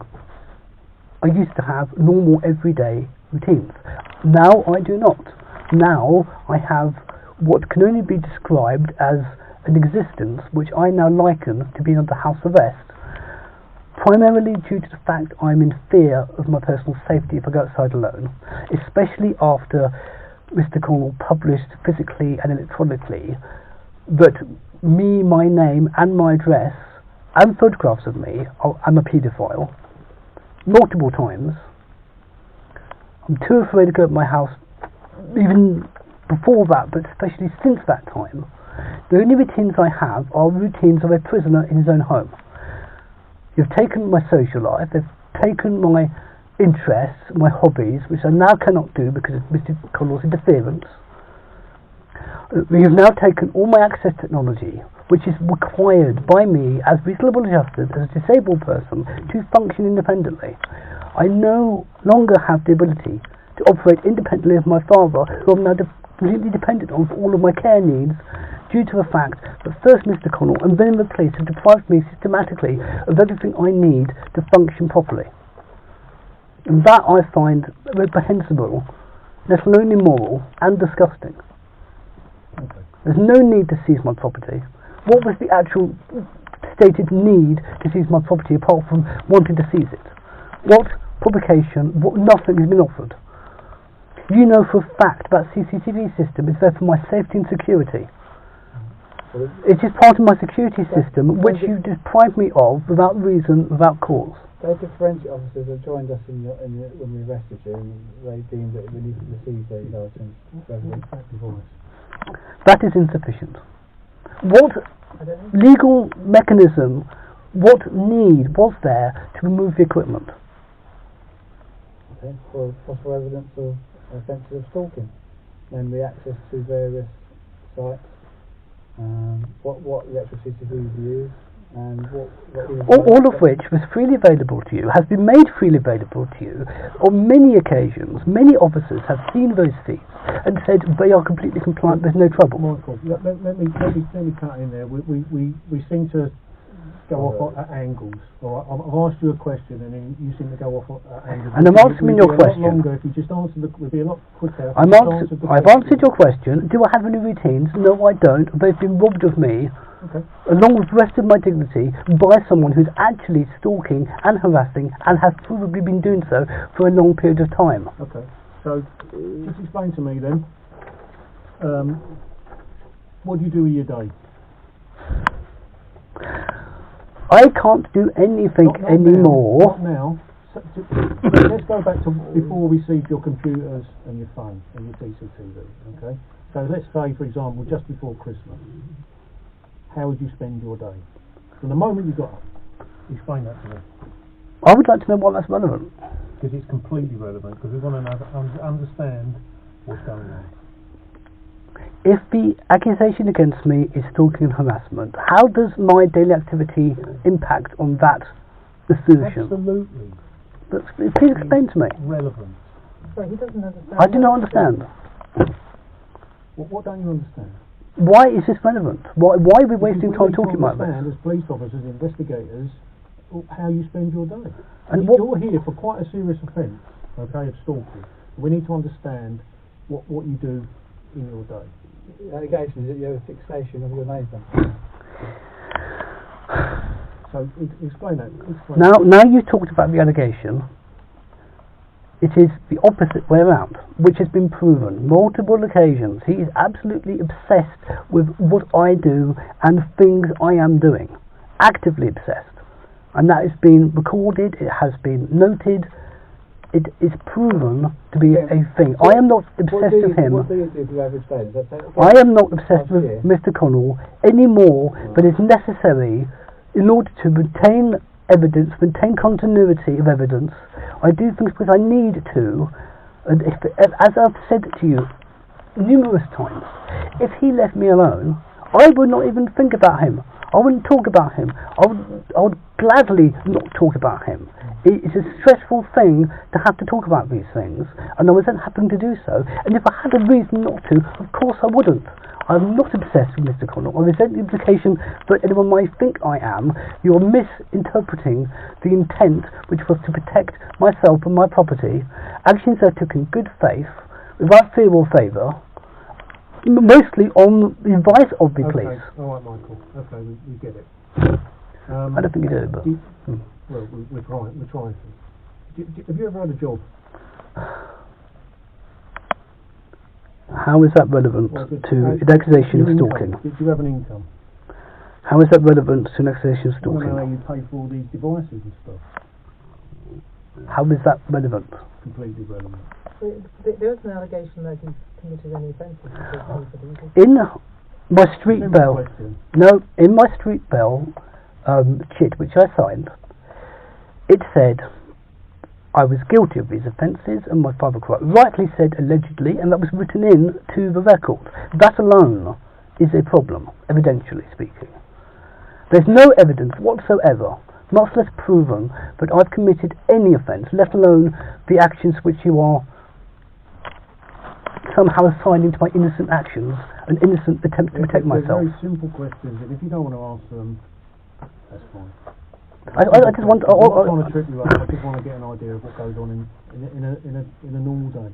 And I just want to understand why you think it's important. Because it's completely relevant. Because you're here as an allegation for stalking. A non-proven allegation. On a computer, with YouTube, Twitter, putting his photo on the T-shirt, big fences. There's some things that were said before. Just go over a couple of things. Are you on with that? Right. Is the interview now concluded? No. Right. No, Is it still been recorded? Not at the moment. Not at the moment, so Right. we're best to wait. We're just putting some new discs in. Do Right. you want to make it, ask you whether you're happy to continue, or you want to give it a little bit more time? No, I want to finish this off. I think I'm able to do so now. Okay. My first one of these interviews was a boy that had thrown a sandwich at his father. And he thought it was funny until he said the bad thing was it was his dad's sandwich. I mean, you know, technically it's battery. I mean, 15 is below the age of maturity anyway, so what the hell? No, it's not the age, it's below the age of criminal responsibility, unfortunately. That's 12. 12 is the age of criminal responsibility in the UK. Yeah, but Schrodinger's sandwich, I know. that'll be... Well, I think there was a plate attached. Okay, right. If there's for a sandwich, I'd say that's maybe battery, and that's not really criminal then, is it? At that level? It is, unfortunately, even the most minor sort of battery, even though... That's just ridiculous. Maybe it's the last straw. I think sometimes it's the last straw, and it's just a way of a last sort of disciplinarian, you know, I think sometimes it's the last straw. Especially in some stages. You can hear all sorts of reasons. You can. Yeah, but it also makes a mockery of the justice system as well. It's not a very good lesson to teach people. The law should not be used to stop legitimate business, and that's how everyone uses it. That's why the court system's clogged up. 10, actually, as a criminal It responsibility. is 10. Yeah, I said 12, but I thought to myself, it's 10, isn't it? Because it used to be between 10 and 14, but then you had to make sure, you had to see that they understood that what they were doing was wrong. I've seen a 10-year-old. But it was 10. It's just that they haven't, I haven't seen any, when it first got reduced to 10, there was a lot of 10-year-olds. They're treated differently. But now, I never see a 10-year-old. No, very rarely. They're treated totally differently, I believe. But normally, they don't really arrest anyone under the age of 12, which is why... But you're right, it is 10. Got to ask questions. Yeah, but 10 years old, even at 20 your brain isn't fully developed. Sometimes yes, you're quite right. Some of them, I mean, I don't think it's really some fair. people who are still 5 at the age of 20. I mean, and vice versa. I mean, there's plenty of people walking around at mental ages and they're technically... I mean, age doesn't necessarily... It's not, I don't like it. It's not really indicative of someone's emotional or intellectual maturity or ability to... Yeah, or ability or understanding. Understanding is true. The understanding is important there. I mean, the intent, I mean, the history, I mean, anyway. Michael, don't concern yourself about those other cases.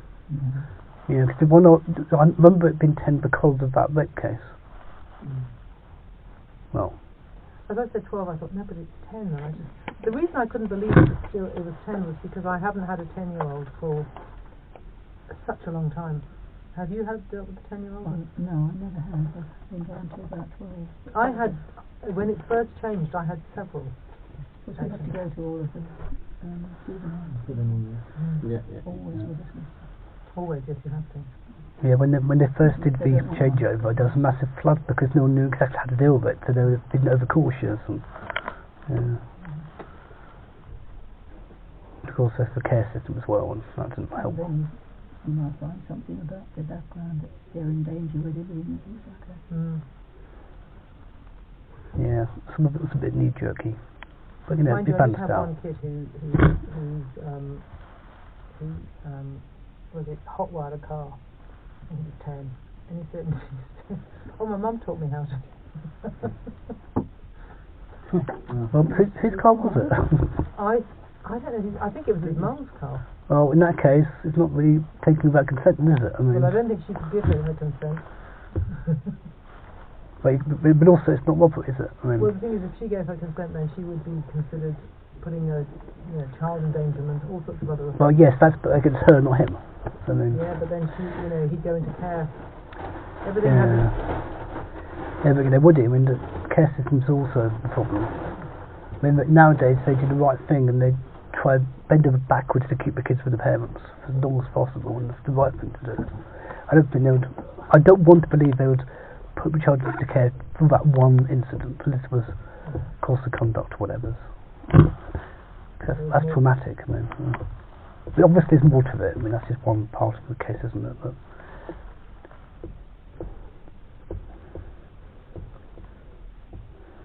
You got what time we paused?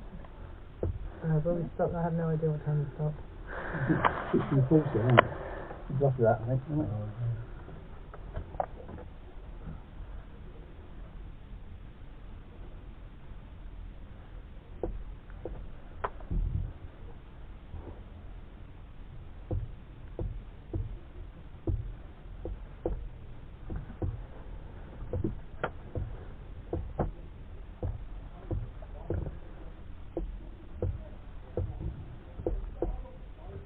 Alright, one more time. 215 Remember it one day. 163.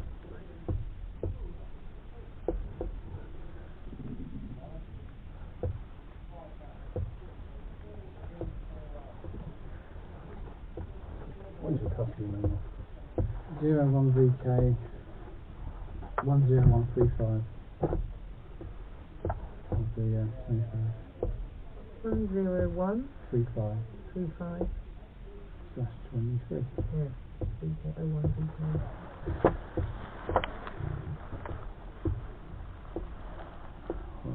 Probably thought we were going to work this out.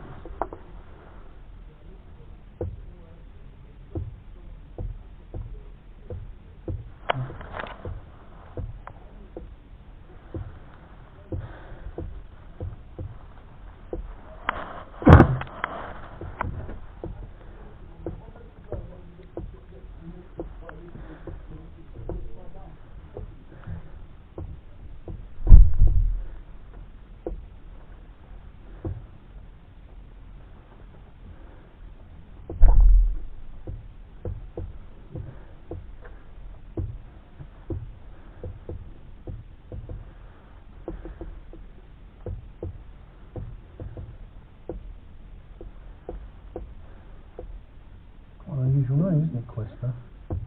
Yeah. I've never heard anyone ever with the name of Quester. It's a nice name, though. Is it originate from a certain country, or? Oh, we think it's an Italian word, an Italian name, Yeah. but it means this.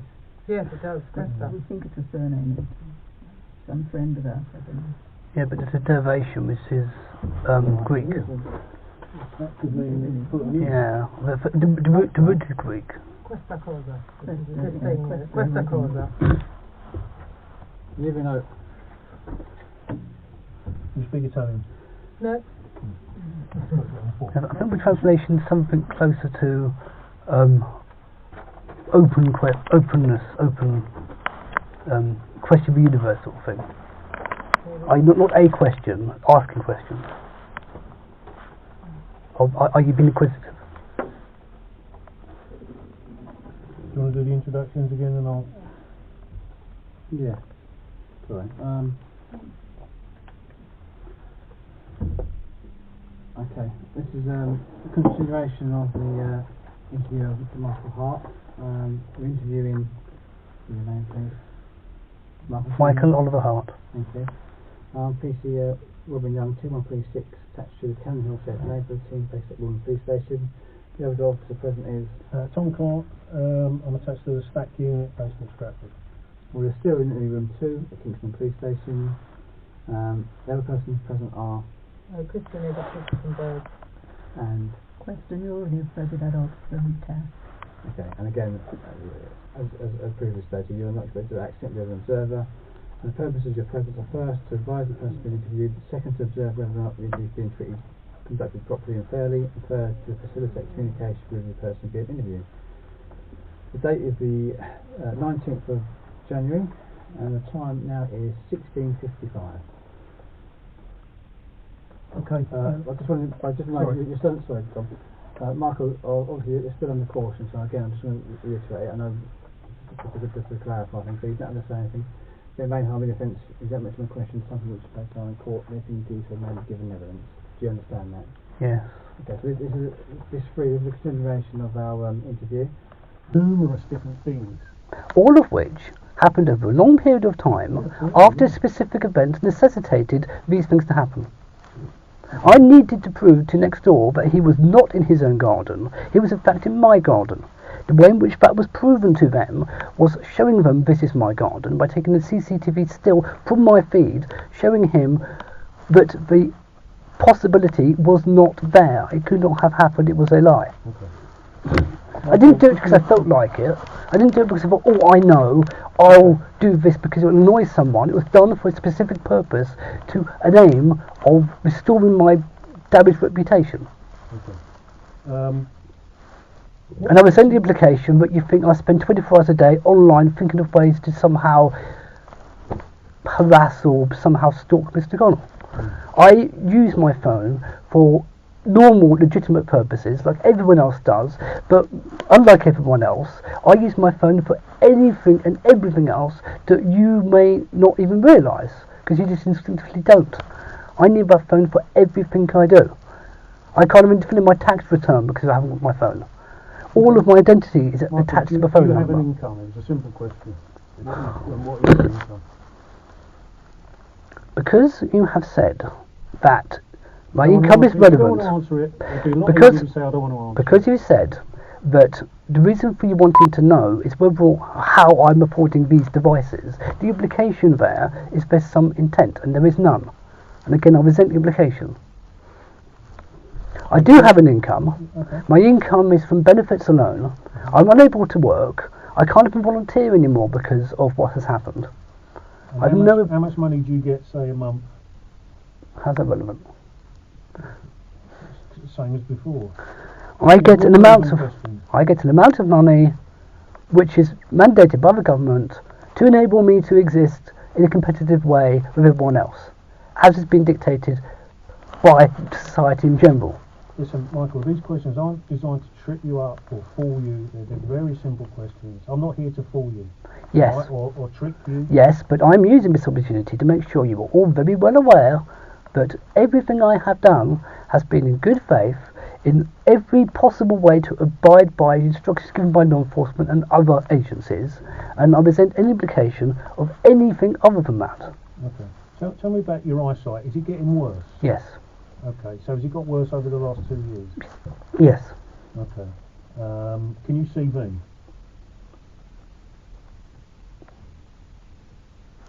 I mean, which one's you? No, you're right. Yeah. Okay. Black blob waving something. Yeah. Yeah. Okay. And can you see things better close up? My focal length is about 5, 6, 7 centimetres. Okay. So it's close up. I can still do things, but. And do you need your father, for example, to help you get through the day? Yes.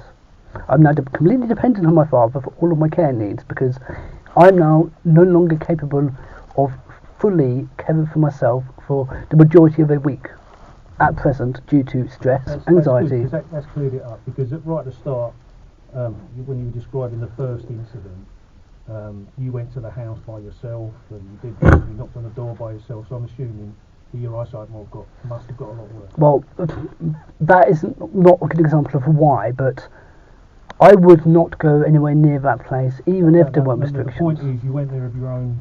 You got there on your own. Yeah, no, I could probably still get there on my own because I've lived there for 40 years. Okay. I know what the place is like, which is why I can't move for fear of having to relearn everything, which I cannot do reasonably well. But that is not an eyesight problem. That is just I don't want to have anything to do with that guy, even if there weren't restrictions, because I believe he's a danger to himself and others, especially me, because he's threatened me specifically on multiple occasions. Okay. So you won't tell me about your day. You won't tell me how much money you get. You talked about your vision's getting worse. I get assistance from the government, which is prescribed, which is probably in the amount of between £600 and £800 a month, most of which goes to. Sorry, Michael. I'm going to ask you quite a personal question. Okay. We talked about your mum. I know it's a hard topic. Okay. What was the cause of your mother's death? I don't think we got to the bottom of that. My mother was voluntarily bedbound because she did not want to undergo a second hip operation, and as a consequence of that, she felt it was easier to live her life in bed, which she did. She was otherwise fit and healthy, with the contact with the GP, no health concerns, nothing that could cause an imminent decline in her health.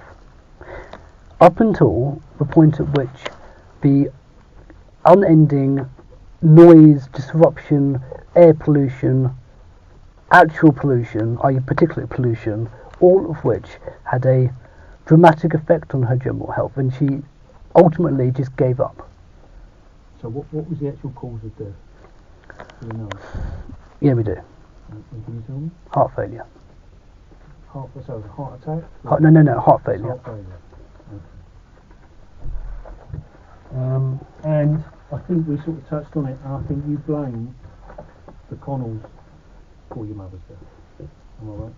In as much as they were responsible for her premature demise, yes, because they were. And you believe that right now? Because it's the truth. She was well and healthy up until the prolonged and unnecessary interference, pollution, noise pollution, air pollution, physical pollution, disruption, and the inability for her to relax or sleep for 5 or 6 weeks straight all contributed to her deciding to give up living. And had they not been doing those things in that way, she would still be alive today. Because her heart was not in any way, shape or form damaged, it just gave up. I think all these different things that have happened, I think that lays at the heart of it. That is your motive, isn't it? I reject that completely. You can do There that. is no... That's what I think. First of all, if what you were saying was remotely possible, which is not, the abuse and harassment from Mr. Connell started a long time before her death. So, if what you were saying was remotely possible, this campaign would have started on the 7th of May, the day of my mum's death. That did not happen.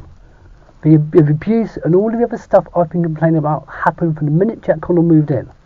And the minute he started working property, in fact. It did not coincide at all with my mum's premature passing.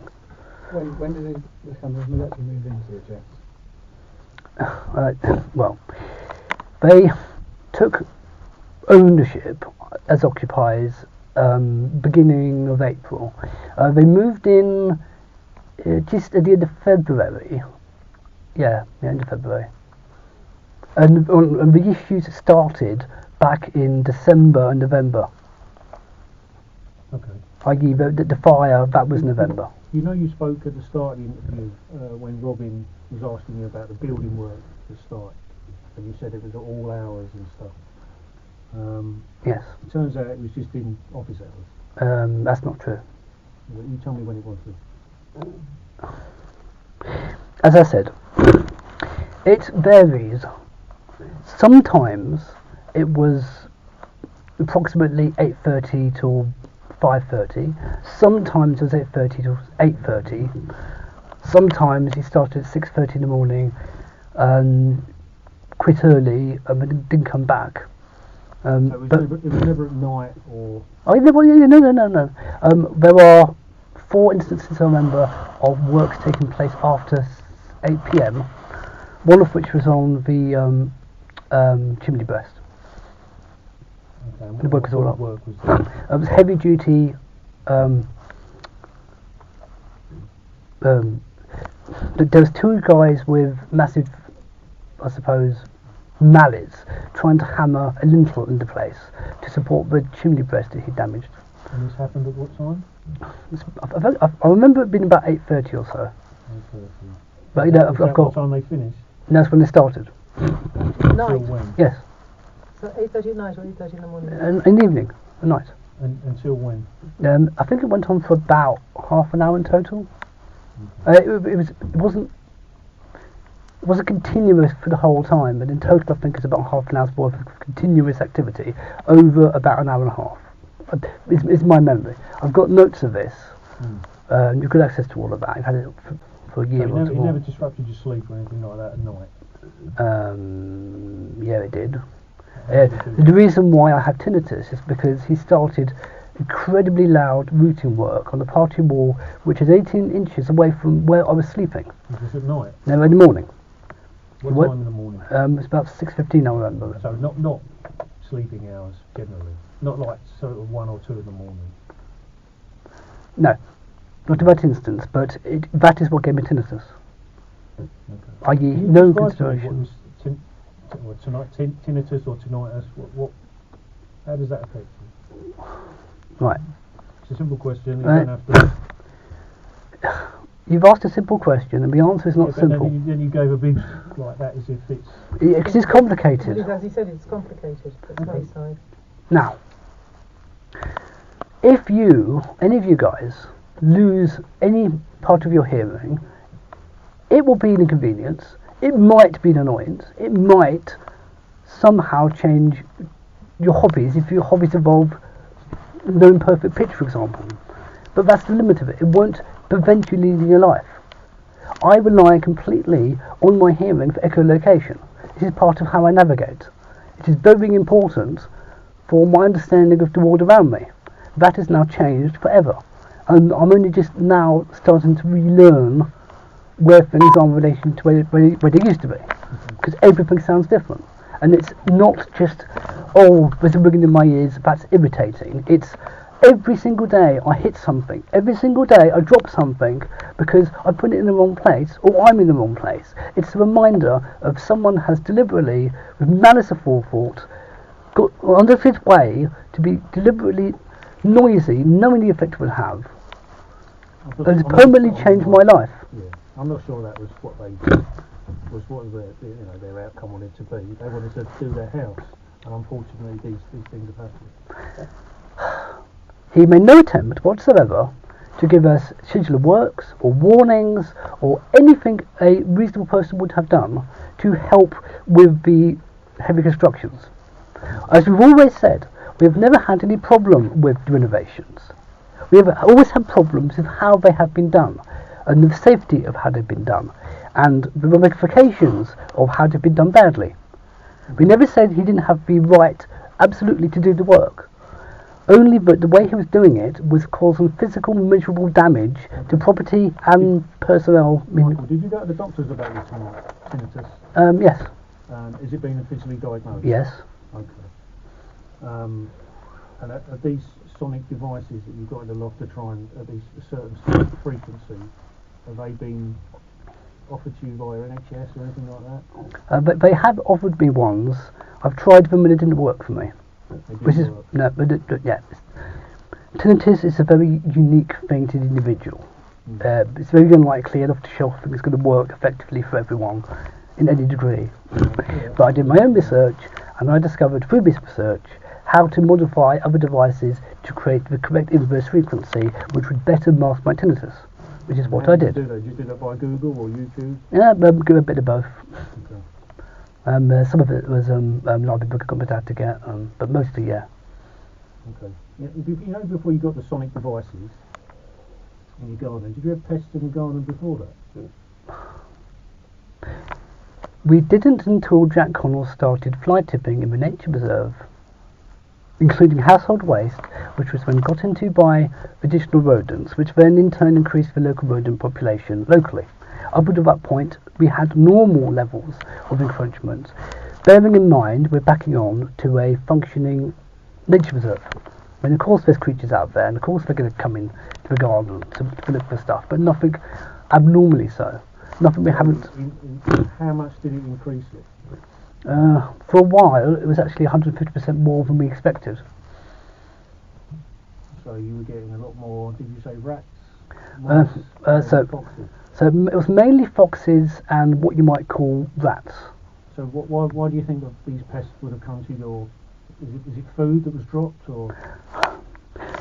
Mr. Connell spent the best part of 3 months dumping lots of household waste into a nature reserve, which was accessed by the wildlife quite quickly. That got spread around, and most of it got spread around closer to our side than his side, because he dumped it closer to our side than his side. So just general rubbish? No, household food rubbish. It wasn't general... food out there? Yes. And have you got evidence of that? Yes, I sent that to the council at the time. What did the council do? They then ultimately sent us a cease and desist pre-action notice saying you have to fix the rodent infestation you have caused in your garden by the rubbish in your garden, which we then later found was a malicious complaint made by Jack Connell. Okay. So we talked about that. The tonight, as we talked about fly tipping. Right. So in your words, I'm not going to take much too much more of your time. In your words, you're an intelligent bloke. We can all know. We all know that. I used to be intelligent. I'm now. You're still a bright man. I am now a happy shadow of my former glory. I can't concentrate for anything more than 10 minutes anymore. There are several questions I wish I'd asked you during the interview, but because you wouldn't let me ask them, I've forgotten them. Okay. At the end, try and remember them. At the end, you have an ideal opportunity to ask as many questions as you want. I think the difficulty is that we're sort of 5 hours in now. It's not easy. I think it's 5 hours. There we go. It is. There's 5 and a bit, isn't it, by now? Well, the length of the interview is just coming up to 4. Okay, but you've been at the Yes, that's the recorded interview. Okay. So, in your words then, what do you think stalking is? I've got no idea what you guys think it is. Well, you tell me what you think it is.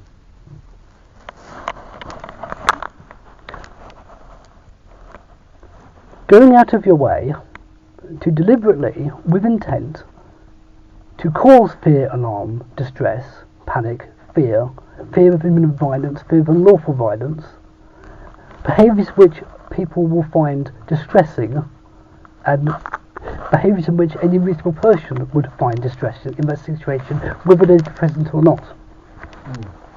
Okay, so how we that's not a bad explanation, to be honest. So we use the police are great with things called mnemonics. You know what mnemonics are? Yeah. Yeah, excellent. So we describe stalking as 4. I don't know if you can see that. F-O-U-R. F-O-U-R. Okay, so what do you think the F stands for? I've no idea. Fixated, which you are completely fixated. I object to that Okay. classification. Well, you can object to it if you want. I object to it on the believe grounds. that you are fixated with your neighbours. What do you think the O is? Let's just go back to F. Okay. You have made the assertion I am fixated with my neighbour. Yeah. Now, if one of you had a guy literally shooting an air rifle into your property with intent to damage your property, knowing you had visual impairment, would you not be fixated in working out how that is happening? Yes? You wouldn't just ignore it, would you? Some things may be classified as being fixated, but you have to remember, I have every self-interest in making sure I do not go blind. I have every self-interest in making sure more of my property doesn't get destroyed. And I have autism, and autism has several interesting effects. And through no fault of your own, with no intent to be had, you become focused on finding solutions to problems. That does not mean I have an unhealthy obsession with Mr. Connell, as you are trying to imply. So again, I object to that clarification. Okay. What do you think the O stands for? I don't know. Obsessive. I think you're obsessed. I'm obsessed with my own safety. I'm obsessed with not being mobbed to death by a flash mob who saw one of the disgusting things he posted online with my face, my father's face, my name and my full address. Yeah. I think. Do you know why I think you're obsessed? You've got a photo of him next to your bed. You've got a T-shirt with his face on it. That's just two examples. Those are not examples of expectation. Those are examples of things which were necessary for me to get rid of the interference in my life. One, to regain access to next door by trying to demonstrate to them that Mr. Connell lied, that I published without his permission a photograph of him in his own garden, when in fact he was breaking into my garden. That is why that t-shirt existed. There's no malice behind that. There's no intent behind that. The intent was to prove it is my garden. That's the only thing I was thinking about at the time. Why did you put it on a T-shirt? Sorry? Why did you put his face on a T-shirt? Because I wanted to demonstrate to the next door administrative team that Mr. Connell was not correct in his wild accusation that I had published a photograph of him in his garden, when in fact that photograph was him breaking into my garden. Yeah, but why did you put it on a T-shirt? Because I needed to stand with something in front of the camera. It was either that or print out a photograph or something like that. But it's to demonstrate this is my... You're not explaining why you put his photo on a T-shirt. The accusation levelled by Mr. Connell, which resulted in me being terminated from next door, was specifically that that image of him in my property, kicking things around with intent, was the reason for why I was removed from next door, because I published a photograph of him in his garden without his consent. That is not correct. That was never correct. It is ridiculous. And to demonstrate... You're not answering the question, Michael. You need to just explain to me why you've got his face on a T-shirt. It's not a normal thing to have. Someone's face, like your neighbour's face, on a T-shirt. Yeah, you're talking about it as if it's something I wear every day with pride. That doesn't matter if you wear it or not. You've got it on a T-shirt. It's there. Just because I got it for a specific purpose and wore it twice for a specific purpose, you cannot then use that to infer the level of guilt you're trying to assign to me. And I'll resent it. Me then, why you got it on a T-shirt? I have just told you. I've just told you. I've just told you. I have just told you the reasonable explanation. The reasonable explanation is I needed to demonstrate to the next door admin team that Mr. Connell had lied. I needed to prove to them it was in fact my garden. In order to prove it was my garden, it was what I thought of at the time. I didn't. What was going through your mind at the time? You're talking about something that happened over a year ago. Why a T-shirt? Why not? Question. Why not? What do you mean, why not? Exactly. I mean, Have you ever put your neighbour's face on a T-shirt before? I haven't needed to. I've never had the need to prove the fact my garden was my garden. I mean, that's a very unique situation. How do you like it if your neighbour put your face on his T-shirt he was wearing? If I'd broken into his garden and he'd taken that photograph from his CCTV, I would at least understand it. Perhaps I might not like it, but it doesn't make it a crime. I think we've exhausted this question. Okay. So what do you think the U is? I really don't care anymore. Just what is it? Just tell me. It's unwanted. Okay? So it's clearly unwanted. All this the fixation, the obsessiveness, it's all unwanted by the victim. Okay? And the R is repeated quite clearly for 2 years, constant repeating. to the statement. You've got his photo next to your bed. You have a photo of him on a T-shirt. You're sending numerous messages to estate agents, so he can't sell his house. I think he explained I have explained this, and I'll explain this again. I have no vested interest in him staying, for obvious reasons. There was and is a very logical reason for everything I have done. I offered to let the staters come into my property to take better photographs, just to help the place sell. Why would I have done that if I was intentionally not selling the place? What do I have to benefit from that action? Well, like again, I think you're obsessed with Mr. Hart and trying to ruin his life. But I'm Mr. Hart, what? Sorry, with Mr. Connell, and trying to ruin his life and ruin their life. Their life's miserable. They can't sleep at night because of the sonic sound. What evidence has been presented to demonstrate that? Yes, that's a statement. What evidence? What verification has anyone ever had that is true? Right. So I want to give us one statement.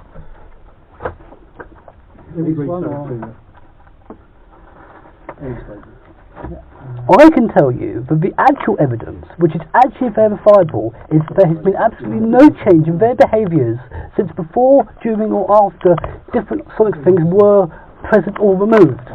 No disturbed sleep, no insomnia, nothing. No actual evidence for what they're saying happened. So listen, so when someone provides a statement, say Mr. Connell or Mrs. Connell, okay, they get read out a declaration, okay, and I'll read you what that declaration is. This statement is true to the best of my knowledge and belief, and I'll make it knowing that if it is intended in evidence, I shall be liable to prosecution if I willfully stated in it anything which I know to be false or do not believe to be true. Yes, and that itself is part of the problem. You are putting faith in someone having a reasonable expectation that there is force of law, and this person is convinced, due to the lack of any enforcement of any law, of any of the incursions and other things he has done, he has no concept that that has any weight to it whatsoever. And all the things you're describing can actually be falsified anyway, under the basis, well, I believed it to be true, doesn't mean it is true. The guy has a history of deception and lying. For example, I'm going to give this example because it's the best example. How did you get this information, first of all? What information? The information you're going to give me. What? But why don't you just give them the information and ask them afterwards? Okay. Right.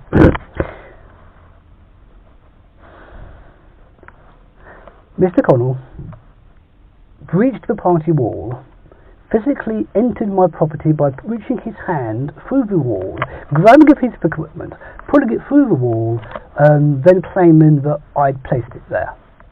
Now, after that, he then squirted lots of highly flammable expanding foam everywhere for no reason other than to cause maximum damage. It was clear from the photographs that that was not spillage, that was not accidental, it was done deliberately to cause maximum harm. Now, but Mr. Connell made police aware that the device in the wall 20 days before you say it took place, so that doesn't make sense, does it? What? He made police aware prior to you calling that the device was there. Alright? Right. So that doesn't ring true. That device moves around a bit, it falls on the floor a bit when I miss it. It lives generally around that area. Now, ask yourself this: how does he know it was or wasn't there for 20 days? He has admitted to spying on me through the wall for several months, and I have that on tape. Don't you find that a bit more interesting than what you think I may have been up to? I mean, he admits spying on me. And more importantly, this is what we came aware of this morning. You're aware of the website change.org? Yes. Okay. There's a petition that's been made by someone called Michael Hart with a photograph of you. You aware of this?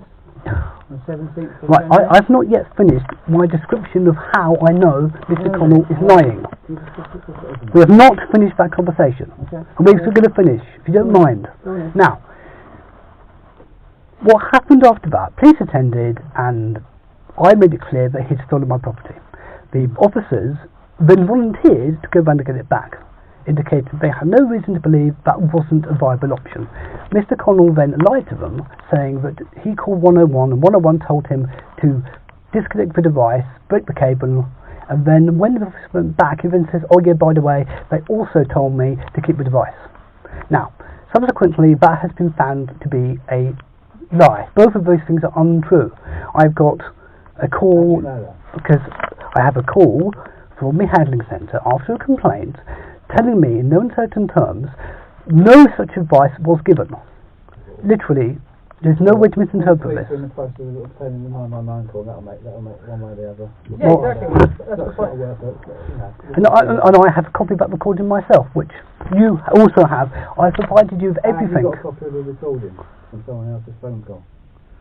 What do you mean? No, he has a copy of the recording from when he called. Okay. Right. This is not a two-party consent state. Okay? Right, Mark, can I talk about this now? Change.org, are you aware of that webpage? Do you understand the concept I'm trying to communicate to you here? Yeah. Mr. Connell has been found in an absolute, completely bollocky lie. Okay, proven. Are you aware of the webpage Change.org? Yes. Okay, there's basically a petition made on the 17th of January. Yes. To the name of Michael Hart with yes. a photograph of you. Did you do that? Yes. Okay. You know you've got bail conditions at the moment, police bail conditions, not to reference your neighbour. Which post-date that existing? This is the 17th of January, 2 days ago. The bail conditions were in place on the 13th of January, weren't they? That petition, I'm going to read it out. That petition was put up before harassing a young fit builder. Are you inferring that this is Jack Connell? Is that what you're saying? Where in there do I mention Jack Connell or 56 or anything else? Who's the young fit builder you make reference to then? It doesn't matter. I'm asking you. It doesn't matter. It is irrelevant. The point is... I believe it's you're referring to Jack Connell. Well, it doesn't say. There's no reference. It does not matter. It doesn't say. What does that say? A young fit builder. Okay. Who is that? Who are you making reference to there, Michael? It is an allegorical person, it is a straw man, it is to demonstrate the absurdity that a blind, disabled, unconscious person represents a threat to anyone, let alone a young fit builder. I mean, he's meant to be in fear. What was the purpose of the petition? To get the S&T disbanded due to your bungling incompetence and damage you're doing to my community. And have been doing ever since you got involved. Your neighbour would have felt looking at that? There's no reason why the neighbour should see. Why would you see that? Because it's probably, I think it's pinged to everyone in the local area. I think no, it isn't. Isn't it? No. Well, I think it. You have to be signed up to it for anything to happen.